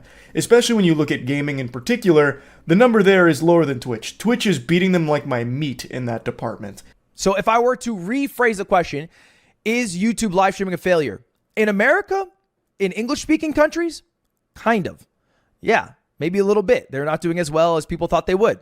Across the world? Fuck no. They're doing amazing. They are crushing. And you know this is true if you watch VTubers. VTubers crush on YouTube, man. All of Asia seems to prefer YouTube for a live streaming platform, and it makes sense. And this is something I've been saying for a while as well. Internationally, YouTube streaming is huge, but in America, it's definitely second fiddle to Twitch. The biggest breakout star on YouTube streaming is obviously iShowSpeed. But outside of Speed, all the other big English-speaking streamers are on Twitch. But internationally, YouTube's doing very well. Ludwig also gave an example about how Twitch abandoned South Korea recently, so there's just a lot of places that are preferring YouTube for streaming outside of America. And another thing, YouTube's player is just better than Twitch's. You can rewind the stream if you want to, the bitrate is higher, the streams look better. So if you're someone that just likes to kick back and watch a stream and not really interact at all, YouTube's player is going to be very enticing and probably going to be the preferred platform for you. But a lot of people who watch streaming because they like the interactive element of it. And that's where Twitch destroys YouTube. It has an entire culture to its chat. So a lot of people, well, I'm not even going to say a lot of people, everybody prefers the Twitch chat experience. Like, there's very few people that like the YouTube chat experience because there really isn't one. Like, even going to the biggest streams, you're not going to see a whole lot going on in the chat aside from like some spam here and there. But on Twitch, you'll see like entire discussions happening in chat or like a bunch of like inside jokes and all kinds of shit that just makes it feel like a real community as opposed to on YouTube's chat experience. Overall, I have a similar takeaway as Ludwig when it comes to whether or not YouTube streaming is a failure. Overall, it's not because it's doing so well internationally, but when it comes to English-speaking streaming content, it definitely is well behind Twitch. Yes, it is gaining a little bit, but more and more streamers are just switching back to Twitch. A lot of the influx came from seeing big streamers come to YouTube and people following that path, and now that even more are going back to Twitch, I think that's going to continue to happen. But yeah, it doesn't mean YouTube streaming as a whole is dead or a complete failure. It just really lost all of its footing in America. I do, however, disagree with Ludwig on a pretty big thing, which is multi-streaming. I started multi-streaming almost a year ago now, and I actually think it was an incredibly good decision, and one that I still believe is a very smart decision for many streamers regardless of their size. Ludwig believes that multi-streaming isn't great because it makes your viewers spread out. So it basically splinters them between two platforms, which makes it very difficult to reach the consistently high highs of some of like the top streamers on Twitch. By being married to one platform in particular, you can cultivate that audience and grow it there, so that way you're at the top of those categories consistently, like on Twitch or something, so you'll keep getting new viewers and reach insane peak viewership, because as more people find you, more people talk about you, and it just keeps feeding that fire, as opposed to having a lower number on that platform because some of the viewers are watching you on a different platform, so then not as many people are seeing it and talking about it. And, like, I get the point, but I do think that being on two different platforms is reaching two different audiences. And I think that's pretty clear looking at, like, Tim the Tatman here, right? Like, his YouTube number is lower than his Twitch number, even though he started as a Twitch streamer and spent 3 years as a YouTube streamer. It's pretty clear that those have to be different viewers that are being reached. And I think there's a lot of value in that. For one, I think it's better for viewers because you give them the option to watch you on their favorite platform. So the viewers that prefer YouTube can watch you there if they want like the better player, or they can watch you on Twitch if they want the better interactive experience with chat. And I think it's good for the streamer too because you're reaching two separate audiences at the same time. The YouTube audience and the Twitch audience, yes, there's definitely going to be overlap, but it's not like it's the same audience on both platforms that's been fractured. It's two separate ones, and I think there's definitely benefits there because if he wasn't multi-streaming, for example, he was only on Twitch, the 11,000 people on YouTube that were watching Tim might not be watching him on Twitch, so he'd stay at 17,000 over there and completely miss out on 11,000 eyeballs from YouTube. Plus, there is the added benefit that YouTube VODs are significantly better than Twitch VODs. So, when he finishes that multi-stream, his YouTube stream immediately saves as a video to his channel in the live tab that viewers can go back and watch, and also that gets put into the algorithm pretty often. There are streams that'll pop up in recommended, even if you're not someone already watching streams on YouTube, if there's some type of overlap in the algorithm between what video you watched and what stream gets popped up. So it also helps you in that regard, reaching a new audience that maybe found you through a VOD and then chooses to watch you on YouTube. So I just really think there's a lot of things that make multi-streaming a good idea, regardless of how big a streamer is. I think it's a very, very good idea for someone that's just starting out streaming, because you want to lat spread as much as possible to get your lats exposed to whoever is on whatever platform. Just spreading your wings as far and wide as they can go on as many platforms as you can, I think is great for anyone that's just starting with streaming. Which I know Ludwig does agree with. He mentions that, and he also mentions that multi-streaming is optimal for events. He thinks that's the one that makes the most sense. And he's right. Multi-streaming events is a great idea because it puts the event in front of so many other eyeballs. But I do really think it's a very viable strategy for just daily, consistent streamers as well. It just puts your content to more people, and I don't think it necessarily fractures your viewership all that much, because I really am starting to believe there isn't a ton of overlap between Twitch viewers and YouTube viewers. I think they stay in their own pockets with their preferred platforms, so I don't even think you take a huge viewership hit when you start multi-streaming. When I started multi-streaming, I was averaging like 11 or 12,000 viewers on Twitch, and then I started multi-streaming, and then my average on Twitch went down to like 8 or 9,000, so it was a little bit, but then I gained about 15,000 on YouTube. So you know, it really doesn't seem like it's that big of a trade-off when it comes to multi-streaming. I really think it's more positives than negatives. But anyway, I just wanted to yap about this as a part-time streamer, just kind of wanted to weigh in here. That's about it. See ya. Yeah, I definitely think it is. And this is coming from someone who's not exactly a super fan of the franchise. I really like Sonic Adventure and Adventure 2, but that's like the most lukewarm basic take there is. I think those are iconic. I poured so many hours into those as a kid, and after playing Sonic and Shadow Generations, I'm starting to realize I may not have even finished Sonic Adventure 2. I think I spent most of the time with the Chow and just literally playing the same levels over and over again like City Escape. But, point is, there are a few games in the Sonic franchise I do like, but overall, I think it's been spitting out some stinkers for a long time. I think there are more misses than hits when it comes to Sonic, and the Sonic fandom has been on my ass for a long time. They wouldn't tinkle in my mouth if I was dying of thirst because of how harsh I've been. Aside from Sonic Frontiers, I think Sonic Frontiers was a really good idea that wasn't properly implemented. It was kind of buggy, but overall I love the direction. I love the soundtrack. I think it got snubbed because it definitely should have won Best Soundtrack at the Game Awards that year. But point is, I haven't liked Sonic this much in a long time. So you should really know that when I'm saying Sonic Cross Shadow Generations is a banger, shit is slapping, because I'm not exactly playing softball when it comes to Sonic games. I do like the movies too, by the way, but we're talking about games here, not the movies. So, I didn't know this going into it, but Sonic Shadow Generations is a remaster of Sonic Generations with an entirely new component, the Shadow part.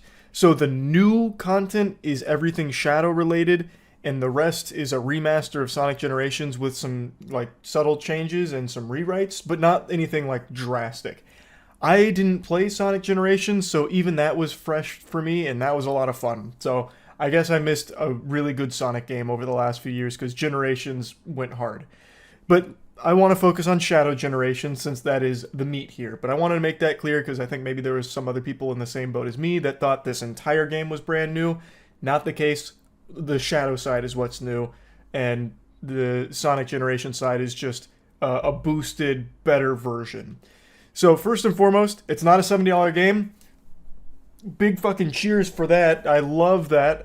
It is a $50 game, and I think it warrants that price tag. Playing through the Shadow campaign was so much fun. It was delightful, and it was a spectacle too. The music is a little different than it was in Sonic Frontiers, but it's still extraordinary.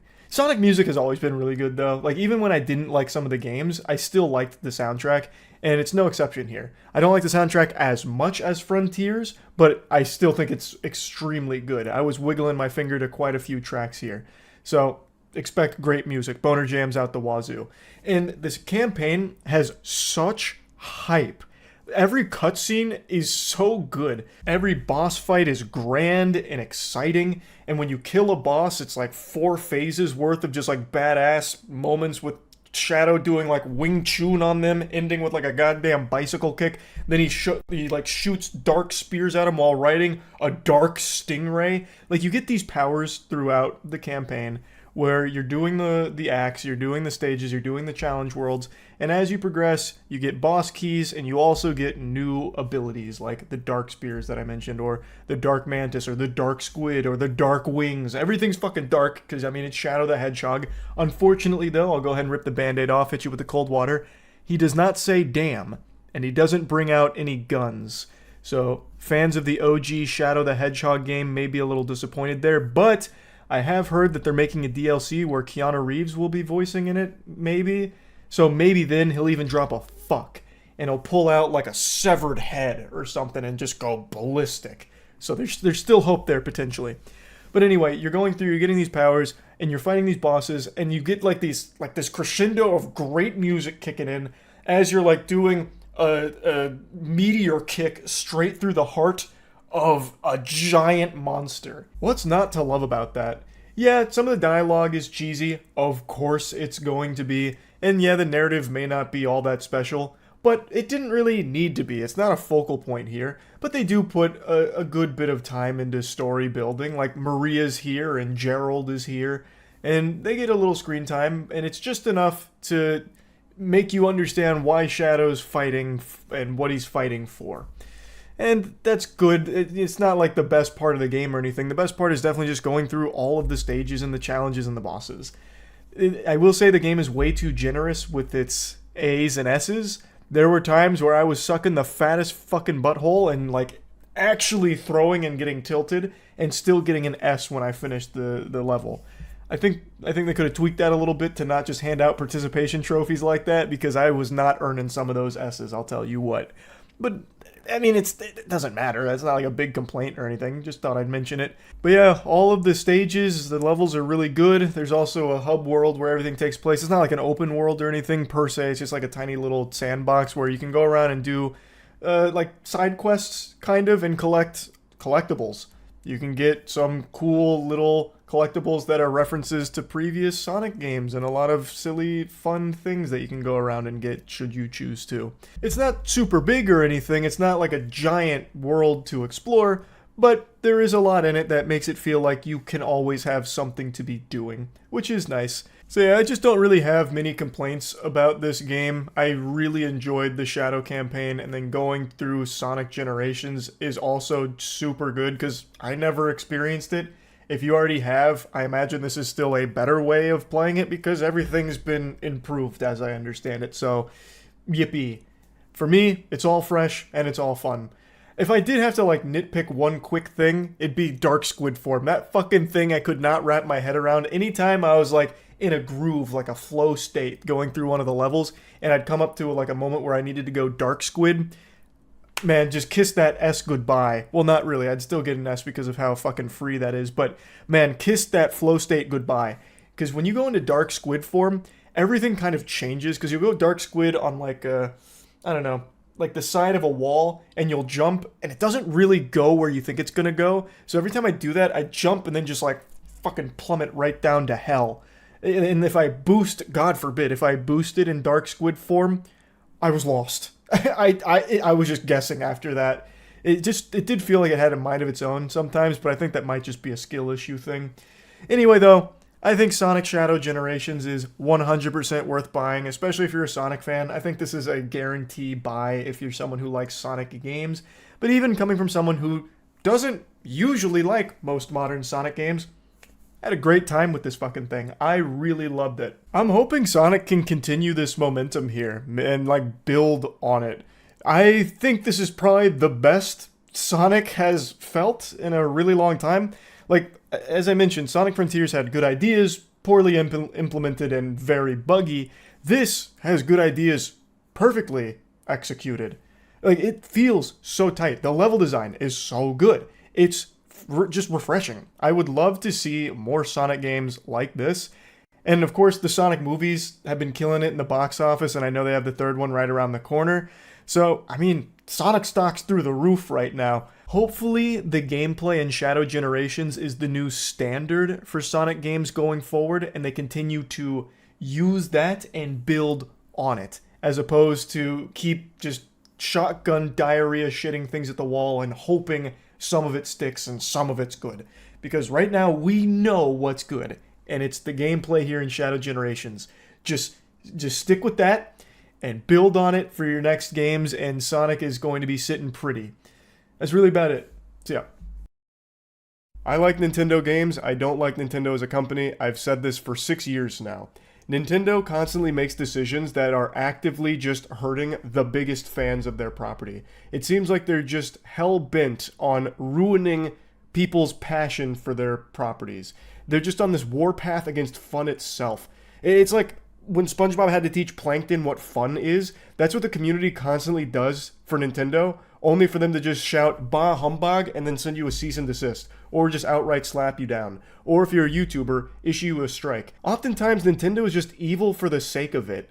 Like, I'm talking mustache-twirlingly sinister. Like, the Nintendo Corporation is a villain that Mario would have seeked to slay in one of his games.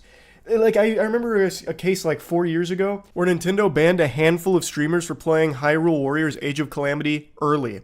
Except they weren't playing it early. Nintendo just forgot that time zones exist, So they banned streamers who were playing the official release of Hyrule Warriors because they forgot. That's how out of touch and archaic Nintendo is, and how willing they are to just bend someone over and spank their cheeks raw, even when there's no real reason to do so. This is something Nintendo has done for years now with like Smash Brothers, which I've talked about endlessly, but they get up extra early in the morning just to hate. Like, they try and just ruin fun. Nintendo would send assassins to Santa Claus's workshop if they found out that one of the elves made an unlicensed Yoshi plushie. I know I'm getting a little lost in the sauce here, but I just get very passionate when I talk about how menacing Nintendo is for no reason. So the reason why I'm talking about them today is because they've just dealt a massive blow to emulation.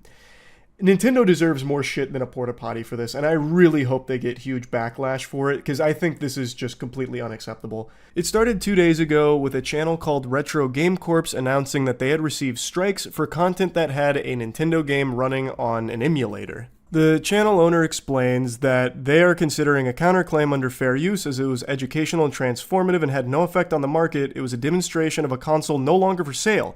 Even the Wii U eShop is closed, so the company itself has no means of earning revenue from Wii U sales. So this is one of the core components and what makes emulation so important. There are games that aren't being sold anymore and cannot be accessed outside of emulating them. It's fucking ridiculous. It is an incredibly important tool for preservation. But the only thing Nintendo's interested in preserving is that chip on their shoulder they have against any kind of internet content that shows their games. So they once again overstep and issue strikes for this, which is something Nintendo has done since the dawn of YouTube itself. There was a time period where you couldn't actually have a YouTube video that had a Nintendo game in it because Nintendo would have your account banned. They fucking hate it for some reason. They try and protect their copyright with an iron fist. And I know there's always people that have Nintendo's cock in their mouth trying to make arguments on their behalf, doing free PR for them, fighting their battles, saying things like, oh yeah, but people will download games that they don't have on emulators and that hurts Nintendo. Load of baloney. That's dirty barnacles, especially in cases like this. There is no one getting hurt by emulating games that are not accessible through official means. There is tons of games like that. Emulation is extraordinarily important, and Nintendo does everything it can to ruin it. And in doing so, they even try and ruin other people's lives in the process. That channel now has 2 strikes on their YouTube account, meaning that they're 1 strike away from having their account terminated, meaning a source of revenue, part of their livelihood, is on the cusp of being taken away at the hands of Nintendo. And no amount of groveling at Nintendo's feet ever appeases them. The only thing that appeases them is complete fucking destruction of fun and destruction of emulators. So the big thing that happened today is they just shut down Ryujinx. Ryujinx is one of the last main remaining Switch emulators, and it just got wiped out today.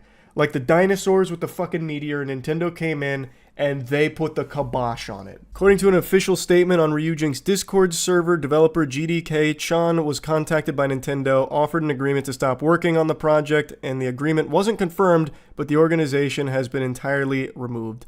So here is the Discord announcement about it, talking about how it's going to cease operations. And like I mentioned, this is one of the last remaining Switch emulators.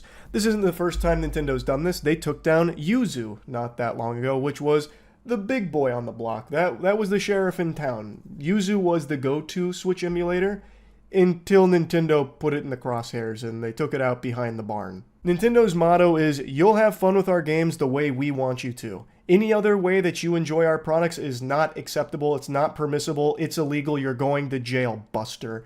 Nintendo has a set way that they believe things should be done with their property. And we see it in Smash Brothers, where they don't believe it should be a competitive game, so they've never shown support for Smash Brothers and have even actively gone out of their ways to shut down tournaments over the years. And that's just a community of people that love their games, trying to put on events for their games, and Nintendo sometimes comes out there and says, "Nope, shut it down, pussy." Like, they go out of their way to ruin fun. They've been a little better about not destroying Smash tournaments recently, but historically, you've always just had a coin flip on whether or not Nintendo's going to show up and just say, "That's enough, take this down." And it's that way for so many things. It's just so unnecessary, and it's always so heavy-handed. They always choose, like, scorched earth, like the most aggressive path they can take. strikes on your channel, banning your stream for 48 hours, like shutting down your Twitch channel for 48 hours, which is fundamentally, like, to put that in perspective, Nintendo having that power is basically Nintendo showing up to your job and firing you for 48 hours. Like, that's how extreme it is. It's so stupid. It's silly. Well, it would be silly if it wasn't so destructive.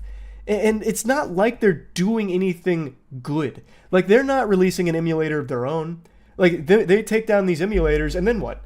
Then the games are just inaccessible. Some games you will never be able to play again now. There are some games that now just fade into memory. A myth, a legend, even, that can never be played again because Nintendo is destroying emulators.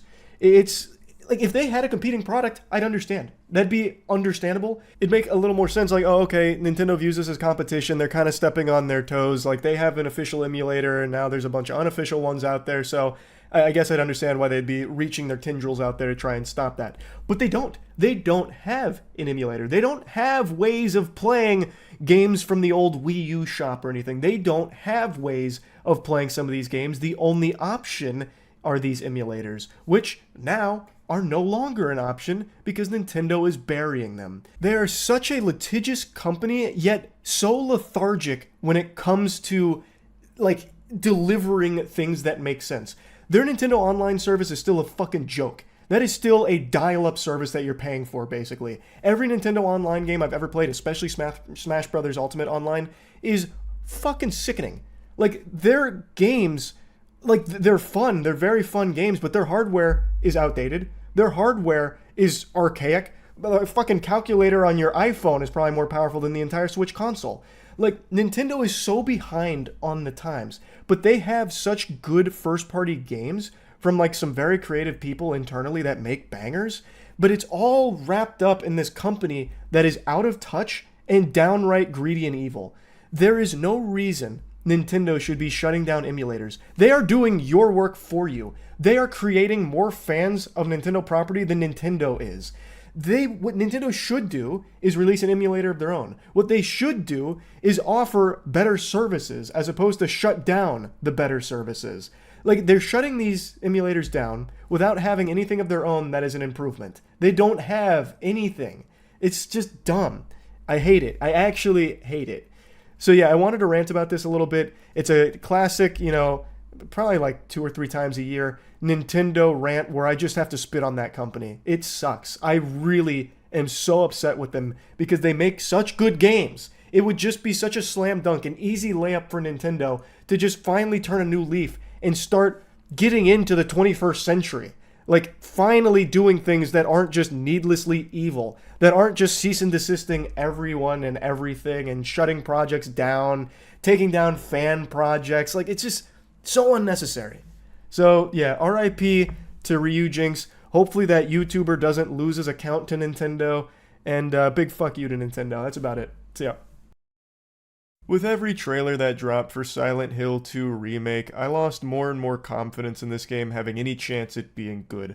Most people were already counting Bloober Team out. They had less faith in Bloober Team than they do in Ubisoft making a good open world title. But against all the odds, like an anime protagonist, they didn't give up, and they actually delivered a good game. Much to my surprise and the surprise of many others who played it, it's actually kind of a banger. It kind of slaps. As Darman has always taught us, you can't judge a book by its cover.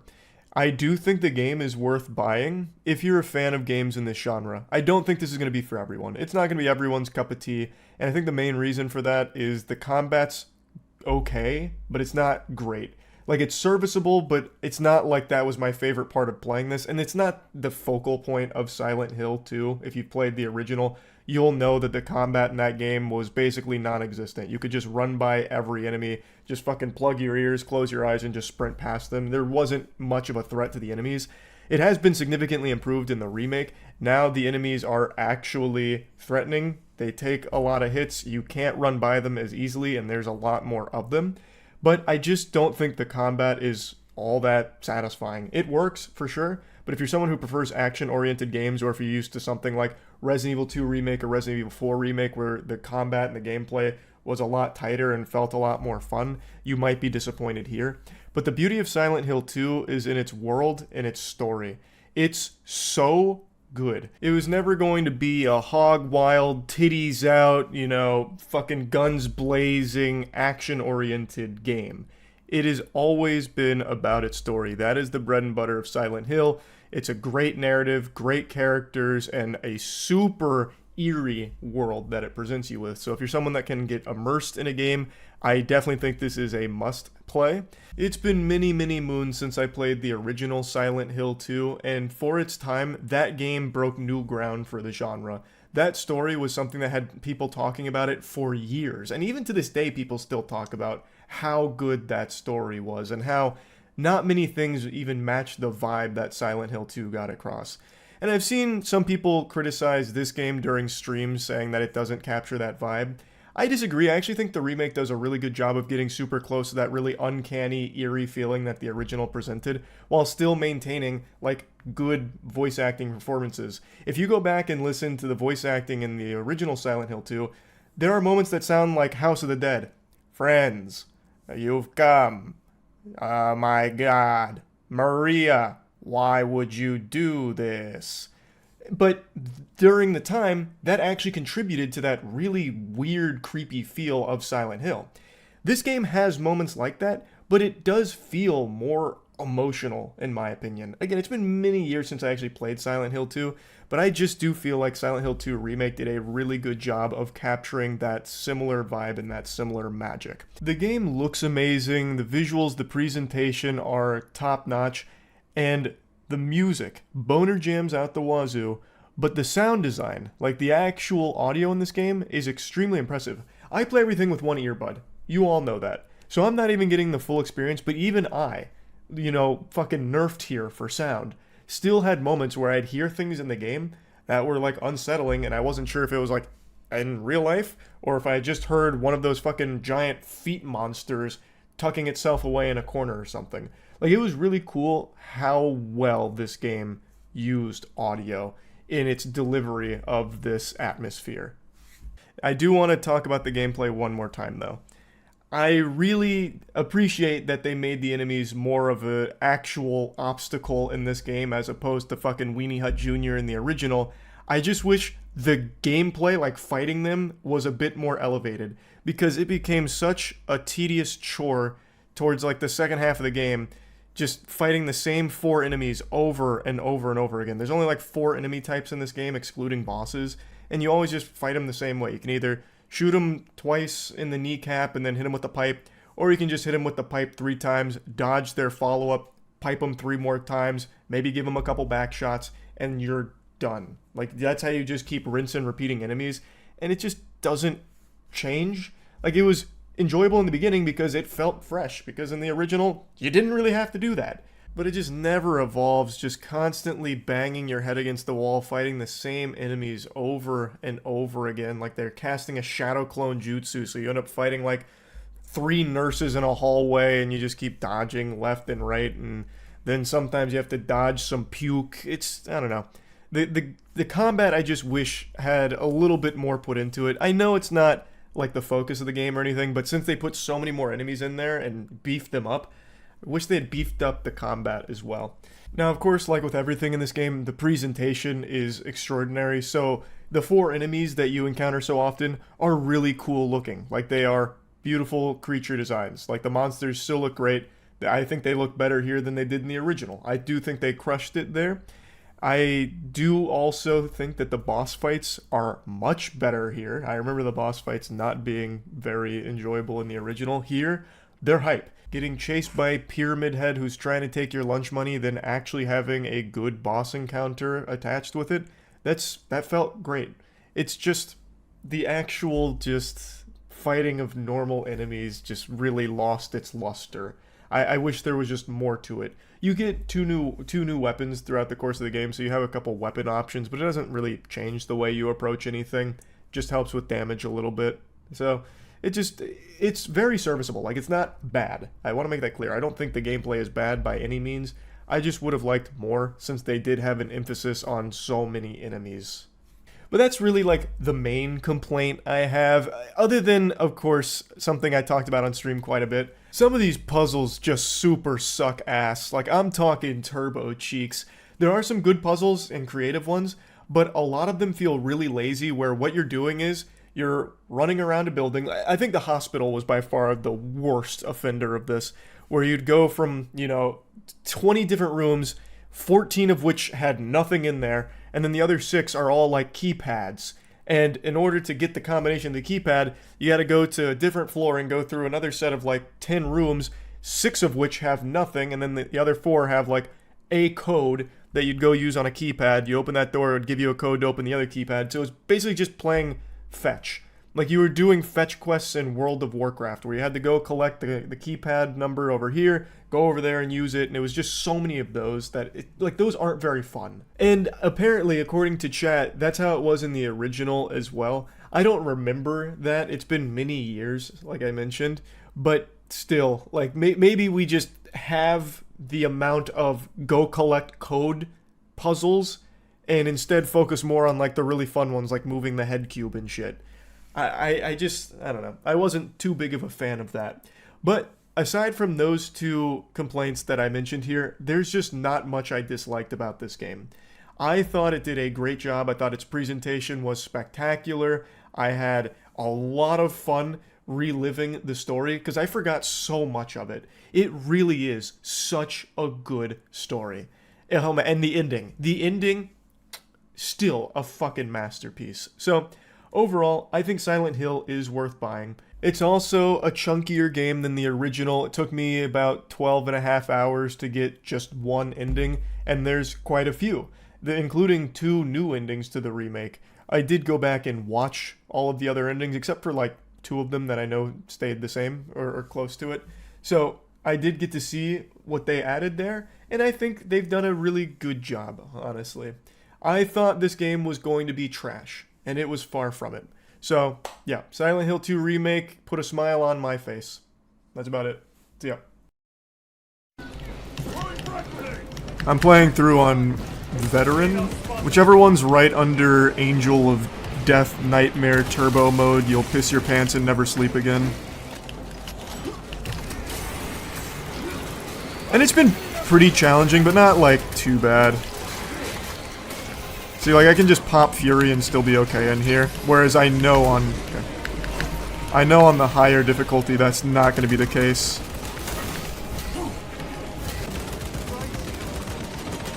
I'm assuming this is something that controls the hive a little bit, maybe? I don't know. I'm a Neanderthal when it comes to the lore. I just know very little tiddlywinks of it.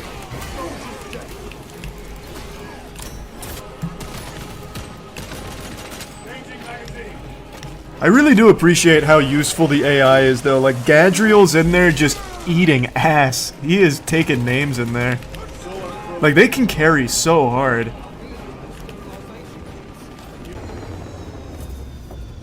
Bro's excited about getting carried by an NPC. Hey, man. I do most of the heavy lifting here. I'm just saying, they can absolutely put you in their back. Like, they can carry you in a pouch like a kangaroo if you're bad at the game. AI is super strong here. That shit's working off ChatGPT 6.0. It won't let that happen without a fight. We'll throw everything they have at this facility. This is Major Sorkana. Divert 2nd and 3rd platoon to the orbital guns immediately. Copy that, sir. Let's show these bastards what the 8th are made of! Hoorah! Yeah, hey! Victory screech!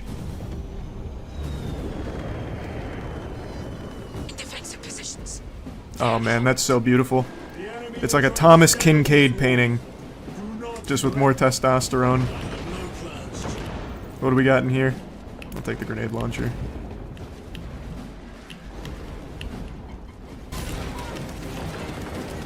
I'll wait. I'll save my ammo. I'll wait till they try and climb. I think that's the way to do it. Okay, that guy just he just said, I'm not gonna climb. He just ruined that plan entirely. These guys climbed really quick. The game looks pretty amazing. It is. I'm only an hour 20-ish into it, and it's just been so good. It legitimately feels like an old school, like, 360 title. In the best way.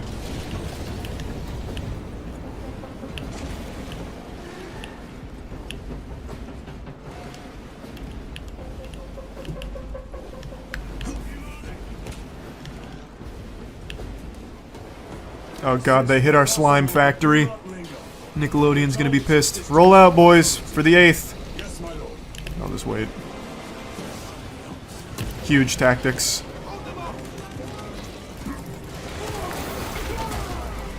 Oh, that was stupid. I should have just executed.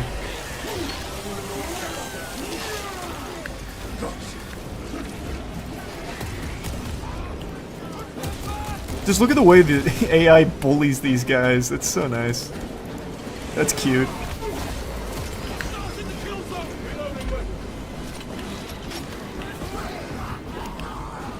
Excellent work, gentlemen. Activating satellite dish. Enjoy the direct TV. Keep them off me while I get this done. Are there any enemies here? Oh, no, they're just multiple. Now there'll be enemies, yeah. Okay. Jesus Christ.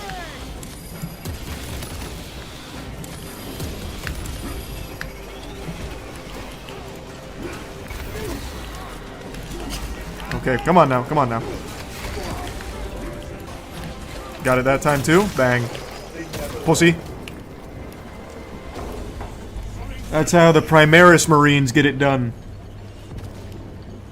Please protect me. I'm committing. Got it. God, my parry timing is beautiful. That's what it means to be a Souls veteran right there. Parrying is just so free.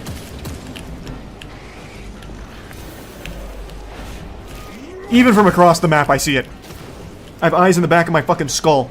Come here. I want that execute.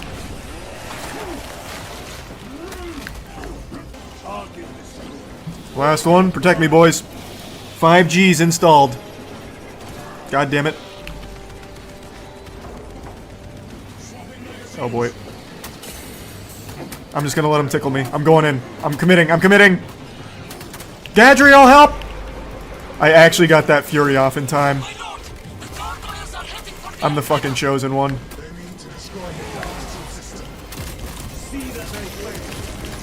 That was clutch. They're just out of melee range. Smart. They don't want the meat.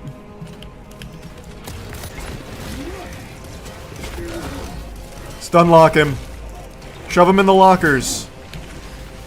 Damn, I missed the parry.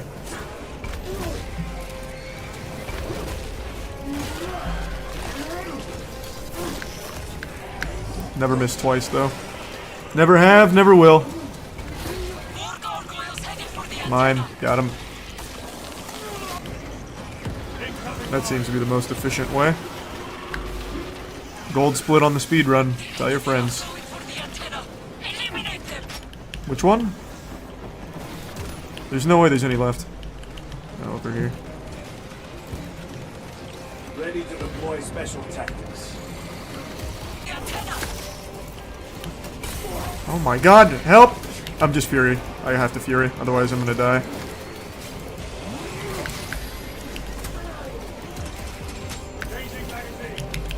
Grenade, grenade, cover me!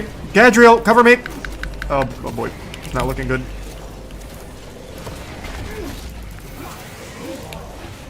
What a parry! Oh my god! Gadriel, this one's for your mother. I need shield first. Please stop yelling.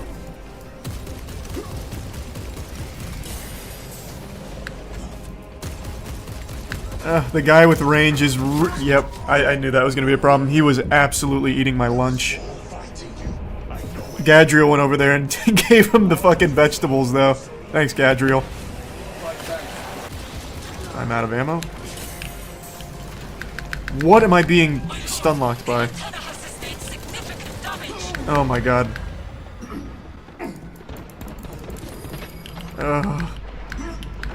Help! Gadriel, do something! Wait, I still have one. I still have a stem. I'm good. I didn't even realize I still had one. Oh god, I need that. Give me it! Give me it! God! I couldn't move. Wait, stim? No, that's not stims. I need you. Thank you. How many more are there? Why?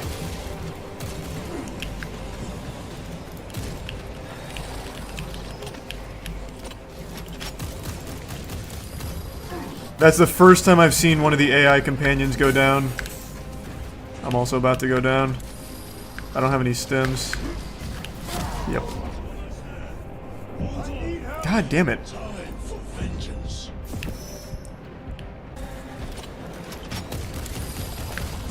There we go. One more. Nope, that was the last one. Okay, what a pleasant surprise. Holy shit.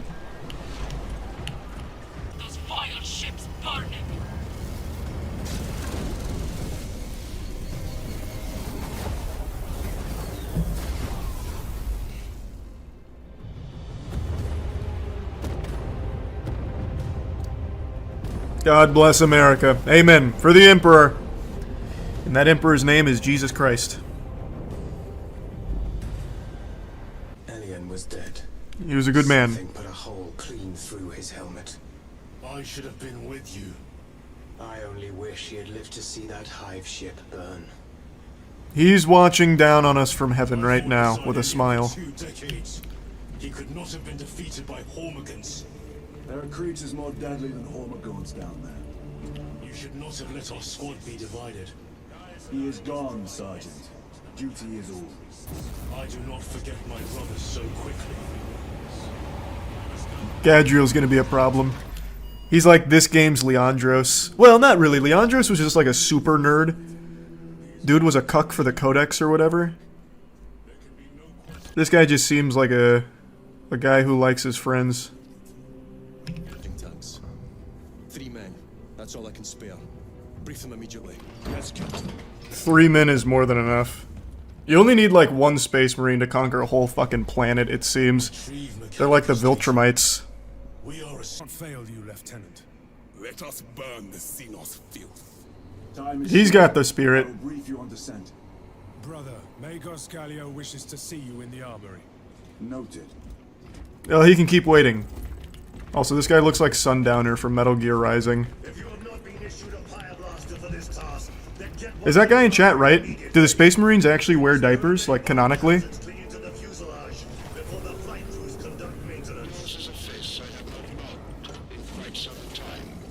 Yeah, they do. That's so hype. Pardon me, brothers, I have to change my nappies. The Emperor hates diaper rash. I know they have Melta weapons in this. Yeah, there we go, Melta rifle, give me that shit. My thanks, Magos. Gallio will suffice. We know each other well enough for that. Yeah, we're like brothers, only closer. Didn't someone mention in one of your TOC videos you guys have a stockpile of diapers in the warehouse? Commit your life as a Space Marine, Charlie. Yeah, that's the only thing preventing me from being a full-blown Ultramarine is my lack of wearing a diaper, but I have the tools. I could put on the garb. And I'd be indistinguishable. Find out how their story unfolds by playing the Inferno mission in the Operations game mode. Alright, I finally unlocked Operations. There we go. Get me in there. I'll do some operations here. I'm gonna go off who has the coolest Tinder profile pic here. I'll do Bulwark. That looks cool. I've lost all my battle bitches here. Oh boy. What have I done wrong? Am I just ugly or something? No one wants to play with me? If it doesn't connect this time around, I'll probably just go back to doing mainline missions. I wanted to try this though. But yeah, maybe it's just the servers. Wait, now I'm in Inferno. Oh, it's gonna give me AI companions, I guess. Boston established their fate. Heavy Ultramarine rolling out. The refinery and complete demolitions to wood. Trigger detonation only when the main swarm has entered the blast zone. Captain Akaram will coordinate our efforts. Oh, this feels strong. Nice, it only took over 100 bullets to kill that guy. To be fair, those are pretty strong though. feel like it's not worth to use my shield on this yet. Okay. Alright, never mind, I'm getting juggled. Shield's up.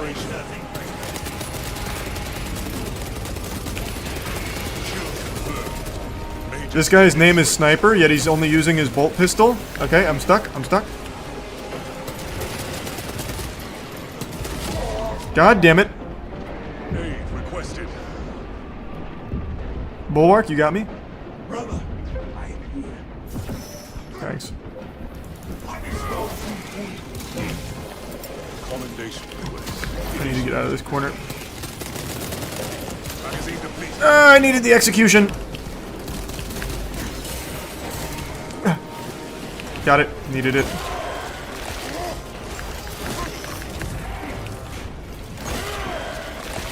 Not the cleanest run so far, but we're getting there. Thanks, Bulwark. They're just feeding me the alley-oops here. Specialized bioform neutralized. When does John Warhammer show up? Probably by the third operation, I would imagine. Finally some ammo. Obtaining armaments. I found their secret lair. Goon cave infiltrated. Follow me, boys. Oh, nice. Good teleport. I have not seen you with a sniper out yet, brother. Excellent. Good sniping. Okay.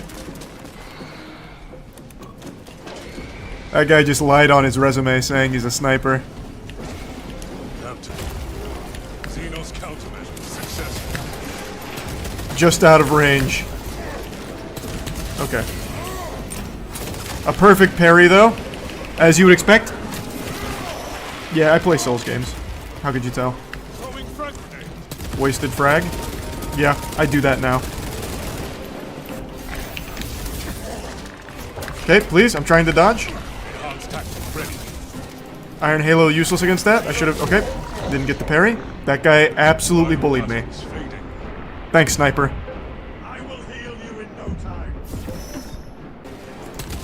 I cannot get the parry timing on this guy right now. Wait. I didn't even notice. There we are. Predatory class tyrant eliminated. Good work, boys. Excellent team effort. I was getting pinballed by that guy. You took care of all of them just like we drew it up. For the Emperor. That's how the coach taught us. Give me this. The multi-melta. I love the melta. At least I did in the first game. I imagine it's still really cool in this game. Like preparations were close before the guard. I'm gonna waste one shot of my melta just to see if it works the same. It works exactly the same. I love that. Oh, I just noticed they have like some kind of scrotum on the back of their heads. Is that like a weak spot for the Tyranids?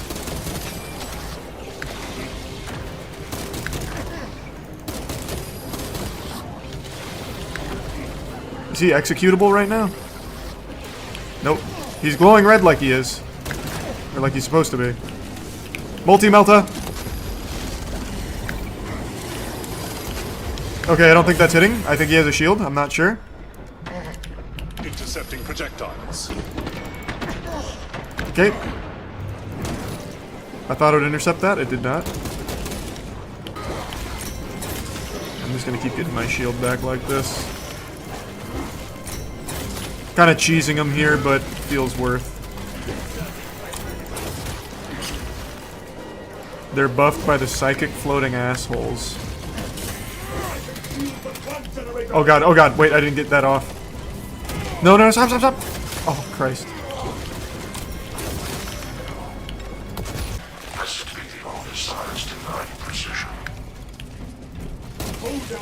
Sniper, for just a minute, do you want to use, like, the actual sniper? Like when the floating guys get here, if they get here?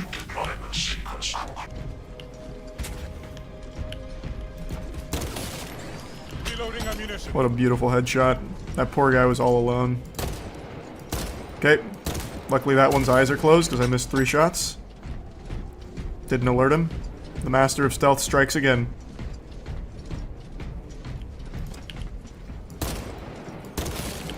One shot, one kill. Bang. Bang. Bang.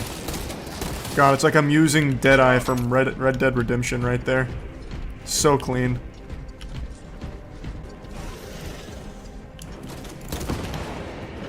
Hip! Oh, what a parry. Bang. That was beautiful. Oh. And he does it again. And he does it again. You're not that guy, pal. Scipius, I am glad to have your eye covered. Scipius, huh? My brother shields me. What a cute I name. Shield my brother. Multi-melt up! Yup! Oh, wow.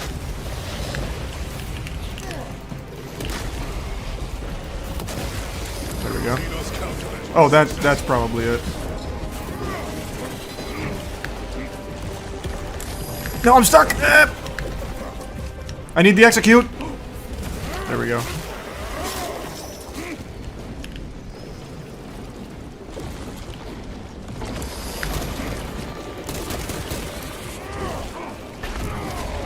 There we are. Excellent work, boys. Wrapping her down. Oh, they just want to be hit by a grenade. It's stuck to him as well, off of like a little ricochet. Multi-melt up! They're lining up like bowling pins. Okay. This did a lot more damage in the first game.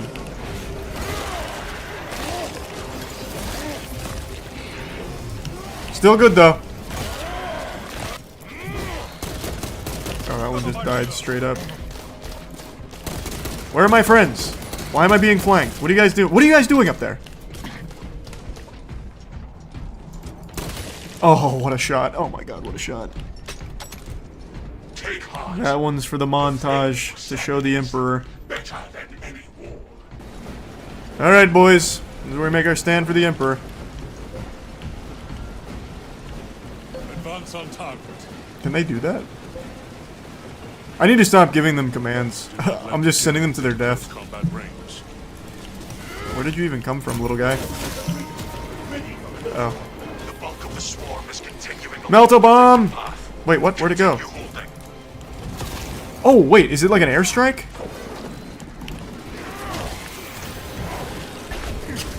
Do it! Well, I wasted that, clearly. Oh my god! I can't move! Help! Help! I fucked up! I really just wanted to melt a bomb.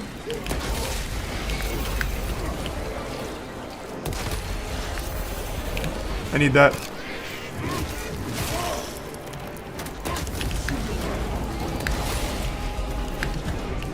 Perfect dodge. As you would expect. High priority Tyrion. Eliminate.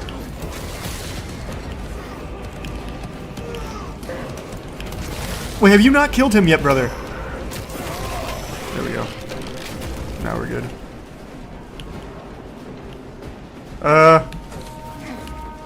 I guess I'll just do this. It's the best I can do.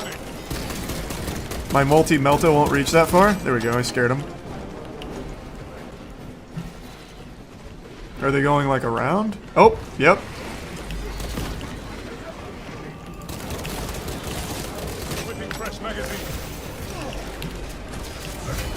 Oh, what a fucking parry! Multi-melt up. What a parry. Hold on, I'm starting to do a little bit of gaming now. Okay, I ate every single one of those. All part of my gaming strategy. I really tried to get that off in time.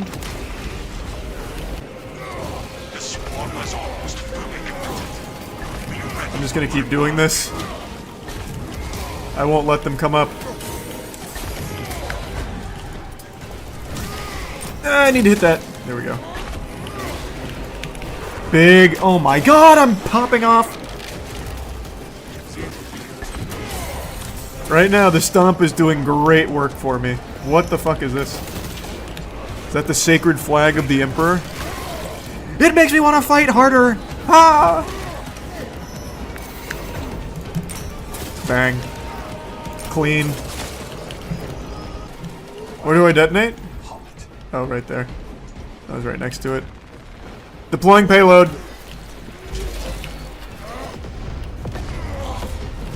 Oh, it's like a pyrotechnics show out there. It's like when The Undertaker rolls up in the WWE. Biosites down 90% and full. Swarm annihilation confirmed. Excellent work. Move to extract.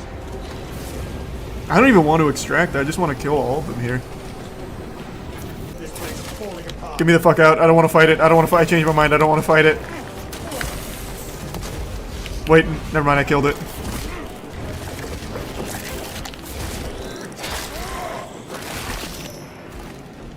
Alright, we're good.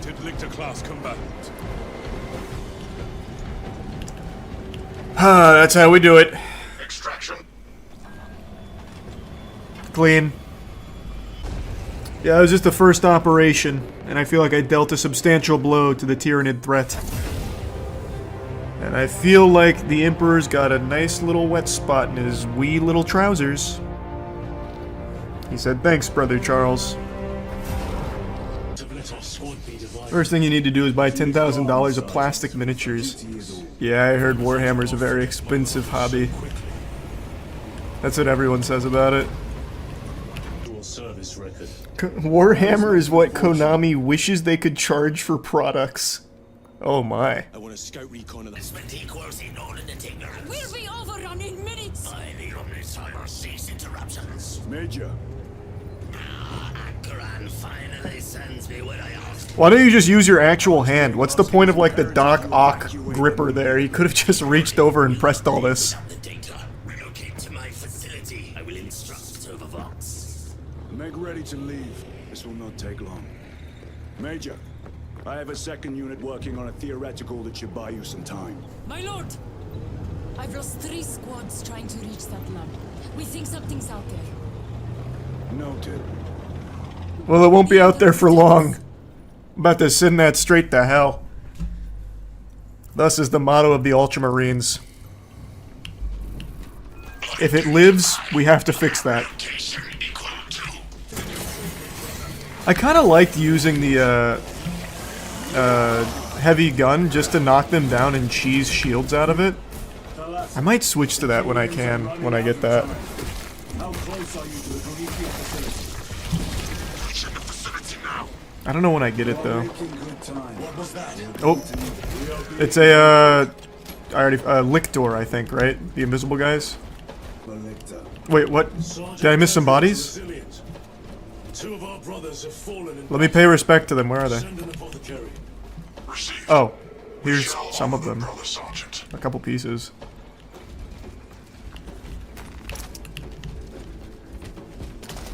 I'm sure wherever they... There they are. I'm sure they fought well. Perfect. I'm making this look so easy. Keep in mind, I'm on the second highest difficulty.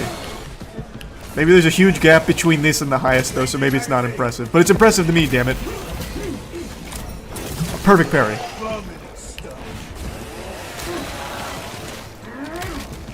It's a huge gap. Yeah, I had a feeling. That's okay, though. Still impressive. Don't care. Ooh, nah. With this, I'll take the relic. I don't need the gun, though. I like the gun I'm using. Actually, it's the gun I'm not using. My Melta rifle. I'm just going in with the heavy bolt pistol, and I'm giving him the goddamn wood. What? God, the little guys are absolutely fucking me up. I should have just swapped to Melta, but I was too stubborn. That'll work, though. Who's shooting me? You've got some damn nerve.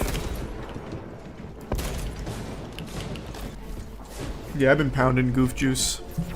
I fucking love it.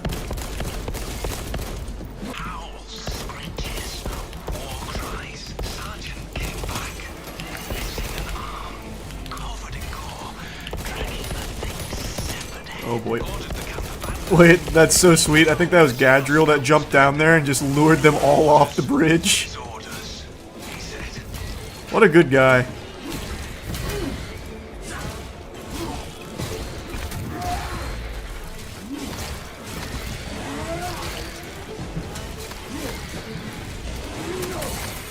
Nice. That'll do. Thanks, Gadriel. You guys can take it from there, right? I'm not dropping for that. I bet they teleport. How are you still alive? Oh god. Oh god. Oh god! I thought I could jump off that cliff there. I could not. Gadriel, please! I need you! I don't want to waste my relic. Gadriel! Good heavens, Gadriel, help! Are you really gonna make me do it, man? What do you...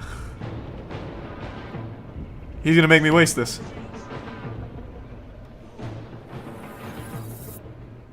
And now he's fallen asleep. Damn, narcolepsy still hasn't been cured. Thanks, Gadriel. That's my boy.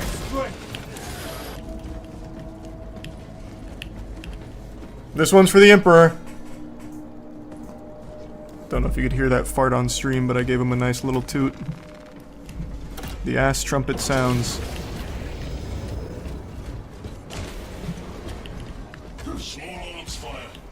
It sounds close. No! They're killing the weak.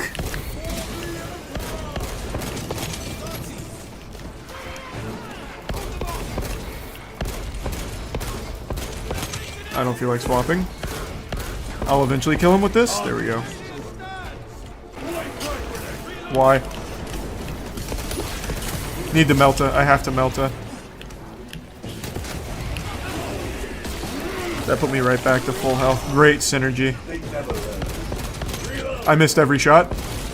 Close your eyes, Gadriel. You don't want to see me like that. Something is off. Watch your backs. I saw the Lictor. This is it. He's not gonna surprise me. Come and taste death, vermin. Oh, is this a boss battle? This is a boss Lictor? Am I saying that right? Is it Lictor? Makes it sound like some kind of Decepticon. Maybe it's Lictor?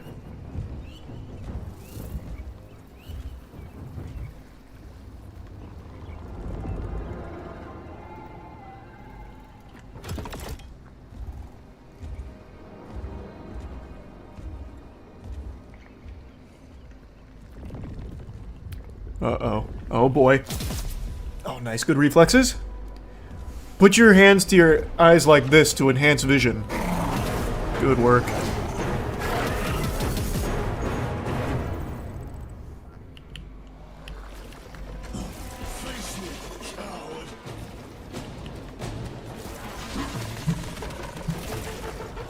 I'll wait for him to come down.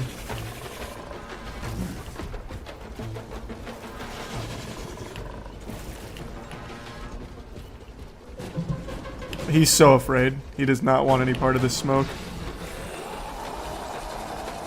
Oh, he's stuck. Oh, God. Oh, no, I don't have any... Oh, God. Oh, boy, I'm falling apart. I'm falling apart. I didn't have any grenades.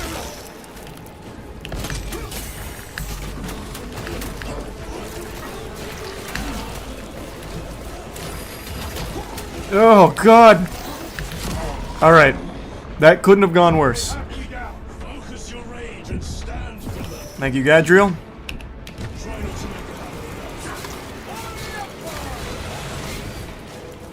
I could not dodge or parry any of this shit.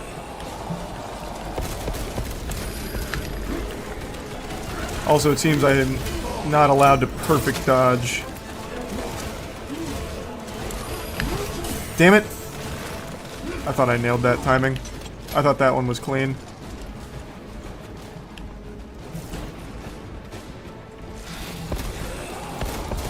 Yeah, I see him destroying little bamboo trees.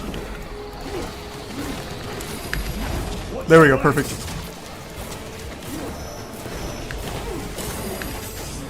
Okay, I need to switch. Gotta switch.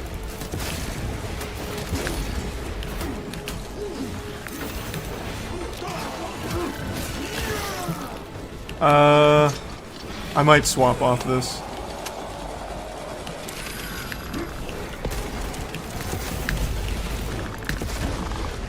There we go, got it. Got it again. Oh, 3 in a row. I got the timing down. Unlucky reload.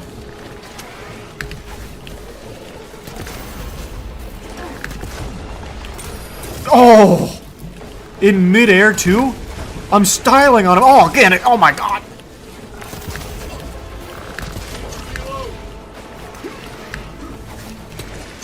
I'm out of ammo.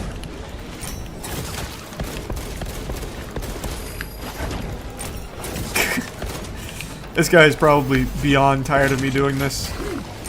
And the parry. Oh, you bitch. He's like one shot.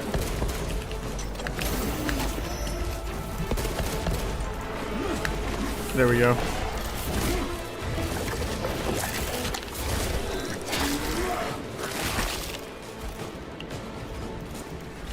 Hey, excellent work, guys.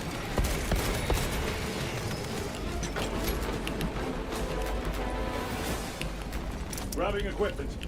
Major Sarkana, you were correct. There was a lictor out here. I suspect you have already dealt with Yeah, I dealt with it. It will not trouble you again. If it breathes, it can die.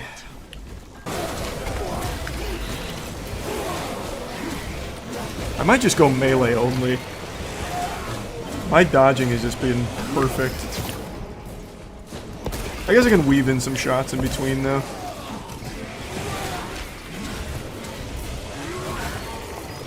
Alright, we're in. In relatively speaking, like we're at where we could go in. Now we're in. Oh my god, all the rats! Mission failed. I have had more pleasant conversations with orcs. Show some fucking respect, man. He's like a little zombie guy with a goofy arm. I don't know why he's being so harsh on him. He's just a nerd. Just a big old loser. You don't need to give him a wedgie for it. Fun fact, God Emperor has been a rotting corpse on life support throne for 10,000 years. Really? That's interesting. Why has no one overthrown him? I doubt he can defend himself, right? That guy's old as shit. No, he's OP. He's basically God. Arrived at Nozick's facility. If he's on life support, just unplug it. Game over. I can do it. And I'm not even an ultramarine with a diaper. I will hold you to that. He gets thousands of sacrifices a day to keep him alive. Then one day, don't sacrifice 1,000 people, you win. If they let him die, he'll revive and be at peak condition, meaning nothing is wrong with him dying. Oh. Restocking. Damn, he's thought of everything. Well, just spawn camp him then. When he revives, just be there and teabag him. See, I'm coming up with all kinds of innovative solutions to beat the Emperor.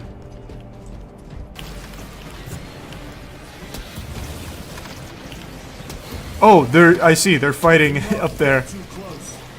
Well, I'm doing all the hard work here, keeping the rats away. Stuart Little and the Dirty Boys, I'm not allowing near the computer.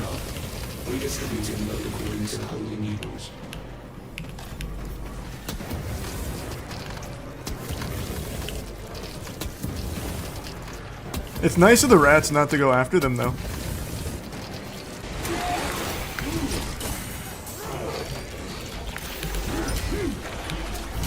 The double perfect parry, you love to see it.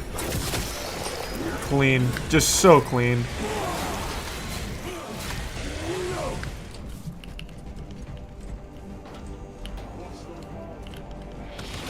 Oh, wow. Wait, thanks for eating all that for me. They're still just eating it. Thanks, guys. Love it. Thank you. Is there more? Stay back. It's heresy. Get away. You're not allowed to attack. It's illegal. Okay, I am taking so much damage from these guys.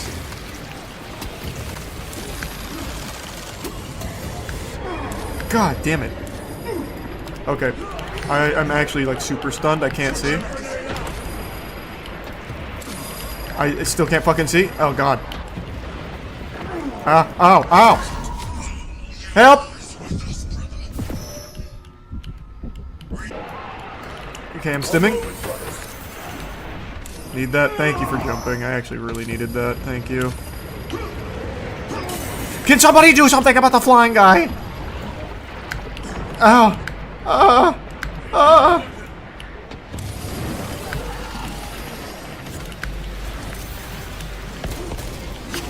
What the fuck? I need the execution. There we go.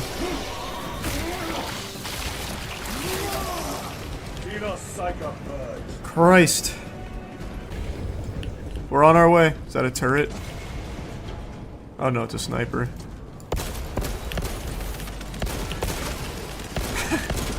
I bet he's pissed. How did you lose to him?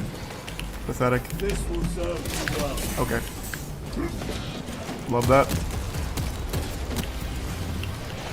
Stop! I don't mean to be aiming. Fuck! Help! Help! Help! Ah! I'm super stunned. Yeah. Stay away.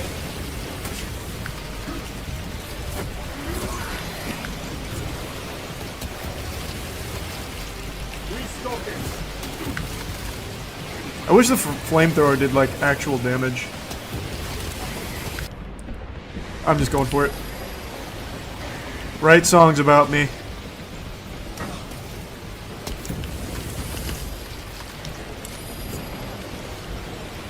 Oh god. Do I need to use the flamethrower for this? I'm starting to get the impression I don't.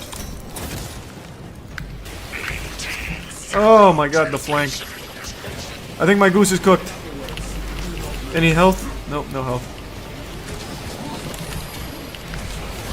I'm just spamming parries. Remember me.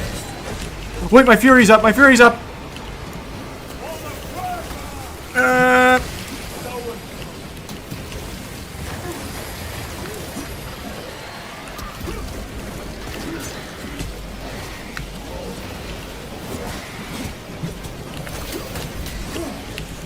Give me that! Yes!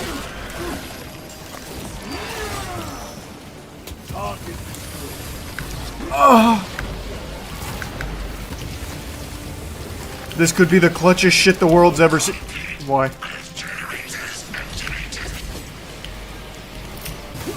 I'm stuck. Yep, I saw that coming.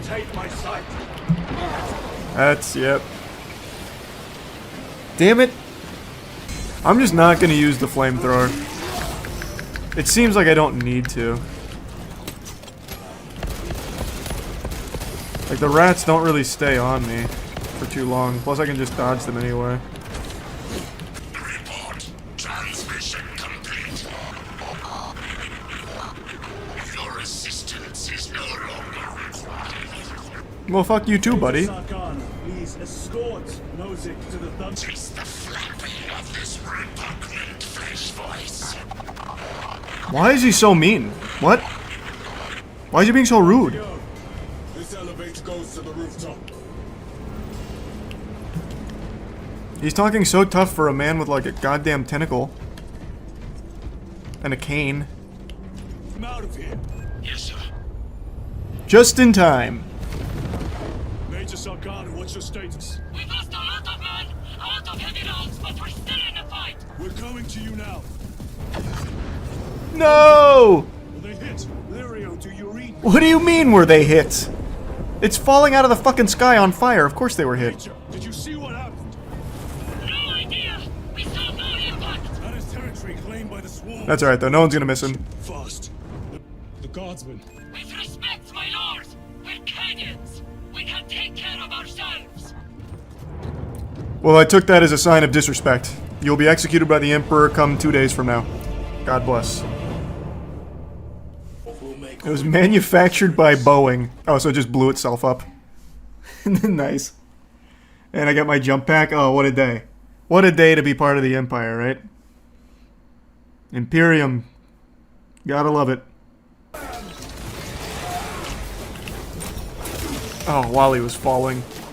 No mercy for the weak.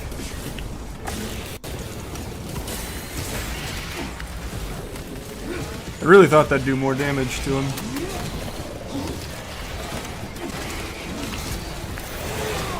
Huge. There we go. Nice combo.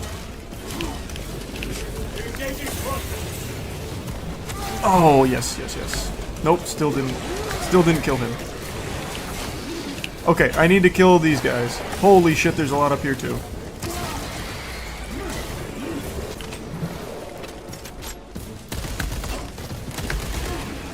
Okay, I ate every single one of those. Love that for us. I hit 0 iframes on those dodges.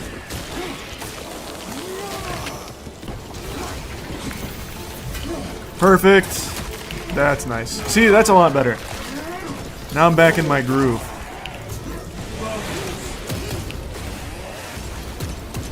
Oh, yeah. He's so confused right now. Okay, I didn't get the reload off. Okay. Alright, I'm getting fucked up. Emperor, protect me. Holy shit.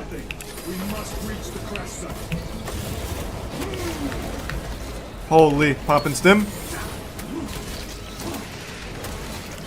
Can one of you fall down? Oh my lord, help! I tried so hard to get out. I need a better weapon for the floating guys. I need to swap to something a little stronger.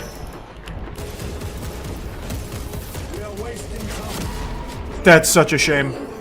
I just knocked him too. There's so many snipers here.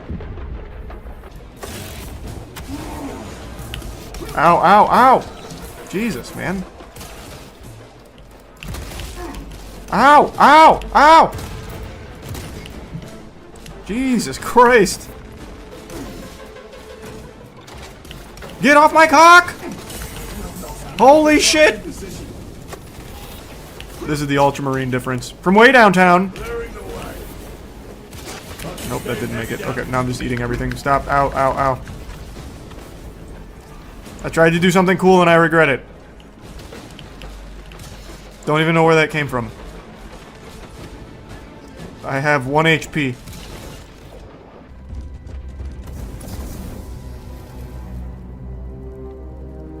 Whose hand is that? Grab his dog tags, we'll take it to his family.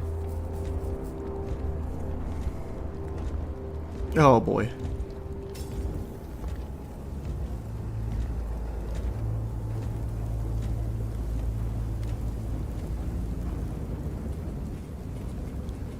Oh man. Our good friend. Hey, guess the flesh ain't so cringe now, huh, Buster? Chaos. Sweep the area.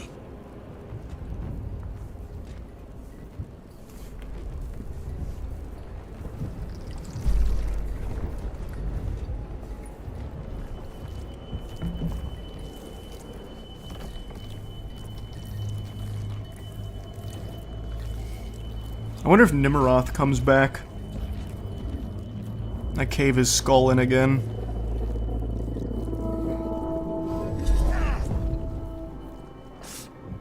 Brother, I'm fine. It must be the Rubicon surgery. We all know that's not what it is. It's his connection to chaos. Hurry! We should go. I said I'm fine. Nozick is dead. Mission is over. Not yet, he's not. He just needs true love's kiss to wake him up. I'm not really wounded, man. I just took a knee. Like, I could very well just be winded. Exhausted from a long day of dispensing justice in the name of the Emperor. Excellent fire hydrant. It was worth it. Nozick didn't die in vain. We got it! It can wait. I must speak with Captain Akaran. As you command. Where's my salute? What the fuck? Are you kidding? Okay. To the brig with both of you. Our very life force is a gift from him, and we shall use it to serve him only. Yeah! For he is the light of man. Yes, he is! His is the one truth in a galaxy of falsity and horror. Those that defy his will shall be cut down in swathes. Damn right, spam emotes. Their armies crushed, their tainted lands burned to ash, and their wretched kind Hey, eradicated. far be it for me to question this, but we already bought into this, man. We're fucking Ultramarines. Why do you keep reaffirming this? Waste to the Xenos plague in the name of the Usually when you're brainwashing people, it's like people you aren't like fully, you know, hook, line, and sinkered on. Like, we look at us, man. We're wearing diapers under this armor. Like, we've already bought in, man. You don't need to remind us. I get it. No, glory to the Emperor and all that. Oh, that's a church? Oh, is it? Oh, I thought this was like a meeting room or something. Pretty small church. Good to retrieve it, and yet the enemy left it untouched. Whatever it is, without Luz, it's useless to us. Oh, he doesn't even know. You're in the dark too, huh, Captain? I need to talk to your manager. Gotta go up the food chain. Lieutenant, the journey to Avarax will take time. The warp is basically hell. That's the impression I got. So in the first game, you had a Inquisitor who was possessed, being used by Nimroth, who opens the warp and demons come through. And hunt down the heretics that dishonored our So my impression is that the warp is hell. Unless Luz is already dead. Whatever those tech priests are working on is still here in this system. I expect the greatest battle is yet to come. The greatest battle is ourselves. It's when we have to learn to forgive ourselves and move forward. And it will shield you from the glare of heresy. My faith is without compromise. I will not waver. Unless, of course, there's a good deal to be made. Like, if the heretics are saying, like, hey, I got the winning Powerball numbers for next week's draw, it's like, how much does the faith really matter, you know what I mean?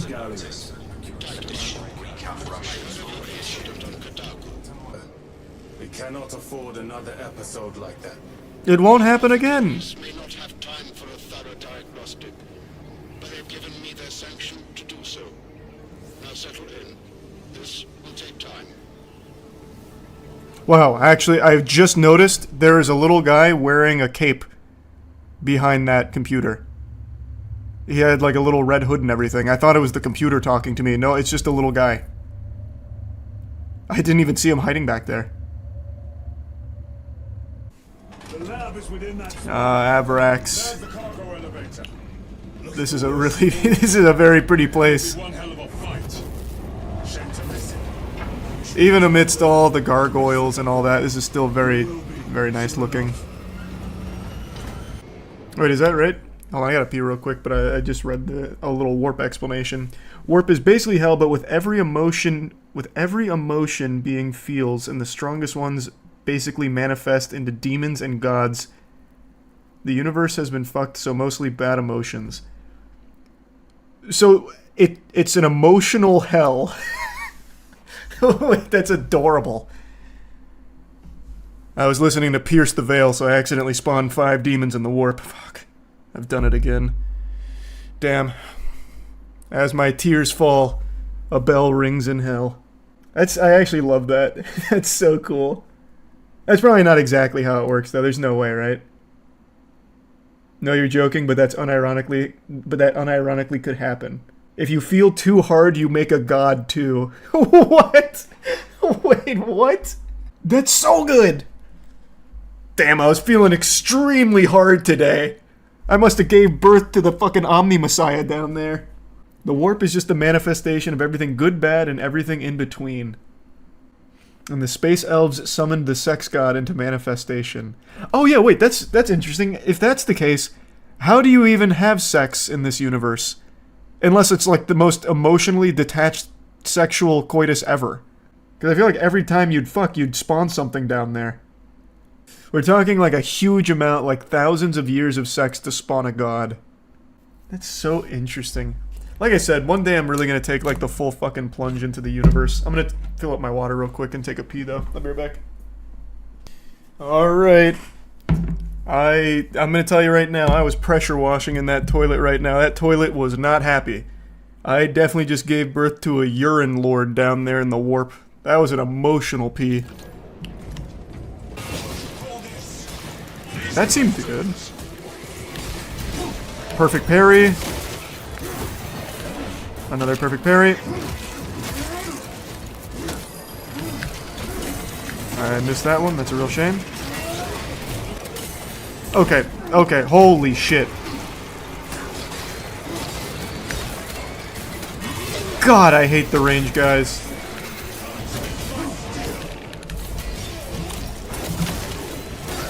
Need this. I cannot believe I'm still alive. It's all thanks to my perfect dodging and perfect parries. Well, I can't get you there.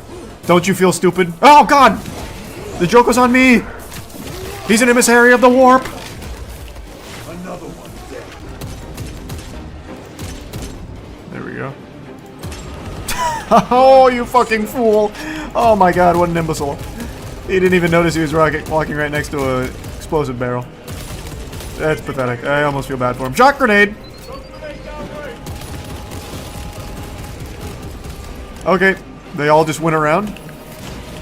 The Hive is really leading them very well. Expert tactics. I love the Warhammer cards in Magic. The Magic the Gathering Warhammer cards are fire. I love everything Warhammer, and I know nothing about the world, except for the little bits and pieces I got from chat now. And I guess the little bits and pieces I read the other day. Oh, what a beautiful shot. I can't believe I actually missed the explosive barrels there.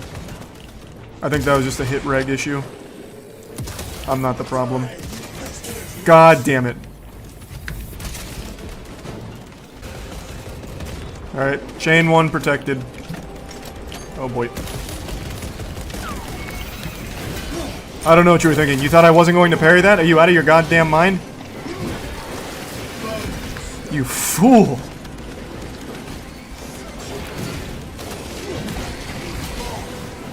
I don't even know why they're bothering. They should know I'm going to parry everything. Except those last couple of attacks. Those were unparryable. That one was actually unparryable and I tried to parry it. Okay. Missed the dodge. Working with no health here, but I don't need it where I'm going. I'm trying! No. Yeah, I was way too slow. What am I doing? Oh yeah, no, nothing. Ugh. The range ones are just such a pain in the keister. Need it, need it. Go, go, go, go, go! Made it. And right next to an ammo box. And some stems. There we go, that one had actually let me pick up. You've got him. Nope, maybe not. Which chains? These chains.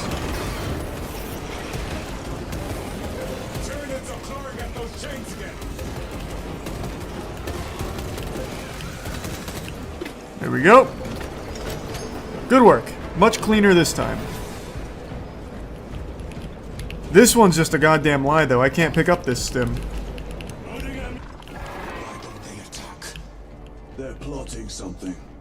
What plotting could these insects be capable of? These are mere drones. Then what guides them? I don't know, but one of them just got killed by this fan, I'm pretty sure. They're not that smart. I think I just watched one fall in there and die. whoever's leading them, they should really have higher standards for who joins the ranks. Okay, I didn't see him. I can't see shit! I've missed every parry because I can't fucking see! Fury!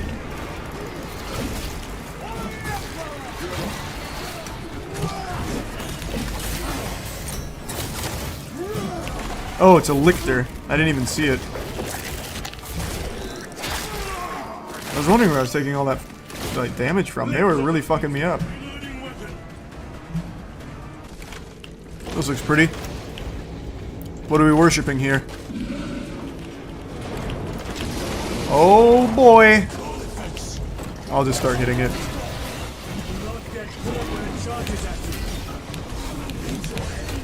This is the thing that hurt me in the tutorial. He's the reason that I had to be Rubiconned.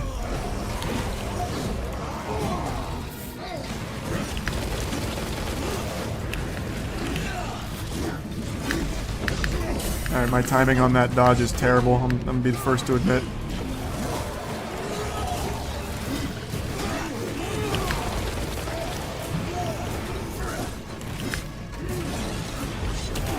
I did not think that'd reach. Okay, he's really going in.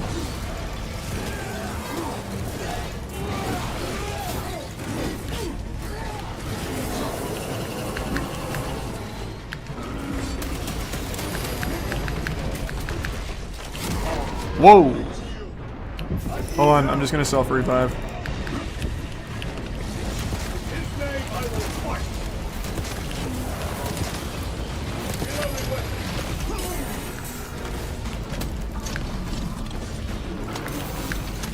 Oh, I needed that. Damn, I tried to parry on the way out. Oh boy. I'm in bad shape.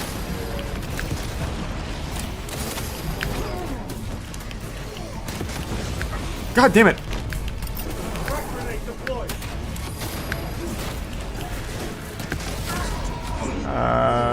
That was terrible. I tried to dodge. This should be easy, but I just keep missing. There we are.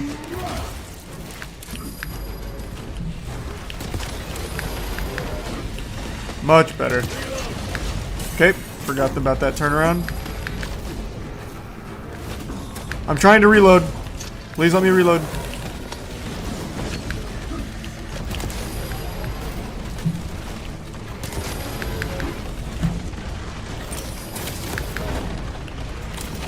Bang. The double, the triple. Woo! Got him with that big stinkerooski there. The triple perfect dodge. Unsport. It was outnumbered. I once faced a Carnifex alone, with nothing but a gold pistol. That was sport. Well, I am glad to share in the glory of this kill. Yeah, I don't know why Titus is being such a buzzkill. He was excited, man. The Volkite reactor, still running. Let's hope the machine spirit has it under control. Oh, I didn't even see this behind me. Will be catastrophic. We'll disable it. That's that shit Jimmy Neutron scenes in his brain when he's thinking of something really important. I recognize that. Follow me, boys.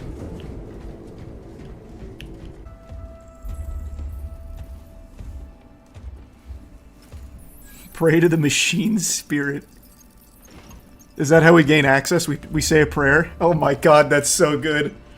They don't use passwords, they use prayer. Faith accepted. Lieutenant Titus, Ultramarines, 2nd Company. Answer your command. Locate Marius Luz. Access denied. Increasing faith? Access rights granted. Alright, optimal faith. We're going off book. We're going rogue.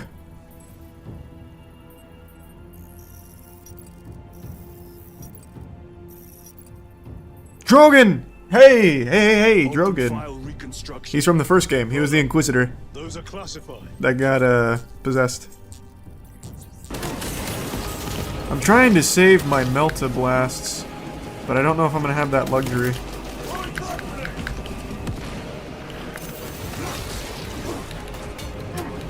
God damn! So many. I need stems, need stems.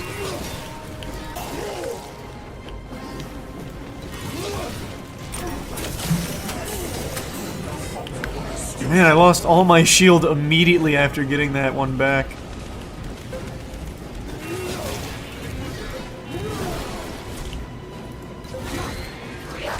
Oh, they all killed themselves? Much obliged. They said, Charlie, you've worked hard enough. We'll take ourselves out.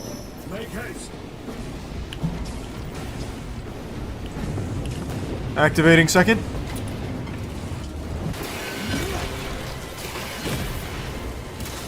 Ah, what? Oh, there's a sniper. I didn't see him.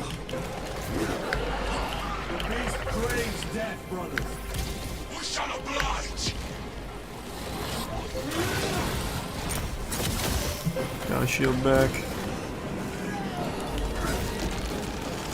No, no, no, no, no, there's too many, fuck! Oh, I got sniped! I got a Fury, I have the Fury, or I'm dead. That's so sad.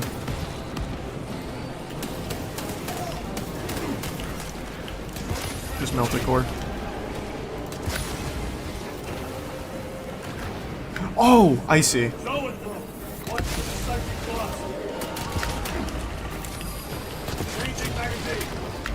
God damn it! Unlucky reload.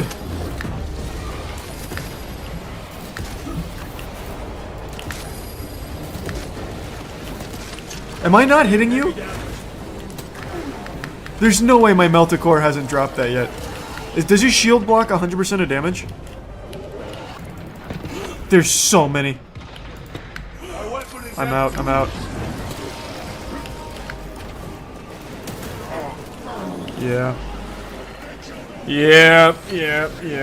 No, I knew that was gonna happen. I think I'm gonna dump all Meltacore right away, then swap to something to kill the floating guys.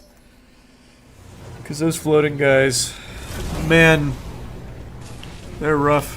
Oh my god, I have to do the whole thing again. Not just, I thought I'd only have to do the second one again. Oof.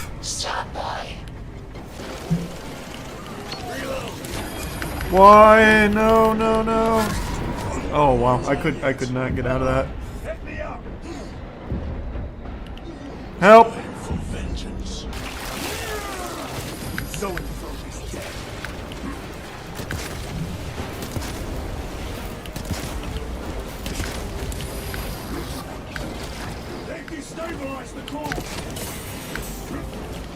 There we are. Alright, I think we're good.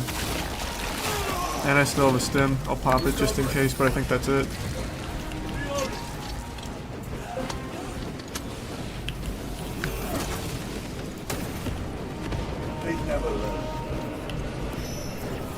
Reactor approaching critical failure.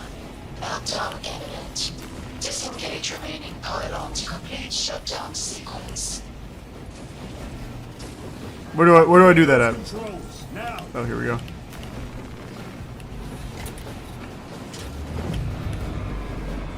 There we go. Akaran, I know what Project Aurora is now. You guys have been real naughty. Man, my hair is all tangled up.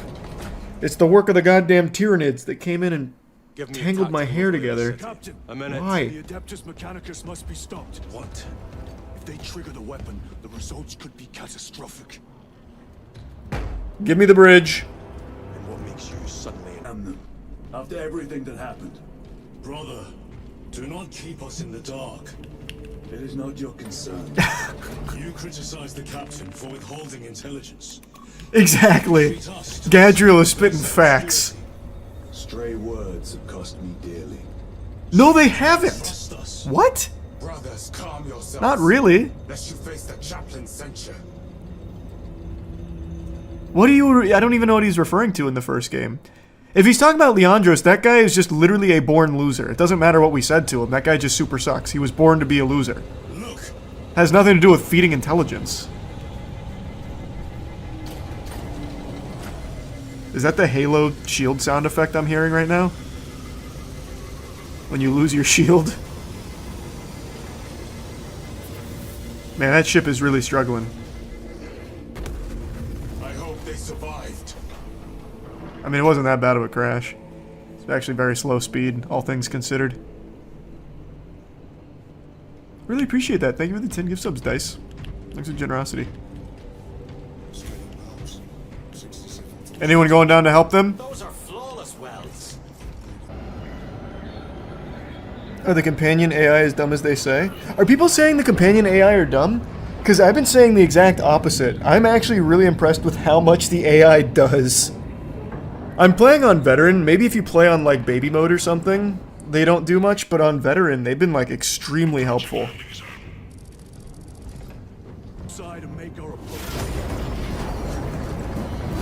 Oh no, no, shit! Ah! Titus just starts freaking out.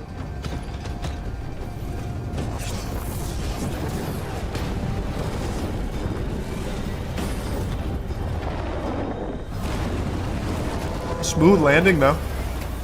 We take those.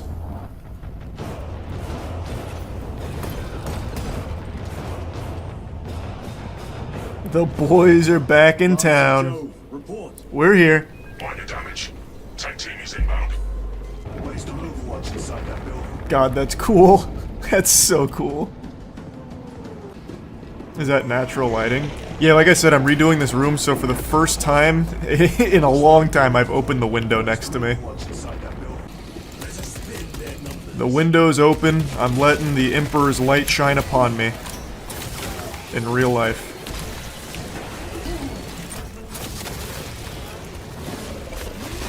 There we go. I'm already kind of schmoovin' in here. I've mastered the Tyranid tactics. Easy to counter. I have. A tricky adversary. Have I faced a Neurothrope before? Were they in the first Space Marine? Because I do not remember that name. That does not sound familiar.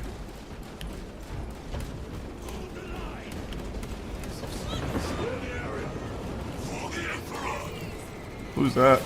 That guy's got some crazy armor. That looked like M. Bison over there. Maybe the humans aren't as defenseless as I thought. Oh! A new Ultramarine?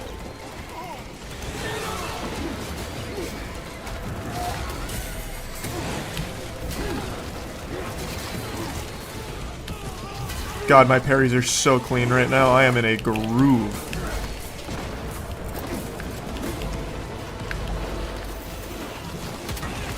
I also just noticed there's a range guy there. It's rear covered and we do not have the manpower to break through. The Cadians are holding the bridge at great cost. Set up assault positions by the bridge. We'll deal with the Neurothrope. I just need to get close enough to punch it. That solves pretty much every issue. We will avenge them, brother. Watch yourself. I think Chiron's too emotional. He's gonna spawn some warp demons or some shit. What's our theoretical? I think that's what they're hinting at. Metabomb? That's huge! Metabomb out! Oh, nope, I just plopped that on the floor. I tried to throw it. Fuck it, detonate. That was so underwhelming. I want my frag grenades back. Yikes. Last time I used that. With a name like Metabomb, I really expected that to be like a massive explosion, but that was like a water balloon popping. The Emperor's gotta just discontinue that line of grenade. That's worthless. In fact, execute the man that invented it. Oh, it was a Melt-A-Bomb? Oh, that's so sad, because all the Melt-A-Weapons are good. I didn't see the L in it. That whole fucking grenade's an L, though. No! Get off of him! You alright, Gadriel? Man, it really does not like Gadriel. It is still just focusing Gadriel really hard. Poor guy. I think it accidentally hit me when it was trying to hit Gadriel.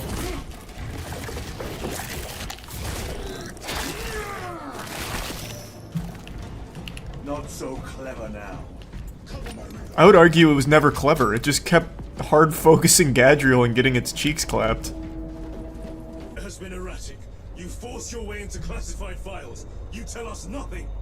Gadriel. He's making a good point. To know who is leading us. This conversation is over. Titus really is like a dog shit leader. Like, all he has to do is like vaguely explain. I think he's just worried about another Leandros situation where they just view him as heretical. Which I guess does kind of make sense, but overall, like, it's probably worse to not tell them, because Gadriel's like one bad cheeseburger away from just putting a bullet in our skull. Because he just doesn't trust us. For good reason.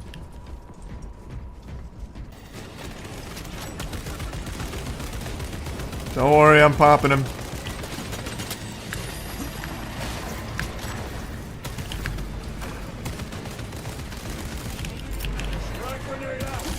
I need a better weapon. This doesn't do nearly enough.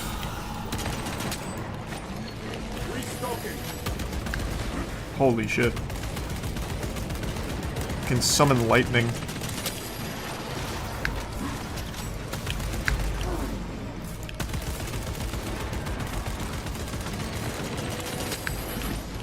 Whoa! God, this thing's like the Tyrannid Green Lantern. It can do lightning, the bursts, and like a laser beam.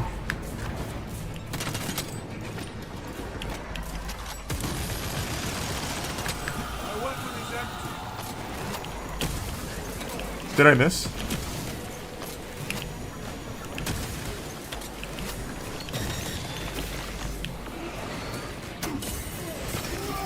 God. Please, hold on. I need a better weapon. Oh my lord. Holy.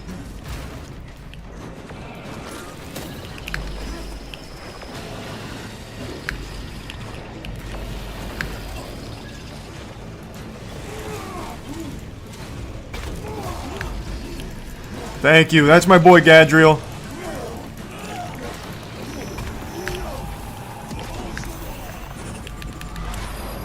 Oh god. Oh god.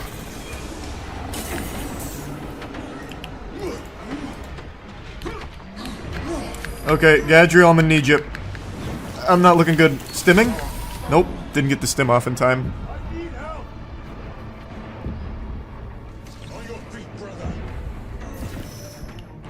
Time to Fury.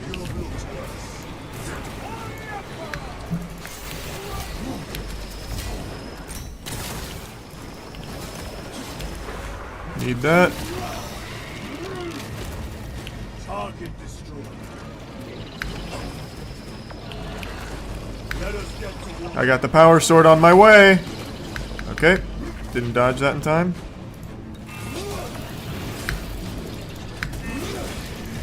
Perfect dodge. Holy shit, that was clean. Not quite as clean on that, unfortunately. Fuck it, just go in. Eat it. Just eat it. Got him. That was so big. That was for you, Gadriel. I saw you go down.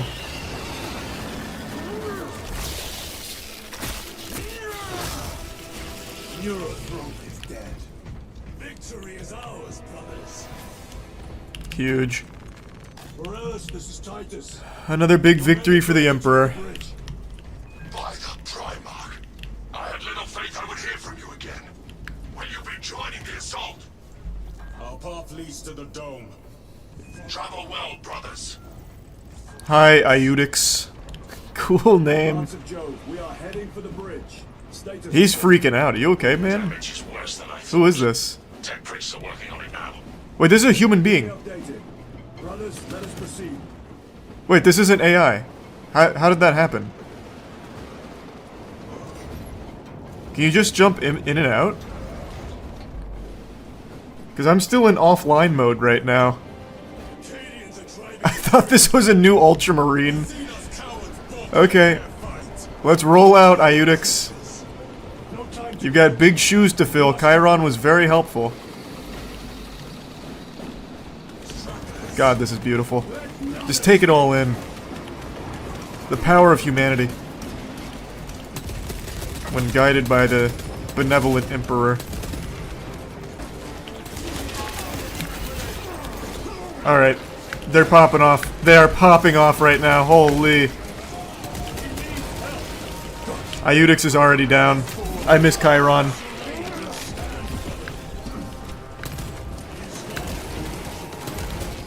I missed that last parry. Didn't miss that one, though. Forgive me, my lord. Perhaps there was a communication error. The captain insisted. The deserters. No. We have our orders. Oh god, he's gonna just execute this guy on a hunch that he's a deserter. I'll execute you myself. Oh no. Captain Fairburn, come in.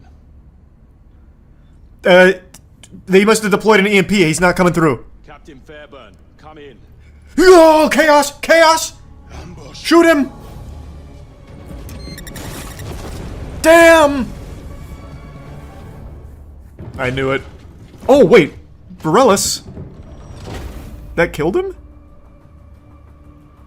Kill them. Wait, wait, that killed Varellus? What is his armor made out of? Aluminum? How did that... what? Oh, shit.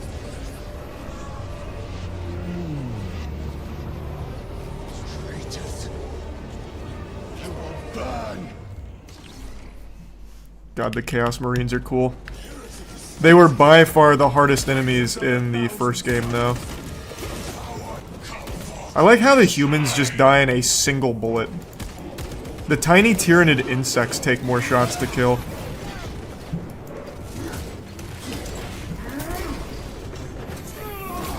Don't you ever betray the Emperor. That'll teach you. I need this. Oh my god! Okay, I don't even need to hit them.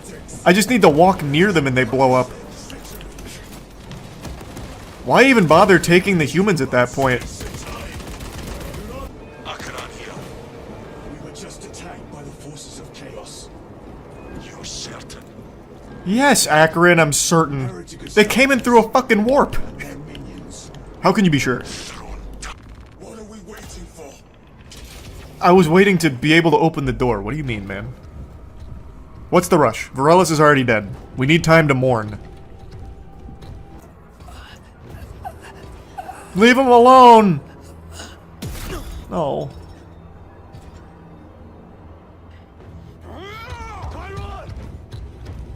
No, you can't let your emotions get the best of you. You're gonna create more of them.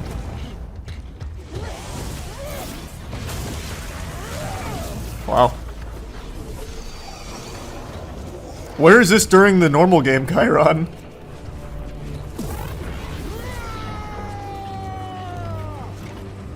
Cover him.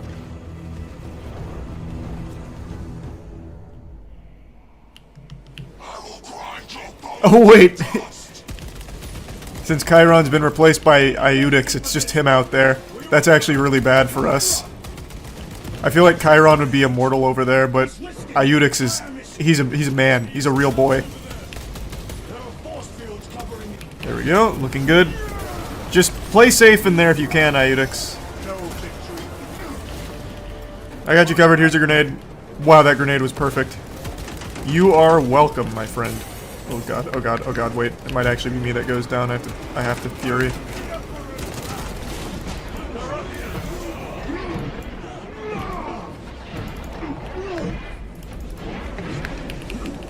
Thank you, Gadriel. I needed this execute. I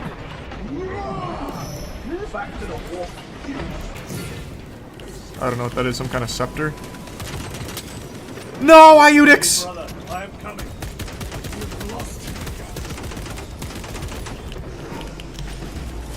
Yep, that's a real shame. Okay. I'm really missing Chiron. Damn! Brother Iudix, please, get it together.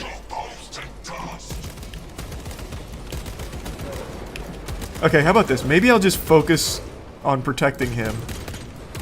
Oh, it's Chiron! Wait, Chiron's doing even worse! No! Wait, I missed Brother Iudix!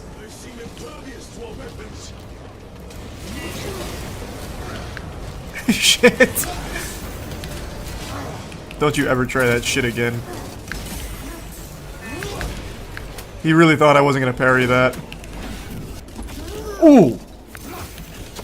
Why do you keep trying this? You know I'm going to parry it.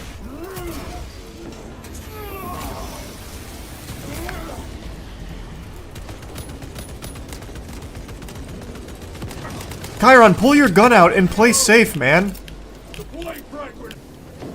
There you go. Excellent work, gentlemen. Love to see that from us. Oh, whoa. New weapon, Laze Fusel. Last Fusile, perhaps. That's probably not how you say it.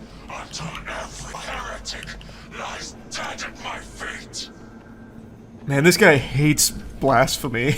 Holy shit. You dare besmirch the good name of the Emperor! He's 100% going to turn into some kind of demon from the warp. He's too emotional. I'm just gonna run into this guy. Ah!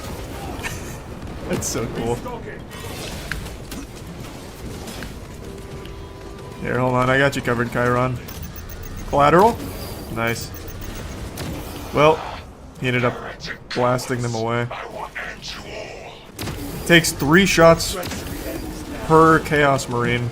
That's a lot more than I would have expected. Oh, Chiron, don't just stand there, man. What are you doing? Collateral. Resupplying. Frag grenade deployed. What a grenade! He so chooses not over some personal vendetta. Do you understand? Lieutenant. Man, everyone hates Titus. Oh my god. We are not well liked on Titus. We're like the Amy Schumer of the Ultramarines, huh? Man, if only we could be a little more, like, personable here. I really would have thought he'd learn from the first Space Marine game. I'm not gonna bother wasting on that. Stop running into my fucking shots!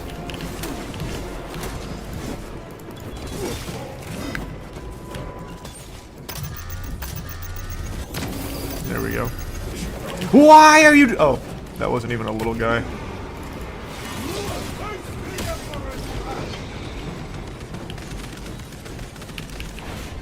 I kind of wasted fury on that. I thought there was more left.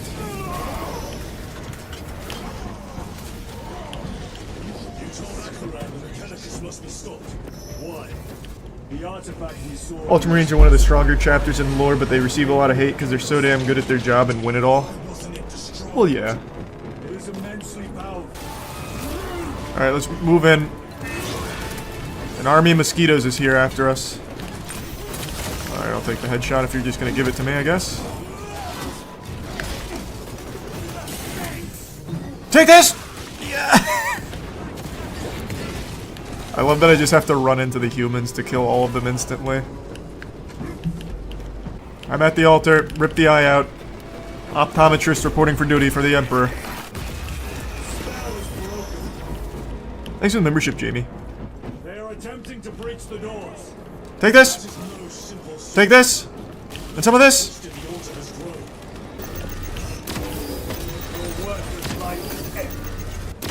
Man, my aim is good. Okay, he vanished. Okay, I didn't see him vanish.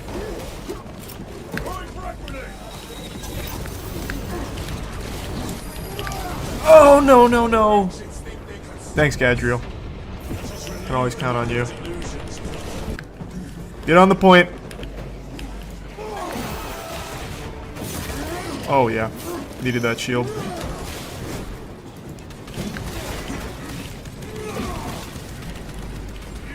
So far, the Tyranid are much stronger than the Forces of Chaos.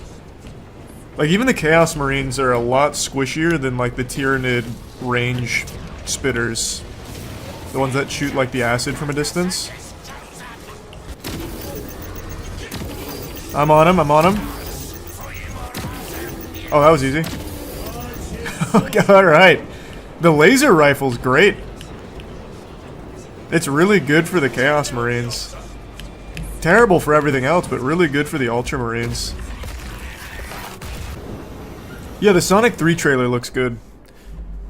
No doubt inspired by Warhammer 40k. Open the doors. The doors just swing open. Hey!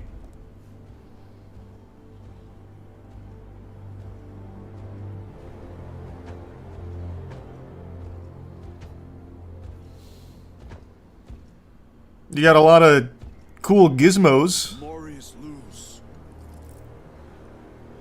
I must speak with Archmaker's. He's dead. Yeah, he's dead. He's dead. I mean, you can still speak to him if you want. I can send you there.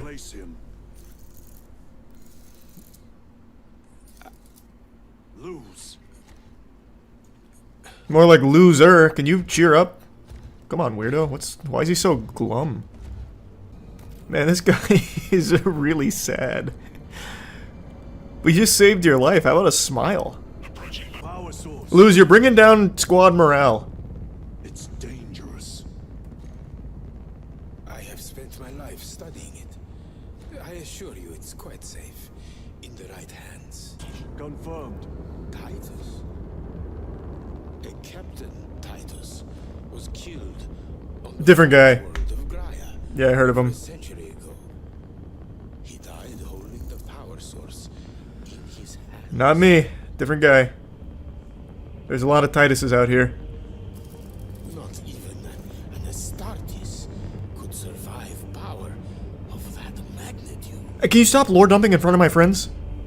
They already don't trust me. Like, come on. They already hate me. Akaran, you won't believe what happened out there. I just flew in from the Neurothrope spot and boy are my arms tired. Message to Lord Kalgar may determine the course of this war. Choose your words wisely. You doubt my intention. Yeah, I'll get him with talk jutsu like Naruto. I will judge. I need not remind you of the consequences you suffered the last time. If you cannot trust in the will of the Primarch, then you are unfit for this duty. What, man? What? Why are you questioning my faith? Wait, what did I do? Wait, why is he starting to question that? This looks like an all-star squad. We ready? Let's hit it and shit it for the Emperor. Yeah, I've heard good things about the PvP as well, so I'm pretty excited to play that. Facing the Hive Tyrant. Talassa can handle it. They have 3 men. We should be with them, but you have us playing courier. That message has to get through. And what exactly is that message? It's the peanut butter jelly time song on loop. Emperor loves that one. I searched the archives. You were once captain of the 2nd Company. We are the Cadian 8th, the most fearsome, tenacious, and relentless bloody men and women that ever crossed the stars. You know I'm right here, right? I'm literally an Ultramarine. I kill you guys by walking into you. That's a beautiful bell, though. For we are vengeance, and we shall bring death to any that threaten the sacred soil of the Imperium. That's a great speech, though. That guy's got charisma.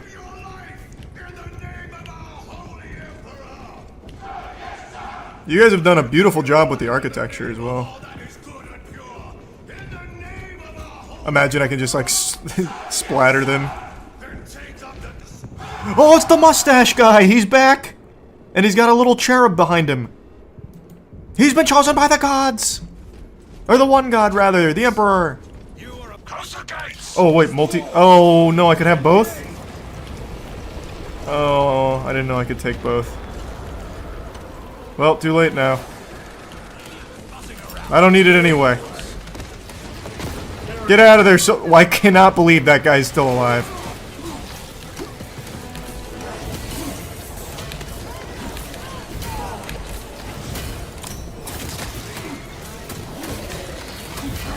I'm in here deep.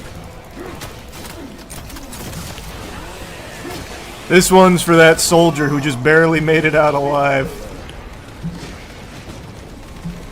I already cleared all of them. God, I'm good. Pardon? Going for the range guys.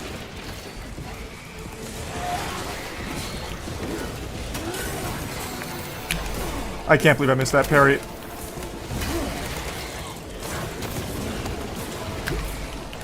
Perfect. I am cooking right now.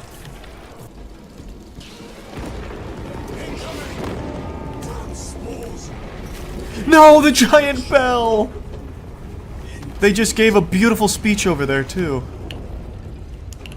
What a shame.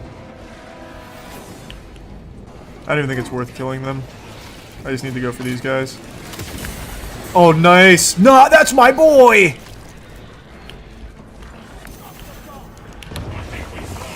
I don't know why I'm still being chased. Can you guys have some shame, please? Shit, I'm going down here. I really thought maybe that would stun him. Alright, you got me, Gadriel? Thanks, man. Last guy. Alright, not the cleanest. But we got the job done anyway. I do want to... Oh, here we go. Stims. I do want to swap off this plasma, though. I don't really like it. Oh, God. Get in there, Gadriel. Good work, Gadriel. I'll take the data slate. Record. Declare evidence. Thanks, membership, Halo. And tier 1 steady. Hey, guys. Are you stupid? You're using a flamethrower? That's like the worst weapon the Empire has ever made.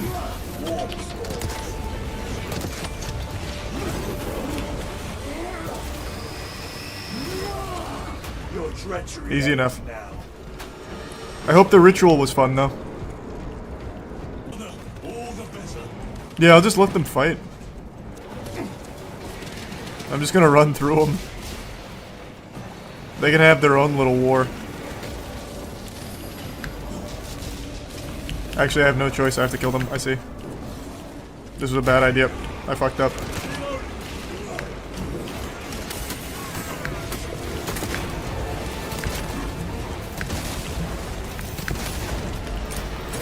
There we go.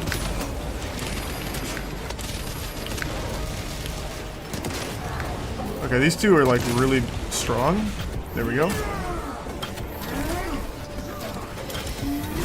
I was also wrong. They are not that strong. There we are. Easy enough. Now I just need an ammo crate. Or some ammo boxes. Or some stims. Pretty much any kind of equipment. Oh, that's looking nice.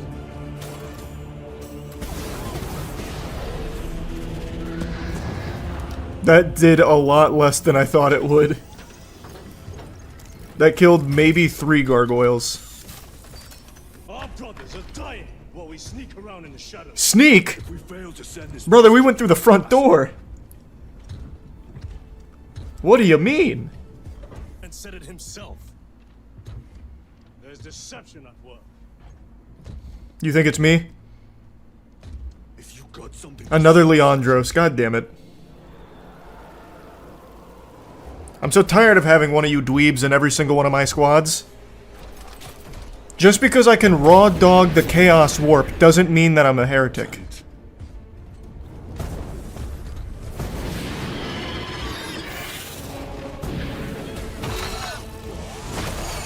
That's pretty badass though. Leandros could never.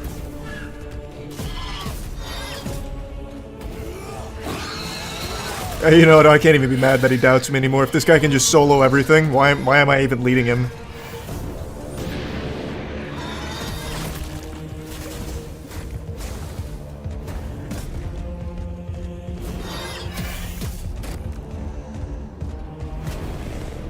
No, I haven't seen Leandros in this game yet. I wonder what happened to him. He probably ended up dying on the next mission without me there to save him.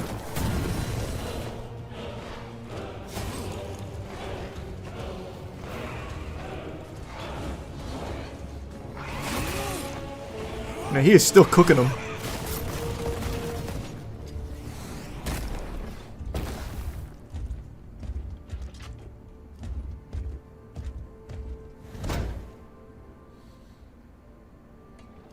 And now we're best friends again. You got to blow off some steam. I haven't played the first game. Who's Leandros? In the first game, Leandros was a member of our squad who was like the biggest stickler for the rules. And since we, Titus, could grab the power source directly, which no other Astartes could, he viewed it as us having this connection to the warp that made us a heretic and corrupt. So he ended up snitching on us and giving us penance, which is why we spent like that amount of time with the Death Watch for like a century. Yeah, basically just a big bitch. And at the end of the first game, the lesson Titus tried to teach him is that the Codex is more of a set of guidelines that you're supposed to like adapt, but not as like a creed. So basically, you're supposed to work within that set and have your own individuality about it, or something to that effect. Kind of like in Pirates of the Caribbean, where he says parlay. It's more like guidelines as opposed to rules. That idea. Do I have to kill them all? Oh yeah, absolutely, because I have to get through that door.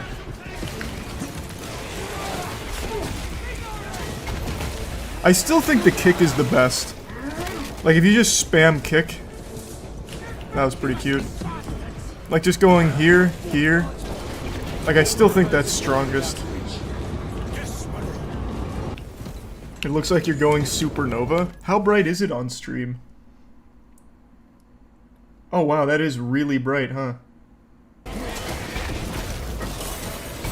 Yep, I love the kicking. That's by far the best. And no one can tell me otherwise.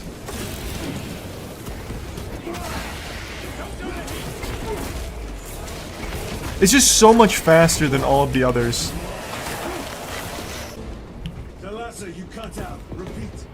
So many anti-aircraft guns and yet still so many gargoyles in the sky. This should be so easy.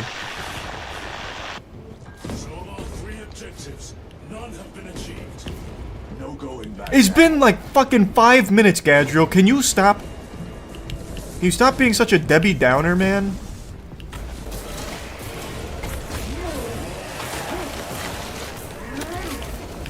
Oh, yikes.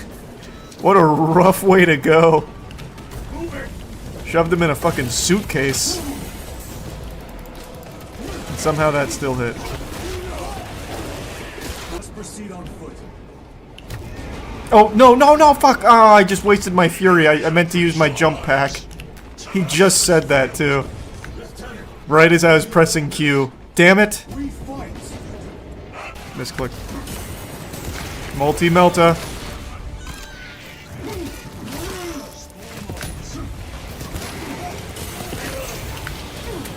No way I didn't dodge that. Okay, this reload. Yep, that reload was a real pain in the tuchus. That couldn't have come at a worse time.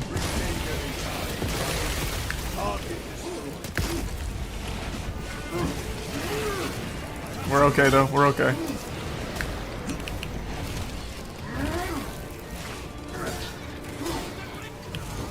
Need to go power mode. Oh, what the fuck, man. Hold on, I need ammo. Actually, maybe not. That did a lot. Floating asshole down. Now I do really need ammo, though.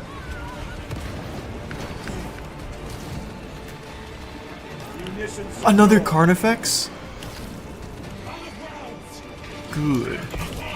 I needed a challenge. Okay. Alright. Okay. I dodged 0 of those.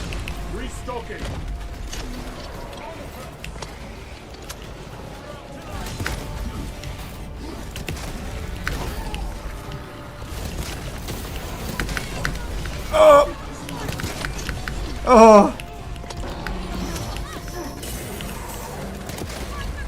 I'm trying so hard just to focus him right now.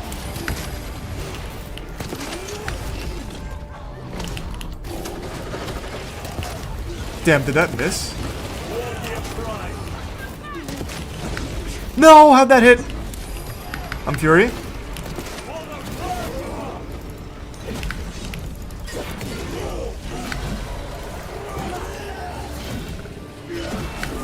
Great damage there.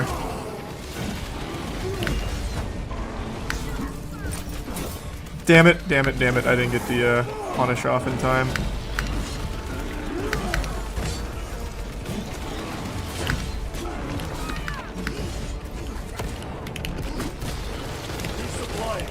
No, misclick, misclick. Stop.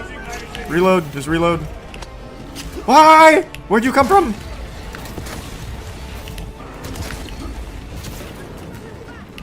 Melt-a-bomb! Oh, that didn't. Come closer. I think the melt-a-bomb hit. Got the perfect dodge. There we are. A bit of a tight squeeze there, but we made it. It'd be cool if I could, like, ride him and control him.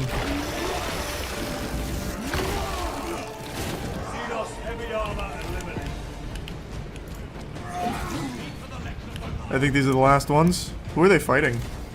No, they killed a human! Mission fit. Another Carnifex? What? No. No way. Back to back? Wait, there's two? Oh, God. They will not get past this.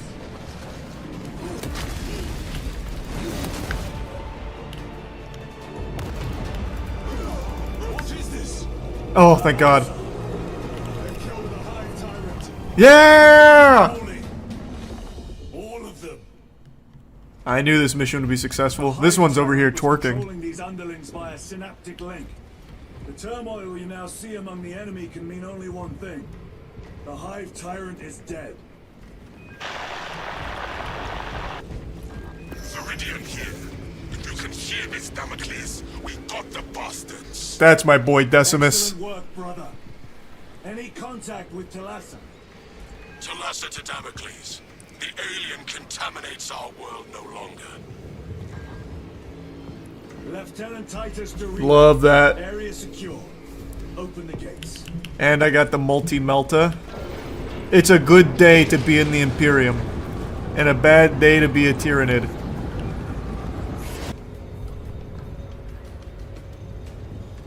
Lieutenant, upon completion of this mission, I request transfer to another squad. Really, man? In a moment of triumph, you're gonna be like this? Pass your request to the captain. Come on, Gadriel.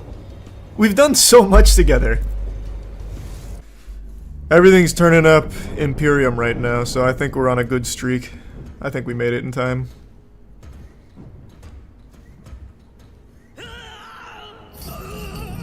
Hey, can you stop whining?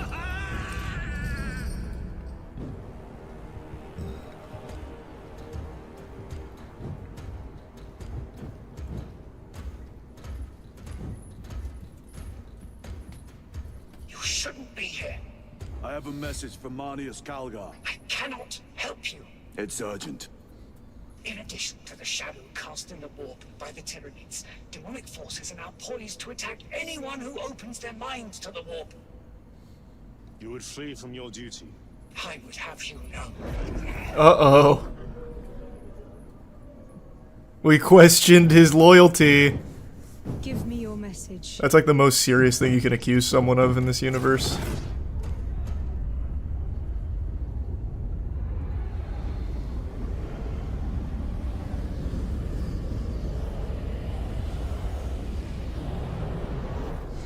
I have it. Let us begin. My lady, I must protest. The danger is too great. Silence. There are no guarantees. That's fine. Hey, I got a cool message though.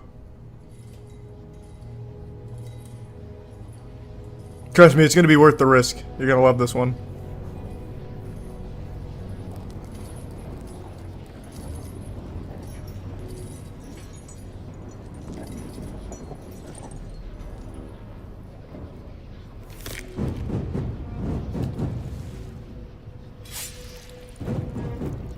Is all of this really necessary if you're just transmitting a message? Like, just use a phone, idiot.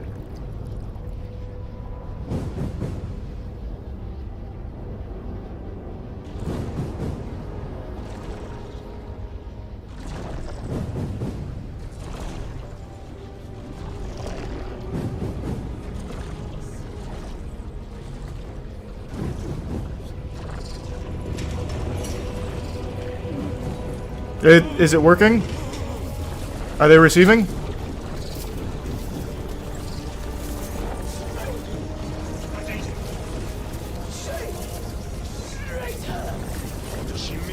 Who, me?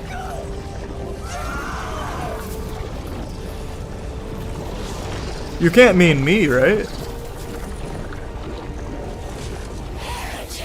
Oh, come on. Again? What is this? I do not know. You wish to bring Olga here that you may kill him. Do I? I don't know. You will betray us as you betrayed them on Graya. Lies. Arrest him! He means to kill her! Lieutenant! Gadriel. Well, what is it? Wait, what the fuck is happening? He's just the power stone by himself. He must be Oh, the warp is corrupting her to frame me. That's it, 100%. Kill him! Kill him!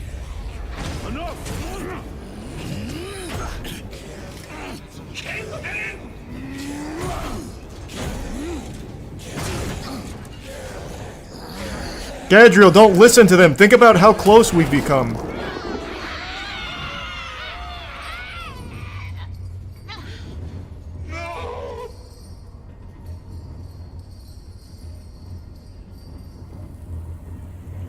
What have you done? Thanks, Chiron.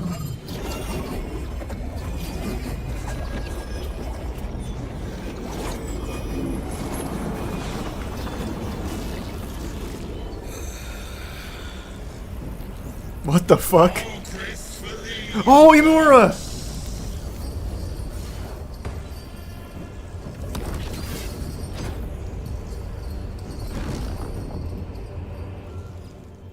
Man, Chiron is just my boy. He's always looking out for me.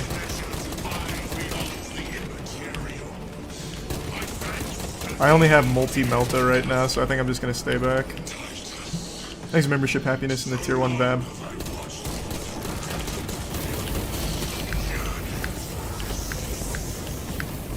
Okay. Scary. Oh, I'm gonna try and get up there for a multi-melta hit. I'll show you to corrupt the great forces of the Imperium. Oh, I didn't switch.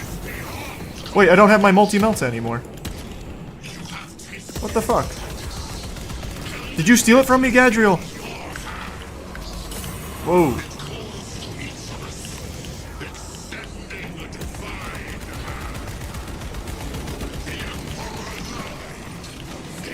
Shoot the skulls, I think? Yeah. Okay.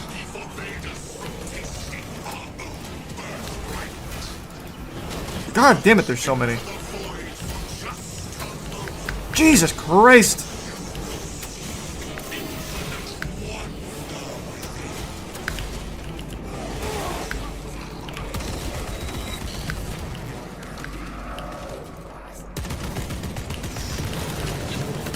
The skulls.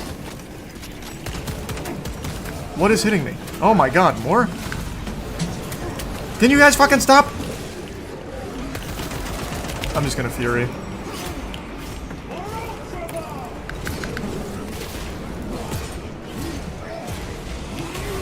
I figured that was worth. No,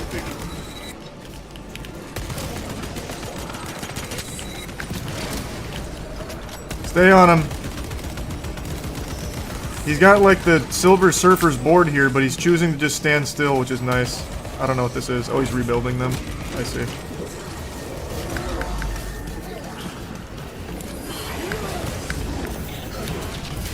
Perfect parry. You'd expect nothing less. Give me that.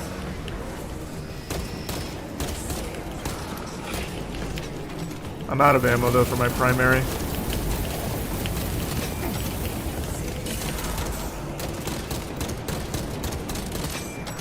Come down here and let me melee you if you're a real man.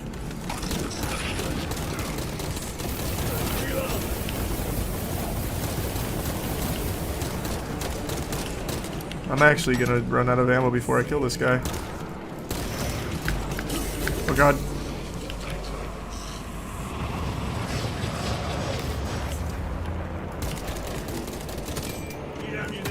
Okay. Oh, wait, ammo box. And a stim.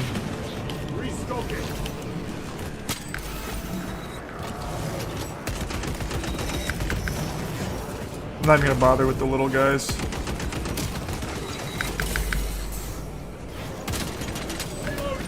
Okay, maybe I will. Can you guys fucking stop? Okay.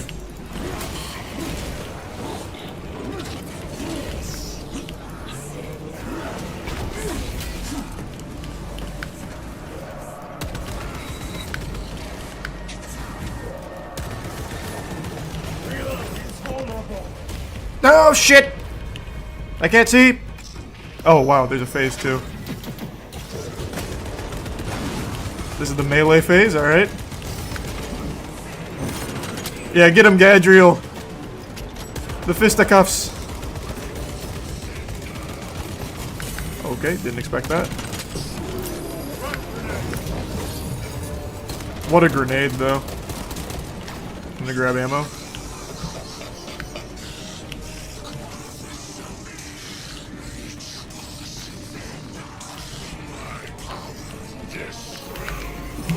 Oh, I didn't see it was parryable.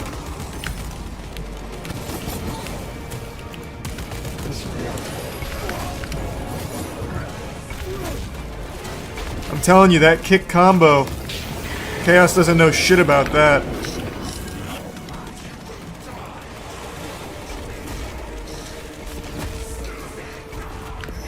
That's the good stuff right there.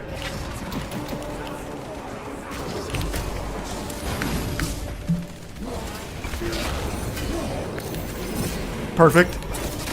Oh yeah. Oh yeah, that was clean. Damn it, I wanted to parry it. No, I missed it! Got it that time though. Bang! I shouldn't have gone for the heavy. I should have just went for a kick. Perfect dodge, bang. Oh, come on, man. Perfect. No, help, help, Gadriel, do something! Oh! That was a lot of damage.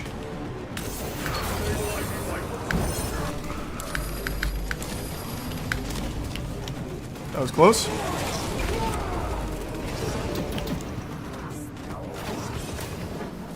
Oh, there he is. Perfect. But I didn't get to punish for some reason.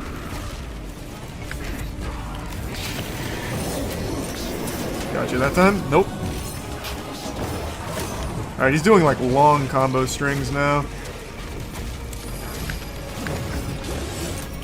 That was beautiful.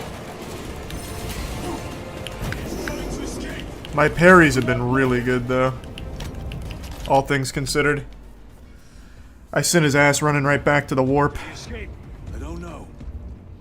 Lieutenant Titus, come in. This is Titus. Chaos forces have been detected entering the system. They are going after Aurora. We are leaving for Demerium immediately. How did you know? I was a boy on Calf when the word bearers attacked. I came to know the mark of chaos. Well, thanks, Chiron. You saved my life. Actually, you probably saved all of us. I understand your actions, but your suspicions end here. Are we clear? Yes, sir. Alright, now fist bump. And then kiss me on the mouth.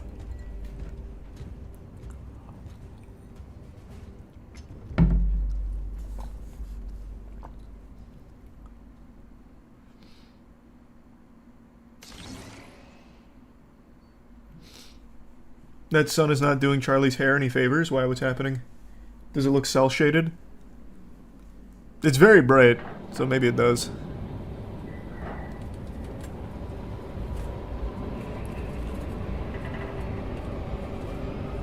Thanks, membership, Sean.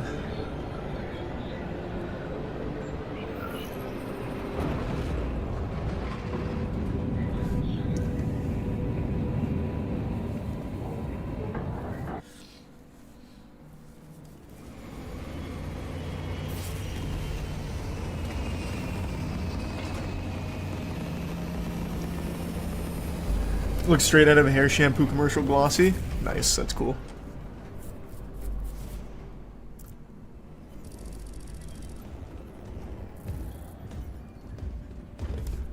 Brothers. Hey guys. This is Aurora. Yeah, no shit. I'm very familiar. In the last few hours, traitor forces have arrived in their hundreds and commandeered the facility. Commandeered? Where is Luz? Inside. They have the facility, Luz, and the power source. Can that guy just stop getting captured? Is that possible? Why is he a perpetual damsel in distress for us? We've diverted all available forces to Demarium, but we're well below full strength. Thanks, Evan. We've prepared an assault, but it has little chance of success unless we take care of this. They're using it to draw in reinforcements. For every one of them we kill, 2 more show up in their place. It's heavily guarded. I'll need a combat squad, 5 men. I can spare 3 men. Next, the enemy seem to be drawing their power from this structure. What is it? We don't know. Every attempt to bring it down has failed. Your squad has developed a reputation for unconventional approaches. Any ideas? Yeah, I'll just go in the front door and kill everything. It's a burial world. 4,000 years ago, there was a clash between the Ultramarines and the Heretics. The Sword of Atreus, a battle barge wrecked in the fighting, was laid to rest here. What of it? Records state that while its body was ruined, its engines burned bright, even as it was interred. So what's that mean for us, Gadriel? Translate to stupid words, so I can understand. It may not fly, but it might ram. That I understand. I know ram. Worth a try. Lieutenant Titus, see me on the crew deck at once. Oh, Jesus, Chaplain. Okay, fine. Ensure brothers Chiron and Gadriel are in attendance. Yeah, don't worry, they will be. They never leave my ass. Ooh, thanks for the 10 gifted members, Pasto. Appreciate it.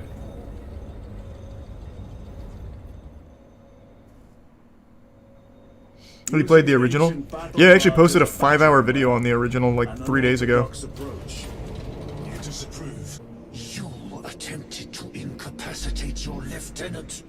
Thank the Emperor I failed. And now, the only individual capable of reaching Lord Kelgar is dead. No! She was possessed! What do you mean? Are you dumb, Chaplain? All of you. Should I suspect even a flicker of corruption, I will not hesitate as you did. You are dismissed. So what is Chaplain? What is his rank? Could he actually fuck my butt? Like, if he wanted to, could he kill me?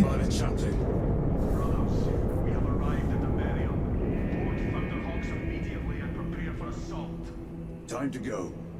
Everyone's saying yeah. Okay. So, like, what is his official rank or title? So he's a special rank to keep the chapter in emotional control.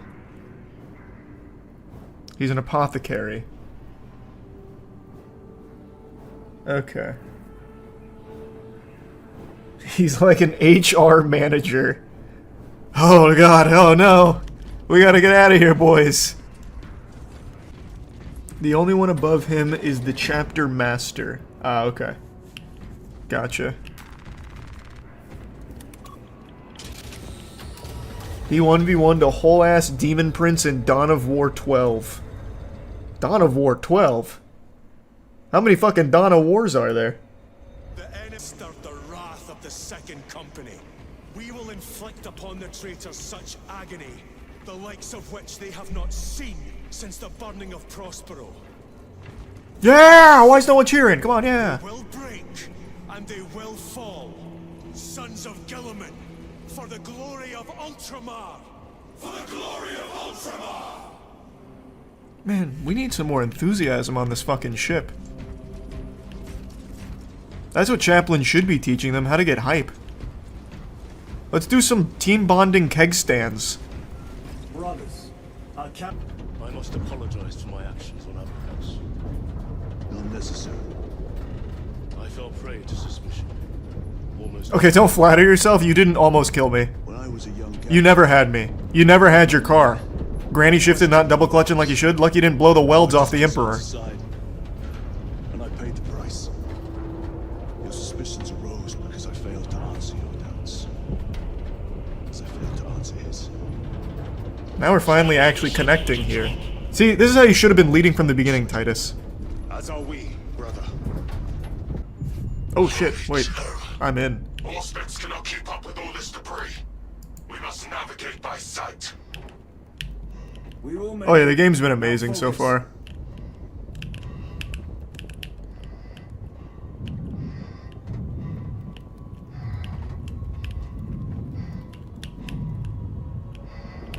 Whoa. What? Oh, I got clipped by that. I thought I dodged it. I guess not.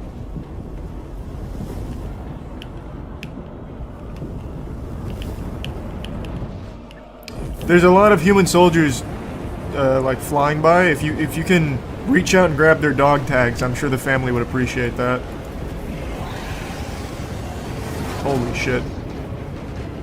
Was that a dragon? That was a hell drake. That's so cool.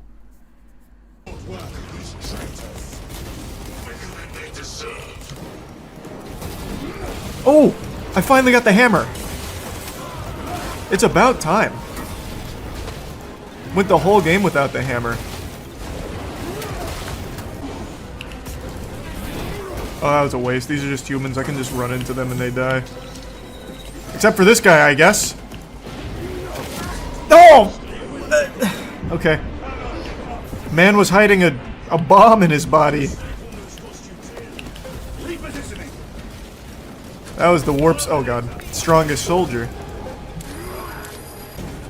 I'm taking too much damage here. I'm going up. That was a close call. The hammer is definitely slower in this one than it was in the first. It's still really cool, but damn, it is very slow. I'm coming to the battle bus. Cover me, boys.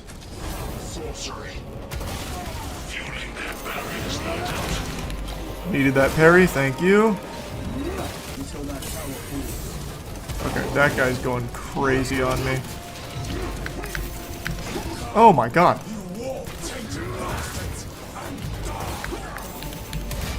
Holy shit, wait, this guy's going nuts. I'm back to 1 HP. The traitors pour from their bastion.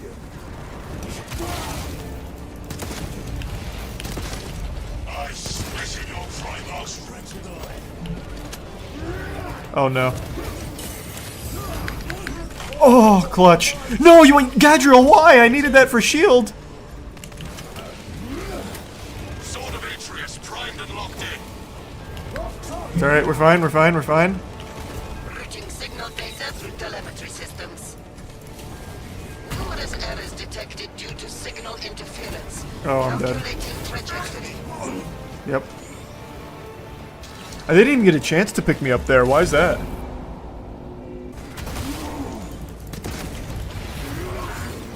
Clean. Much better. That was much better. This is the last guy. Nice. Wow. You guys really fucked him up. I've lost their box signal. Oh god. Interference. It could be. Come on, brother.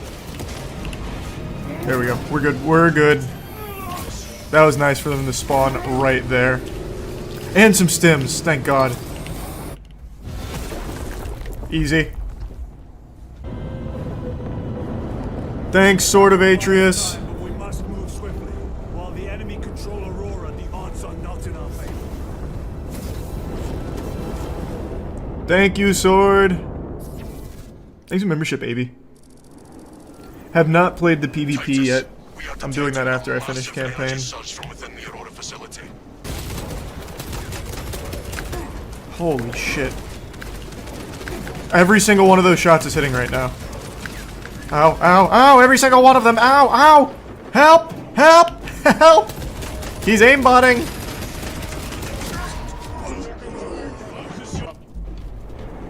Oh my god, Iudix is back. Son of a bitch. When the world needed him least, he returned. Chiron, no! I miss you already! Alright, Iudix. Tell me you've been hitting the lab. Oh boy, wait, actually, right now I'm the problem.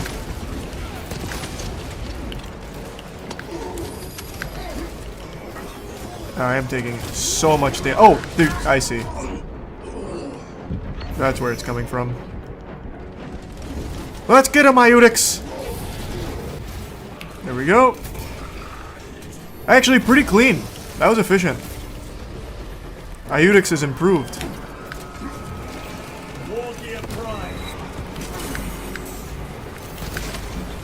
Oh, no, not the reload. That's a terrible time for the reload.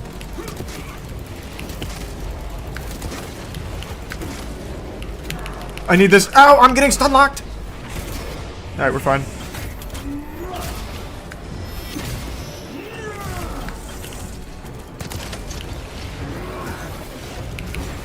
There we go. Good work, Galadriel. Or, Gadriel. No! Iudix is down! Damn it!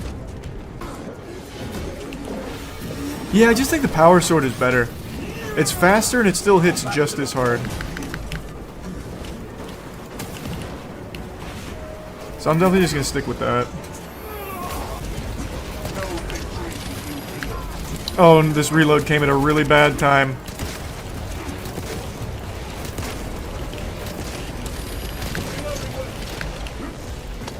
I need this badly. Alright, clutch. That was super tight. Let's go, Gadriel. Oh my god, I can't see. The sun is so bright.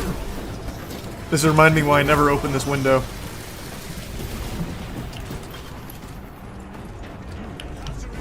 Holy shit, the sun's going Ultra Instinct right now. Just stim, just stim. Okay, he's going crazy. Oh no, oh no.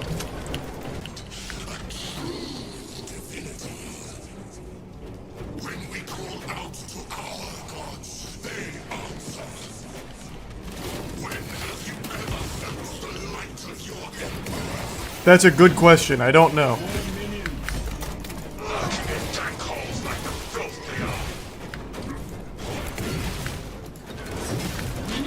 The Emperor loves us in his own special way.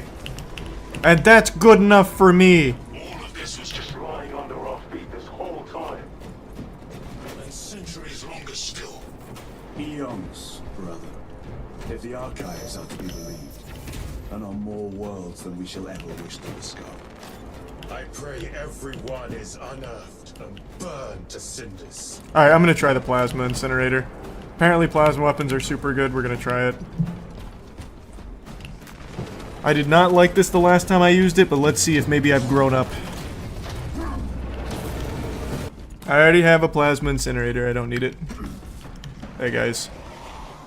That's cute. They were all holding hands. That'll be a really nice memory for them to take in hell. Hey, guys. Pardon me. Doing a little speed running.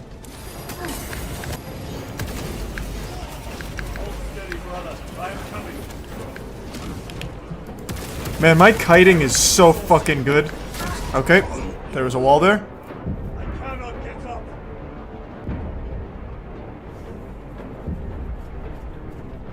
Gadriel, we need you.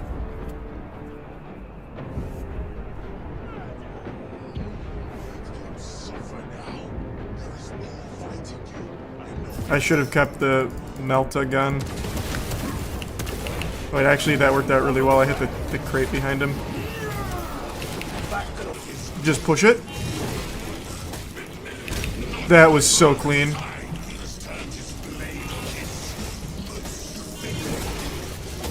Shoot him. Nice.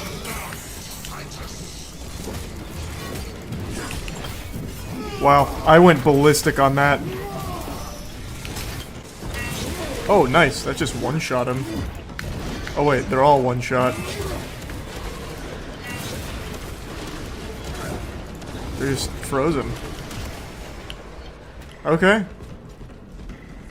That's nice. Consultation looks accurate. The unguents have been thrice applied. It is Luz. Blind to all but his work. Thankfully, his diligence has not made him faster. Luz, we're here. Can you stop all of this now? Luz! Ah, Lieutenant Titus, praise the Omnissiah. In just a few minutes, you will bear witness to... You must stop this! Sire, please. I know you have concerns, but look, this is merely a taste of what the device is capable of. And I have seen the worst of what it can do. It really wasn't that bad though, Titus. To be fair, we fucking killed him. You must trust me. This has been my quest for knowledge. My life's work. Shut it down. Now. He's not gonna do that, Titus. I will not.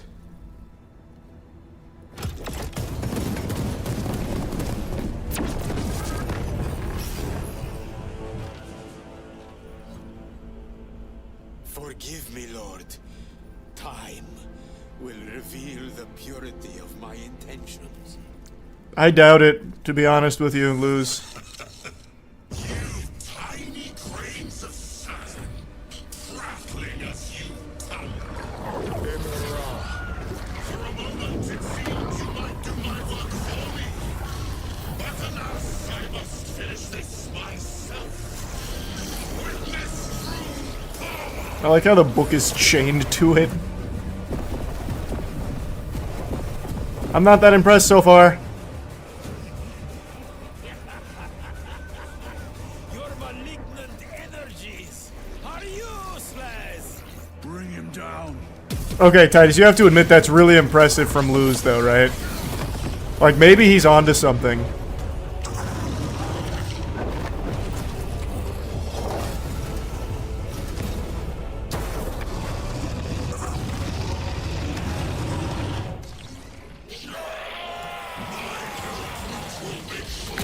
Oh my god.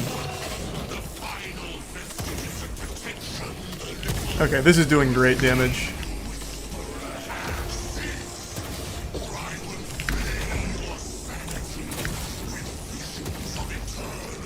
Yeah, this is great. And I'm getting perfect dodges. Oh, I didn't see that on the ground. I need to just Fury. Okay.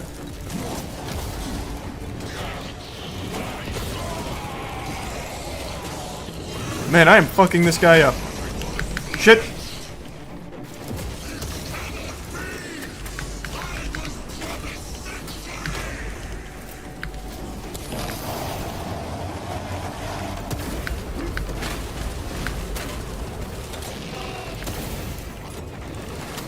Whoa! What is hitting me? Oh, you. Something is happening. That looks like a plasma charge.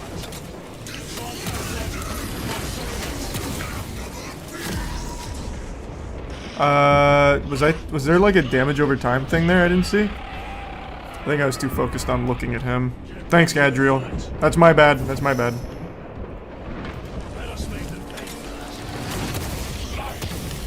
I got him.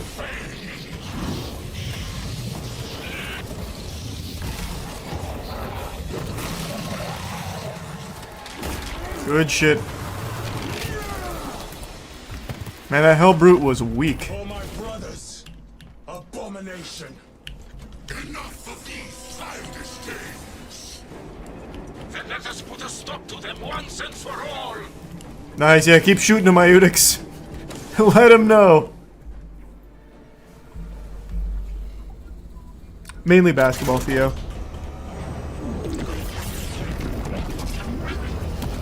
He's a tier 1 hook. Charlie looks like he bought microtransactions to make himself glow. I paid to win.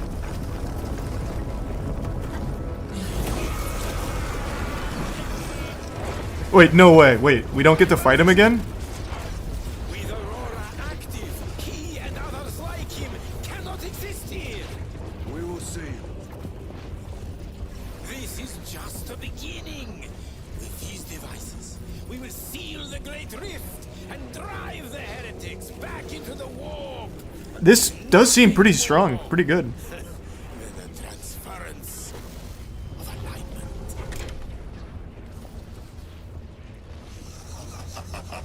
Oh, it didn't work.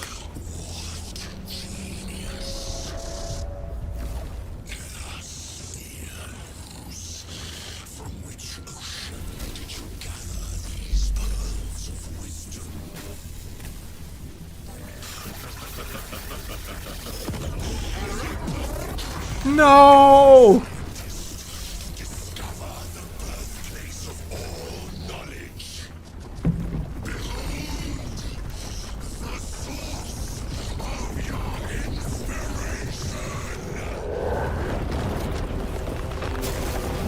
La lose, why no?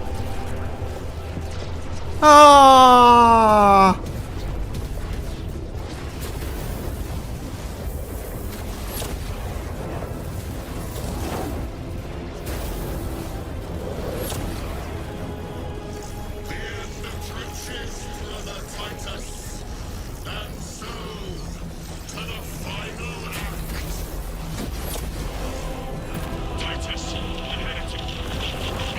No, we're being caved in. And we lost lose. That's it. I mean, it's really a good plan. Gotta give credit where credit is due. Man, that is beautiful. It is worse than I could have imagined. You are. Should we show them? Everyone's being fucked. We must leave that to the commissariat. Wait, which way do I go? We have Oh, this more way. pressing duties. I'm sure they'll be fine. Give them like a Tylenol or something. Our sorcerer took the You're brighter than King Neptune's bald head right now. Yeah, I can see it. I know. Scratch on that pillar. If it has a weakness, Yeah, that looks I about need right. to know what it is. It is powered by the artifact from Graia. If we can destroy that, Where is it? we do not know. You call that a solution? Better than nothing so far, though, to be honest. There is a field around the pillar, impenetrable to our ordnance. We have observed their forces passing through it on foot. We must get close enough to see if we can do the same. Proceed through those doors. We make our assault imminently. Thanks for 5 gift subs, Discover. Appreciate that. Oh, I don't want the melt-a-bomb. Is the captain going to fight with us? Is the captain going to fight with us? Chaplain! Our forces are divided into. Chaplain, you should really fight with us. From the Temple of Aethon. I sent 2 squads. Instead of just delivering sermons. But we've lost contact with them. It'd be infinitely more helpful if you joined us on the battlefield.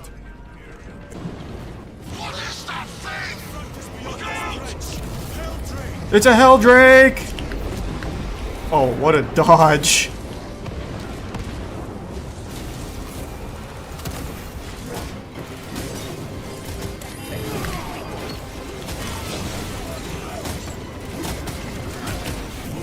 Man, I really fucked them up.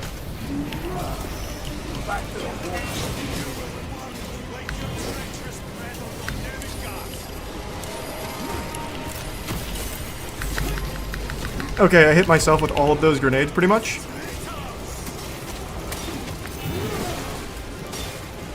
What I thought was going to be a good strategy turned out to be a really bad one.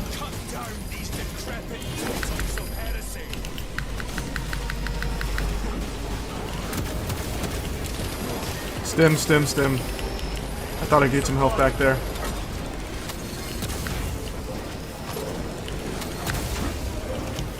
I need that. I need that. I actually have 0 HP.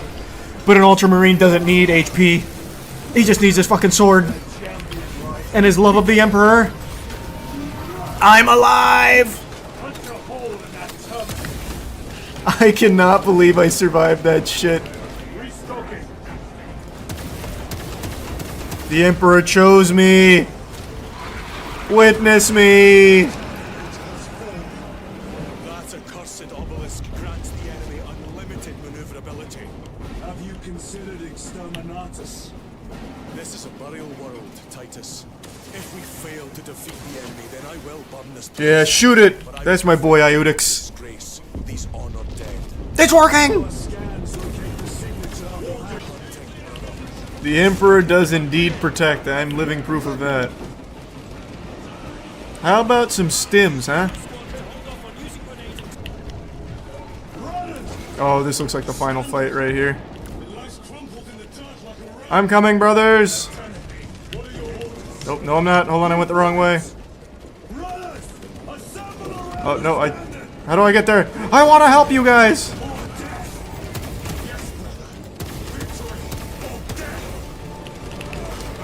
Oh, here we go.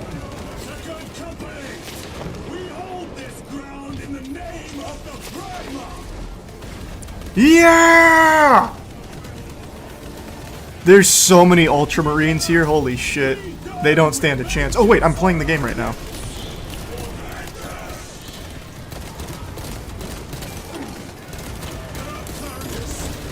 There we go.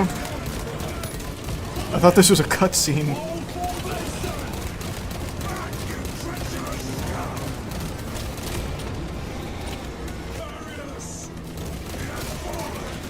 I see a couple in there.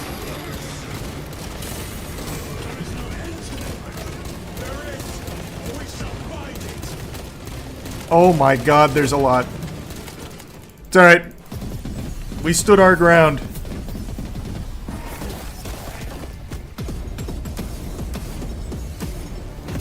I love this.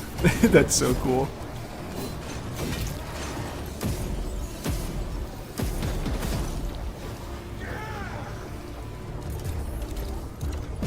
Oh shit, it's another Hell Brute.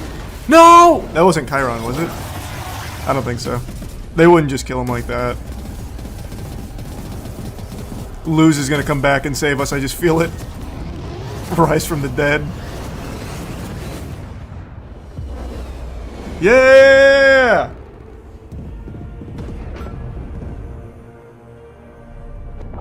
God, that's badass.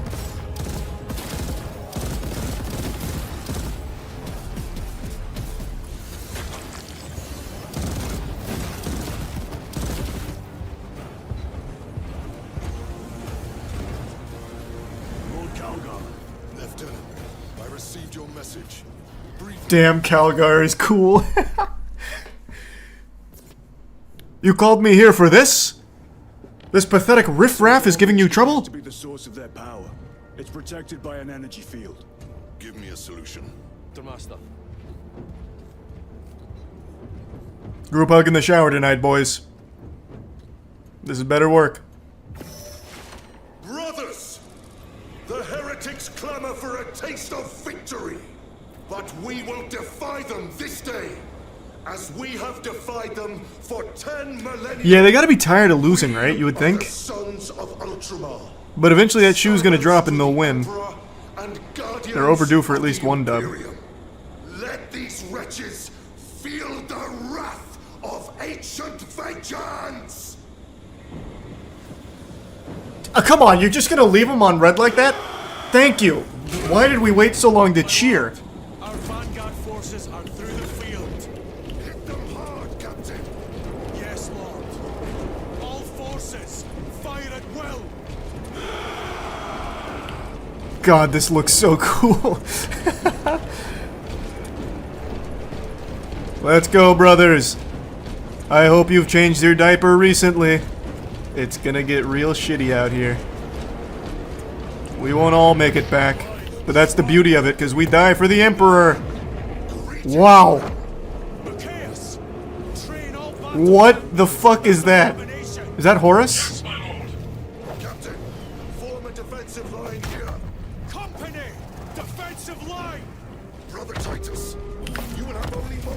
execute your plans. Move quickly. Oh my god. Lord of Change. Do you understand any of this? No. Lieutenant, do we have a solution or not? Stand by. He has a nosebleed. Wonder if that means anything. That could kill you. We're out of options.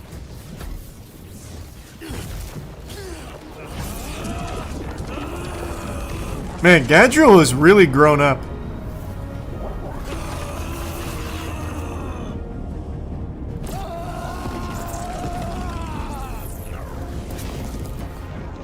Brother. I'll live. God, he's so cool.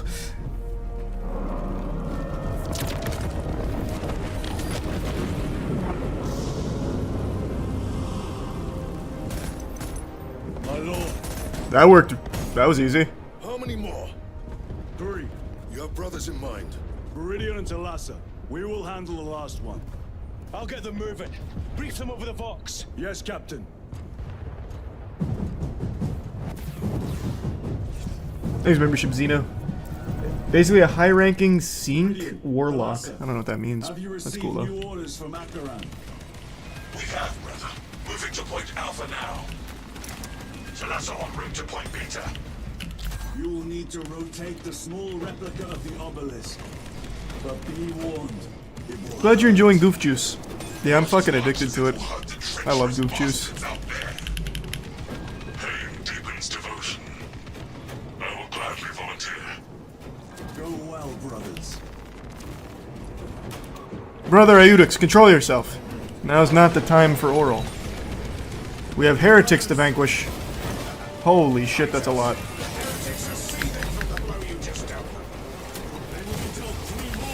Oh my god, I am getting pounded. Need this badly. Oh, I'm gonna go take them out first. I'd really like a jump pack right now.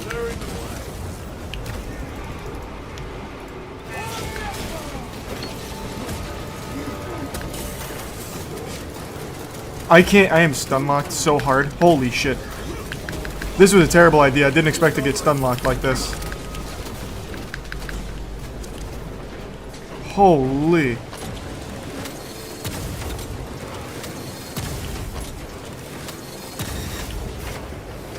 At least Gadriel's out there picking up the slack. I need that badly. Once again, no HP, didn't matter.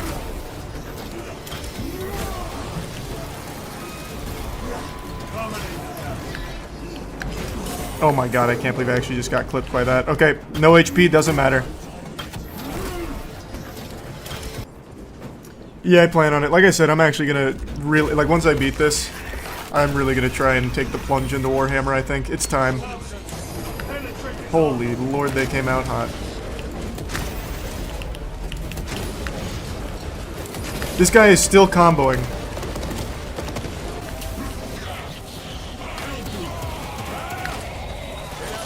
I don't know if it's better to go charged or just normal. Can't tell. Had to run them over. Oh!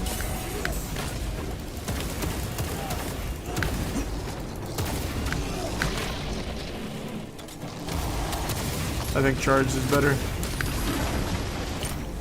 Perfect dodge.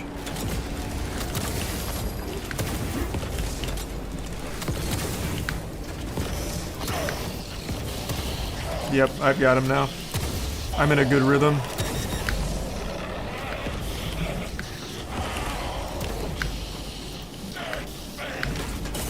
I can't believe that still hit. Perfect.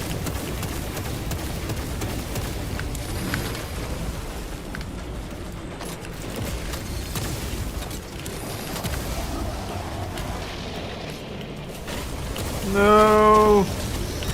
Get away from my Iudix. Whoa, whoa, whoa! Oh my god, oh my god.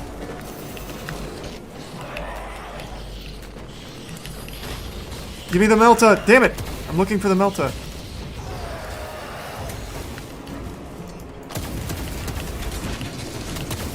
Oh no, we're fine, we got it.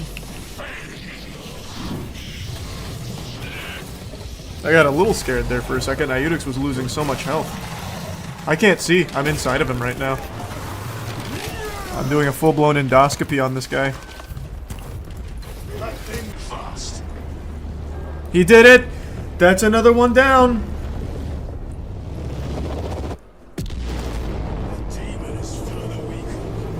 I mean, the demon's also really not doing anything. He's just standing there looking cool. How is Decimus? Oh, wow. Nice. When do I get to operate that? They are everywhere. Honored brother, join us, and you may sate your rage and aid our cause. Lead me to the slaughter. Amen. Hey, I like the sound of that. Thanks for the memberships.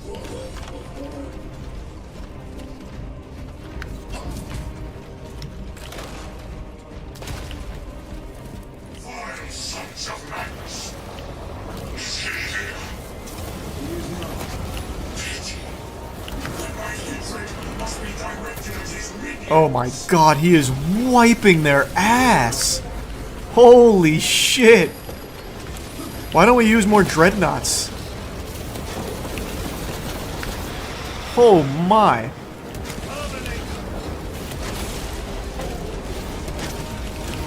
You need to be basically dead to drive one. I'm sure there's plenty of basically dead space marines, man. There's probably like 1,000 on this battlefield alone right now.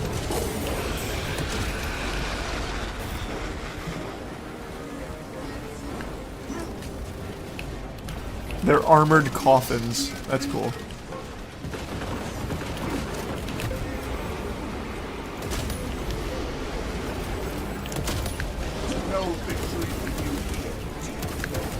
That was just for health back. That was clean. That was pretty clean. Honestly, great strategy for me.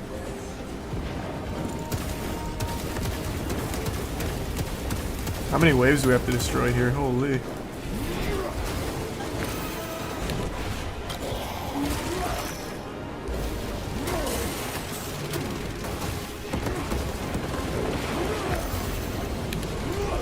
Damn, wait, I needed that shield. You killed him.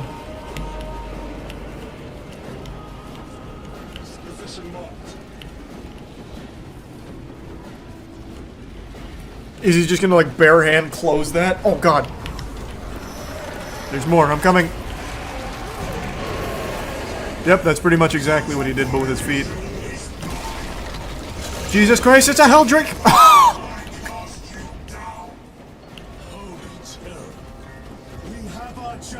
Wow, okay.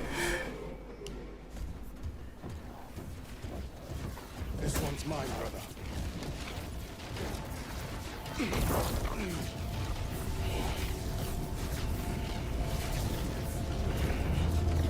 Something's gonna go wrong here.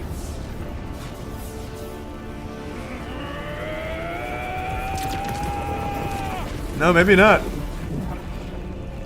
Okay. Good work, Chiron.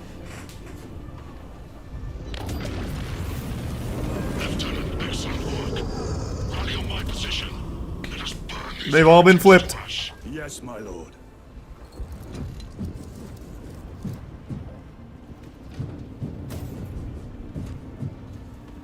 That's so cool, Puffy.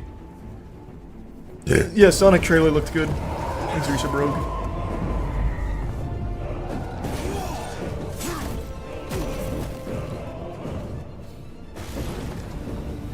Imura. You feel stupid yet?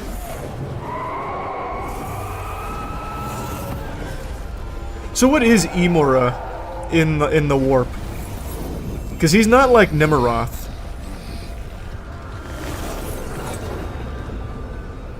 Whoa.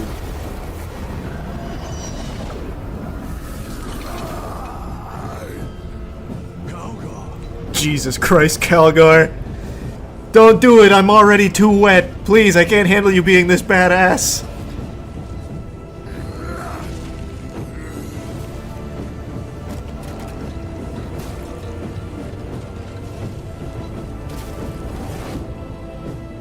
I love it. I love it. We're coming too! Calgar is an actual Dragon Ball character. Yeah, he's really cool. What's happening here? Why is it still loading game logic? There we go. A lot of logic to load. Perhaps. Is this the Immaterium? If it is, we must move quickly. To where? We must find Calgar. There's probably nobody left now that Calgar entered here. He's probably killed everything. Thanks for 10 gift subs, Razzie. I appreciate that.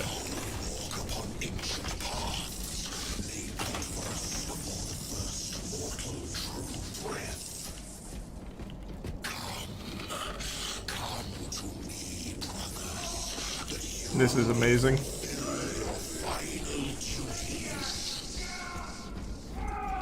Lord Calgar left you to rot in the Death Watch for a century, Brother Titus. Coward.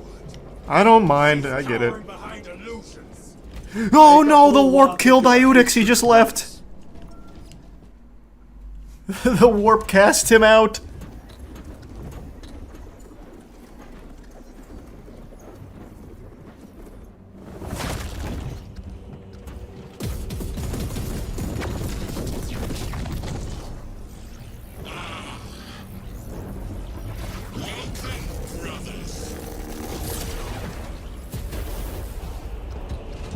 Where is Lord Calgar? Gilliman's dog has been brought to heal. Heretic! You died this day! There's no way he beat Calgar. You are here by my invitation. I am offering you a chance to kneel. Our chapter, sir, shall use your skull as a piss pot! Amen.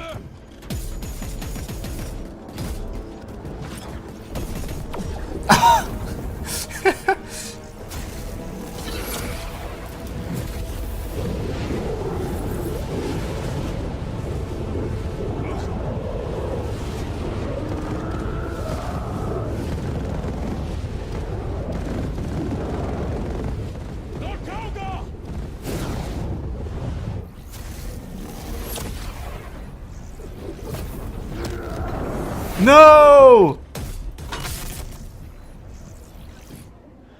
I'll just have to kill you again, Imura. Release him, and we shall do you the honor of ending you swiftly. Release him, after all your efforts in bringing him to me. Enough games. Silence this heretic. Yeah, I don't know what that is, Anthony, but it's still very cool. Thanks, Prime Sting.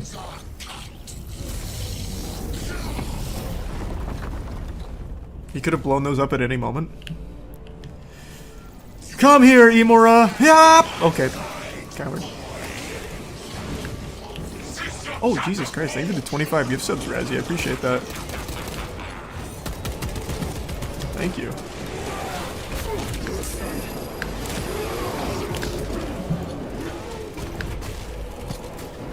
The kick combo, baby. Undefeated. And the perfect parry. And another parry. Missed the last one, though. That's unlucky.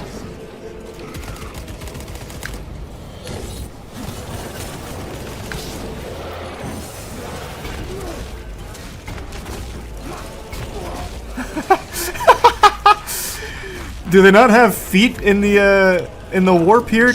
Because goddamn. Okay, what? How did I not get out of that? Brothers!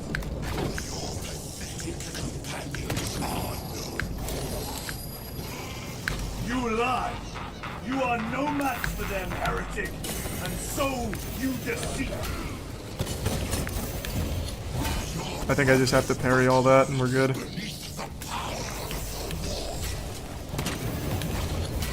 Man, my parries are great. Yep, I'm free. Wait, Iudix is back? How'd that happen?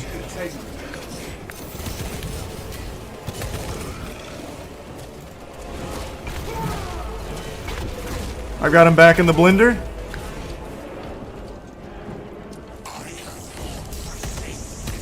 Oh god.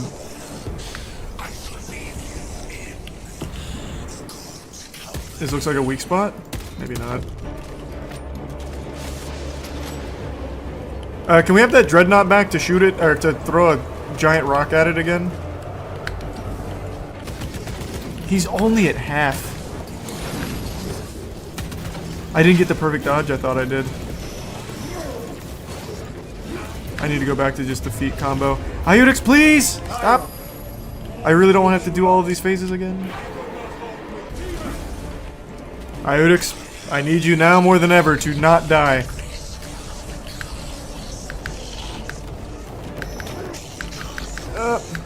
Okay, that's a lot. I might die.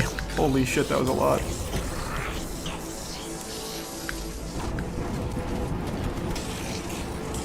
This is the waves. What? I didn't make it through?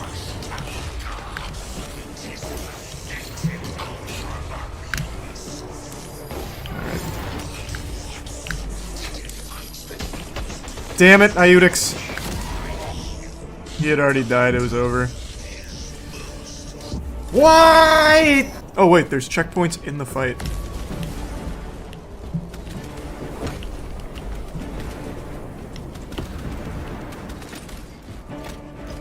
That's big. This doesn't do damage to him, right? No.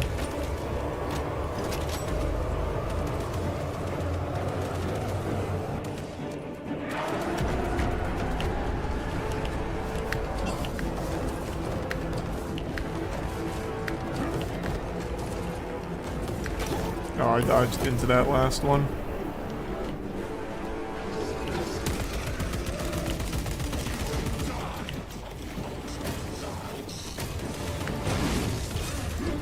Nope. There we go.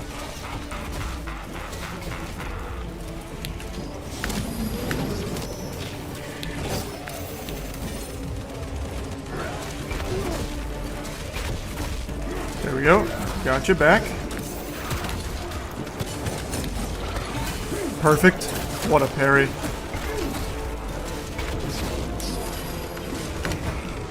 What a fucking dodge.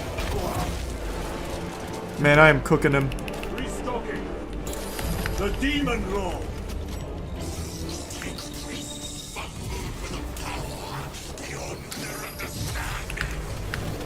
Ooh, scary.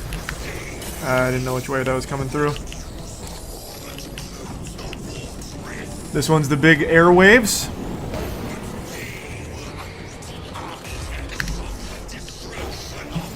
Iudix, why? You got him, Gadriel.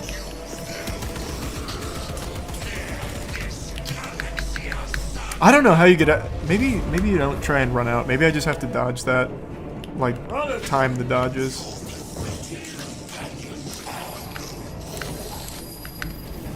You lie. Damn, I got clipped. You are no match for them, heretic. And so human.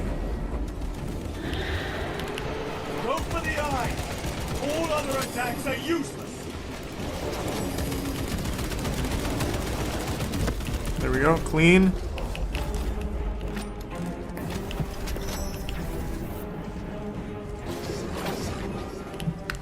Yeah, that domain expansion was a little scary, but we're fine. Oh shit, that last one.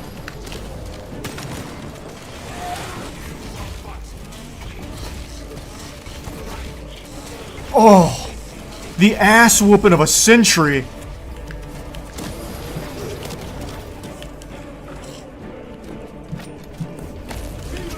He immediately left. He's like, holy shit. This guy means business. I'm out.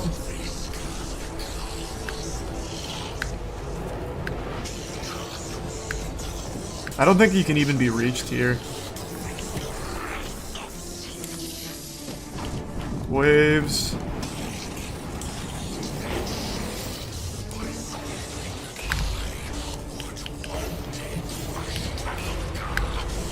Iudix, please. Gadriel, you got him?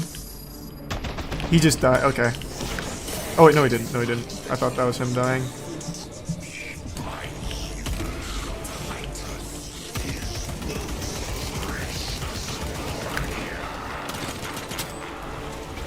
Bang. Bang. Bang. Bang. Bang.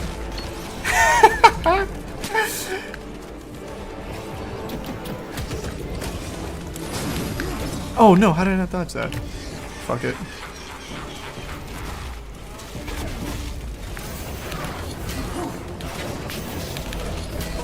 There we go. That'll do.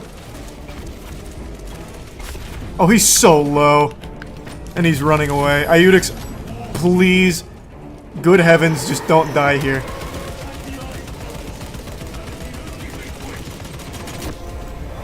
Got it.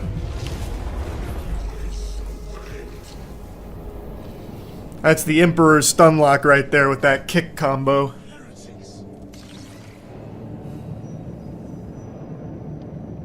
What does it all mean?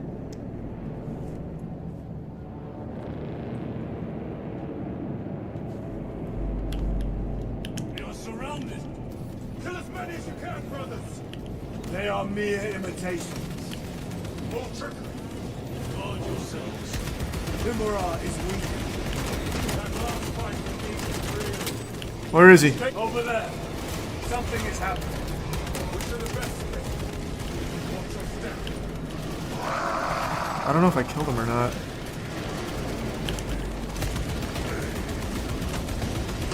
Lord Calgar! Calgar!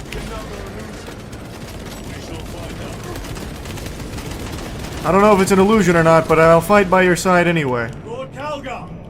My words to you on Talasar. Speak them. My lord? Speak them, or be slain for an impostor. Rules should never make a prisoner of intelligence. Yes. It is good to see you. I'm over here. That guy sucking you off's not me. This is me. See how his domain weakens as he does. There is only one place left for him to hide. Let us dig out the heretic. Oh, we got Calgar back in the mega mix. We have it. There, within the energy stream. He prepares for another attack. It is the artifact. It must be. There is almost limitless power within that shard. Whoa! Make haste, brothers.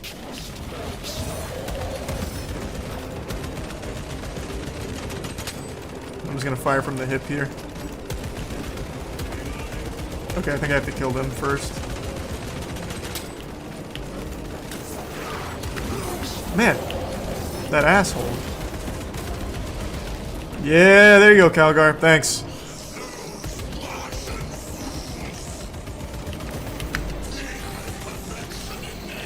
I missed the parry.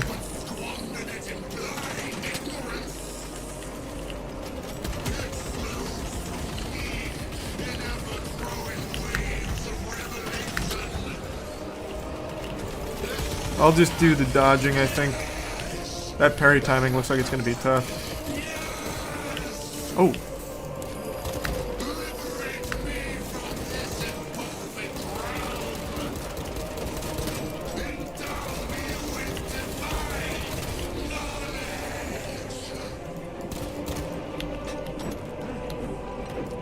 I'm out of ammo, for what it's worth, Calgar. I don't know if you care.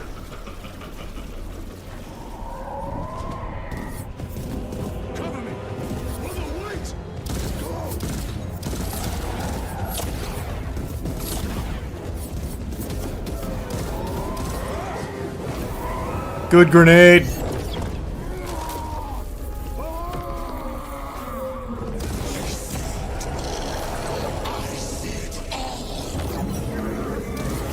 No!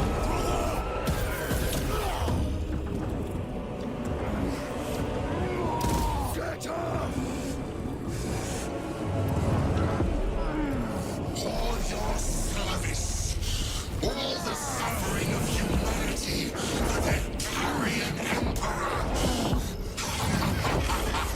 It's all for nothing. Flip it.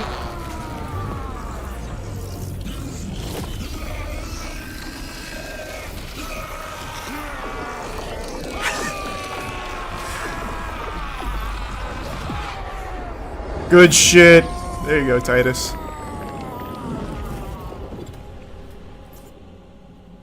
Snap the chaos glow stick. Yeah. Rise, son of Guilliman. That's not my dad.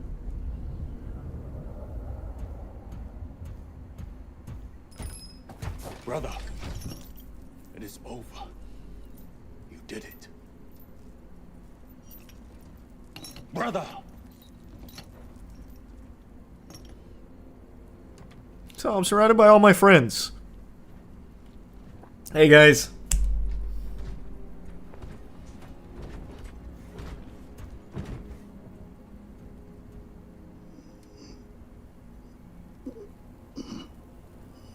Rise, Titus.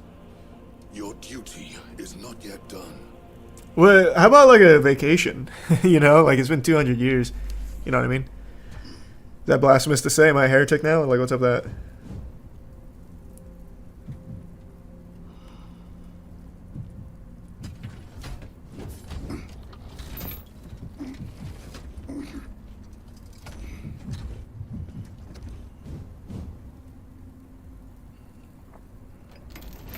For the Emperor!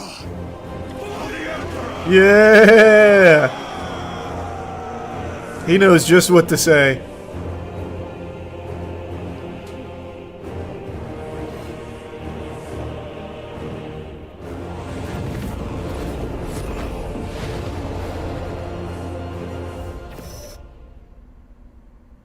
God, that was so fucking good. I enjoyed that a lot.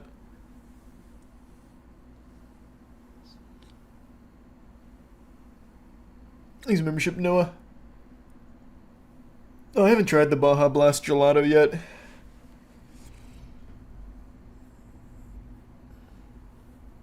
Yeah, I still have to do operations, and I still want to try the PvP.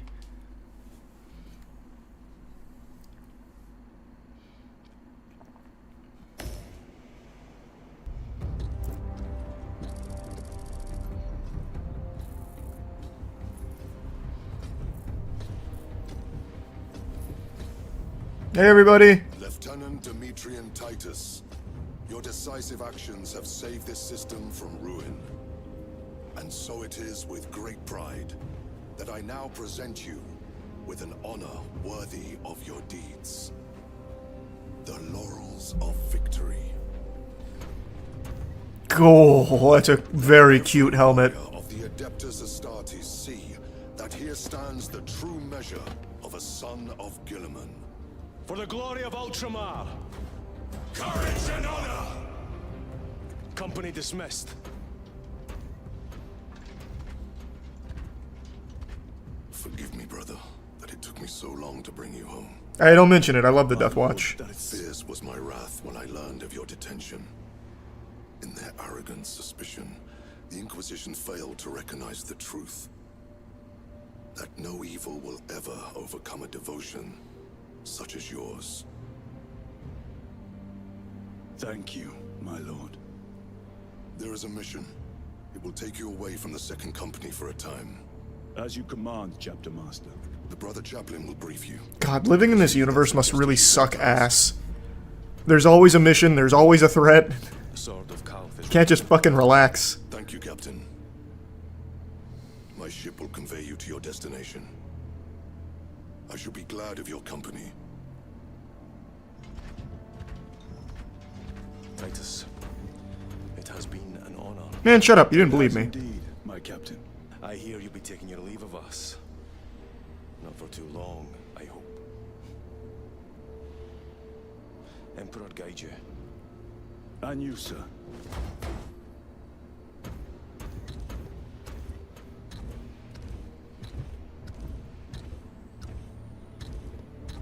Brothers, I am called to serve elsewhere. You'll be missed, my lord. I will not forget the blood we have drawn together. Nor shall we. I owe you both a debt. You have restored my faith in brotherhood. We shall await your return. That's so cute. Courage and honor. Courage and honor.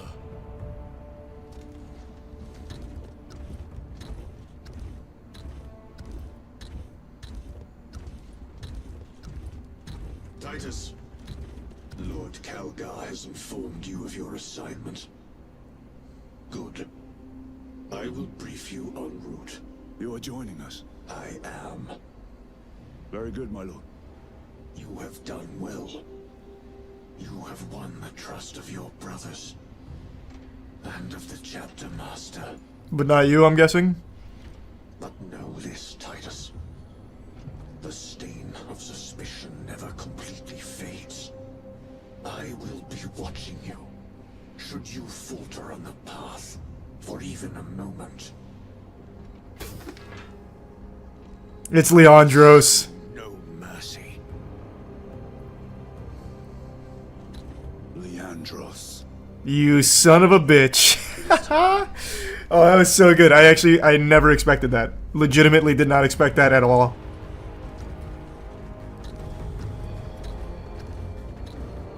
I cannot believe he is still such a cuck for the Codex. It has been over 100 years. Get over it. I have saved worlds twice. Why?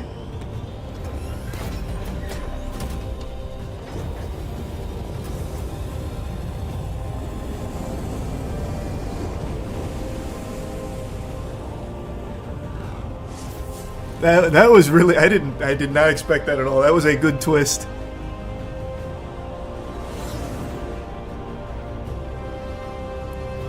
That was great. That was so fucking good.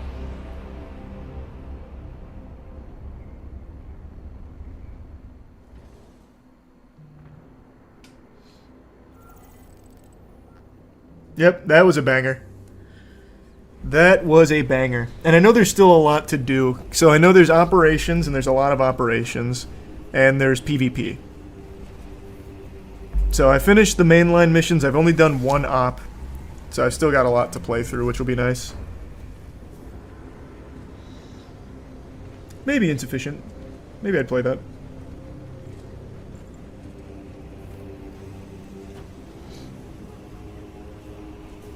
Game of the Year worthy?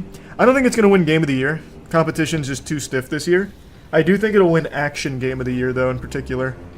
Or, no. Because Wukong will be in that category, and Wukong might take that. It'll either win Action Game of the Year, or, the Shooter category.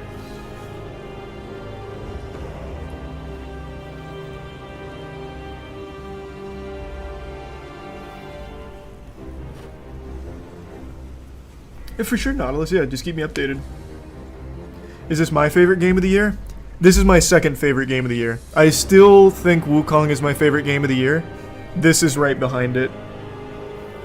Yeah, like I said, I'm probably gonna start by watching Bricky's videos on Warhammer lore, because that seems to be like the most accessible dive into Warhammer.